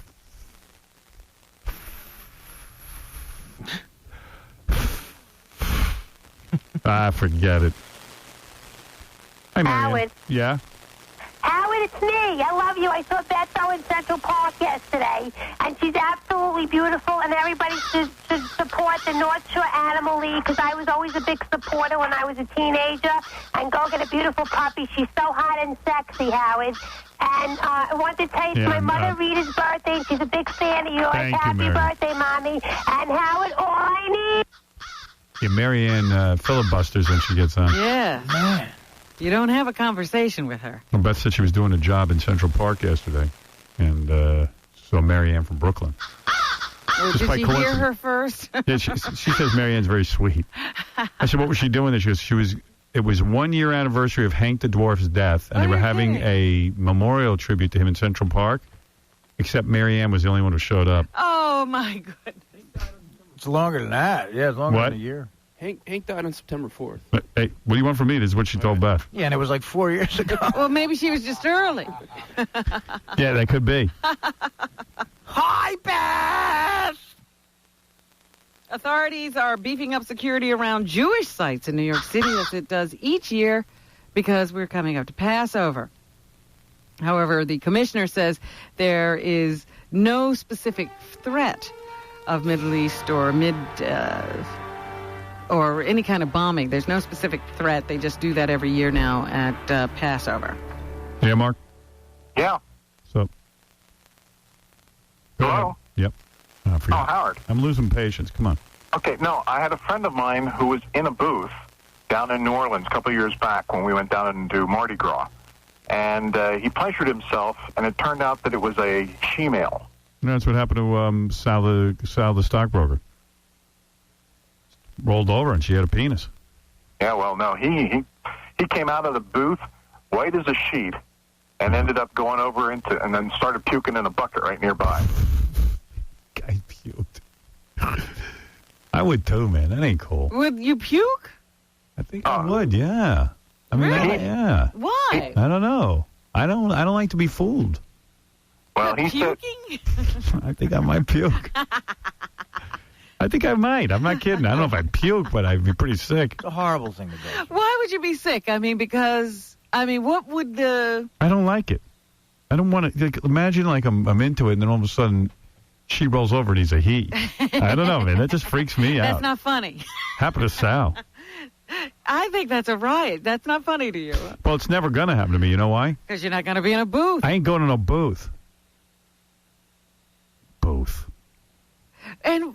why would you be carrying on because the person was lying on their side anyway? I just figured after videotape and DVD players, man, the booth would die out. But, man, it's going stronger than ever. Yeah, when I'm pleasuring myself in my bedroom, I'm pretty sure I'm not going to look to the right and see a guy. Right. But my question to you is, Sal says he walked in, the woman was lying on her side. Would you be excited because you saw a woman lying on her side? Sure. You would? Oh, it doesn't matter what a woman's doing. Oh, really? I'd be excited. Okay. I don't know. You can stand on your head, I'll be excited. It doesn't matter. It doesn't matter. It doesn't matter. But it would matter if she turned over and all of a sudden she's not a woman. I see a woman's leg, I get excited. There's one thing a woman can do to turn you off, and that's scratch her balls. Right. That'll make me puke. All right. A biographer of the newly elected Pope, your balls. Benedict XVI, says the pontiff suffered a brain hemorrhage in 1991. That's true. John Allen told CNN that the Pope has since recovered from that condition. He also says that he experienced some fatigue about 2 years ago. Yeah. He mentioned that he seems to have bounced back from that condition as well. Yeah, he's and 78. appears basically to be in good health right now. He's an old guy. Do the actuarial tables. Got maybe 5-6 years. He's If lucky that. 10. He could go at any time. That's right. It's weird. He appears to be aiming to show his kinder, gentler side now that he's been elected to be Pope. He is a conservative German, and he seems to want to shed the armor his critics said he wore and show adversaries that he has an open ear. I am an open man. Now all you gays can party. You are ear delicious. You can wear rubbers. In his first speech on the aims of his papacy, the Pope said today or yesterday that he did not expect to be elected and felt a sense of inadequacy as he begins his responsibilities leading the world's 1.2 or 1.1 billion Catholics. Yeah. It's party time. That's just to win people over. He has in the past said that if you're a Christian and not a Catholic, you're not in a proper church. I will take charge. Oh, God. Very rare you meet a German not ready to take charge. Oh, yeah. Connecticut has become the first state to voluntarily legalize civil unions for same-sex couples. The state Senate overwhelmingly voted to establish civil unions that give same-sex couples all the rights that married couples enjoy under state law, such as hospital visitation and inheritance. So then let them get married. They got all the Well, same. they're not going to call it marriage. Call it what you want, but Just be a it's civil union. ridiculous. There won't be any license or anything, I don't think. I don't know how you go about applying for all the rights of a married person without a paper to show for it. But Getting to be I guess they got it all figured out. Mm-hmm. But some people aren't cowed by the civil unions thing. They're saying, look, I don't care what you call it. We don't want same-sex people being married in any way. Yeah, we only any want of the rights. heterosexuals being miserable. So I don't know what you do about people who care about what other people are doing. You don't have to get married to somebody. It's very difficult to be gay. You go, I love you so much. I want to be in a civil union with you. Would you be Would you be my civil union partner? Will you be my CU? So when you go temporarily insane, you can't even ask someone to marry you.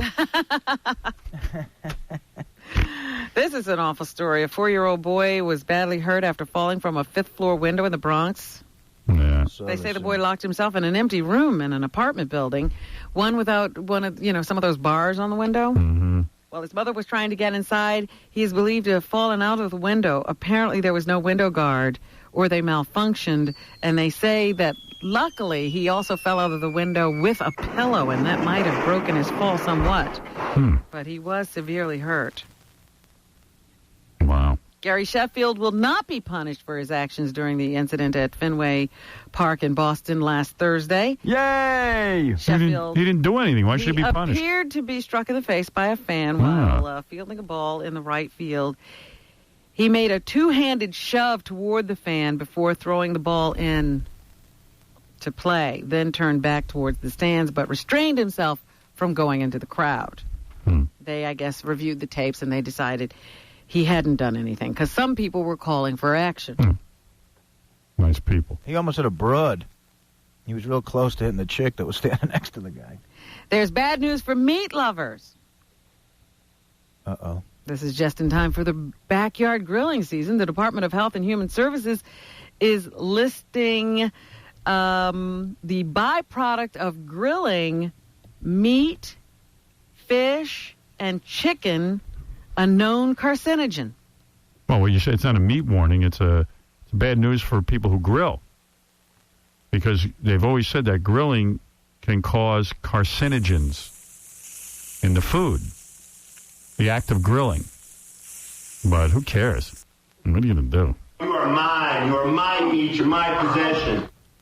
Well, they can also have these hydrocarbon things forming on the meat, in particular, when it's exposed to hot coals. Fish, too. All of it. Anything you grill.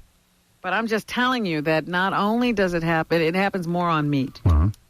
Calling Dr. Howard. Dr. Howard. They've been on the government's carcinogen list for more than 20 years, and in 1999, the National Cancer Institute led a study concluding that consumers of red meat increased their odds of developing colorectal cancer. Colorectal. Especially when the meat was well done or grilled. Anything with the rectum is funny.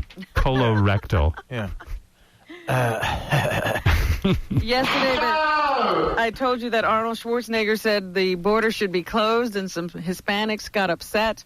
So yesterday he apologized. Oh, man. What's he apologizing what he said for? Yesterday, or what he said the day before, and his apology from yesterday. All right. In the computer there. Yeah, all right. I got... Close the borders. Close the borders in California and all across between Mexico.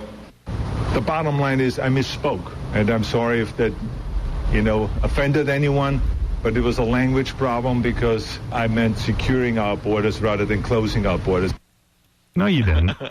You meant close the borders. And we should close the border. What's the difference? Now he meant secure. I meant the secure, not close. What's the difference? The bottom line is we can't have illegal immigration in this country. We need to know who's here, and we need to know, what's going on, especially in times of terrorism. What are we talking about? Why is he apologizing? Why is everyone so goddamn scared? I know 25% of the vote out there is Hispanic, but he didn't say anything bad. Julie Guilan of the Voluntarios de la Comunidad doesn't believe that the governor's apology is genuine. It isn't. He shouldn't apologize. I don't think so. He don't do it from the bottom of his heart. I think he don't do it from the bottom of his heart. But it forced him to do it, to say. How does she know whether he did it from the bottom of heart? Force him. Something like that, to be apologized. Everyone's a big shot.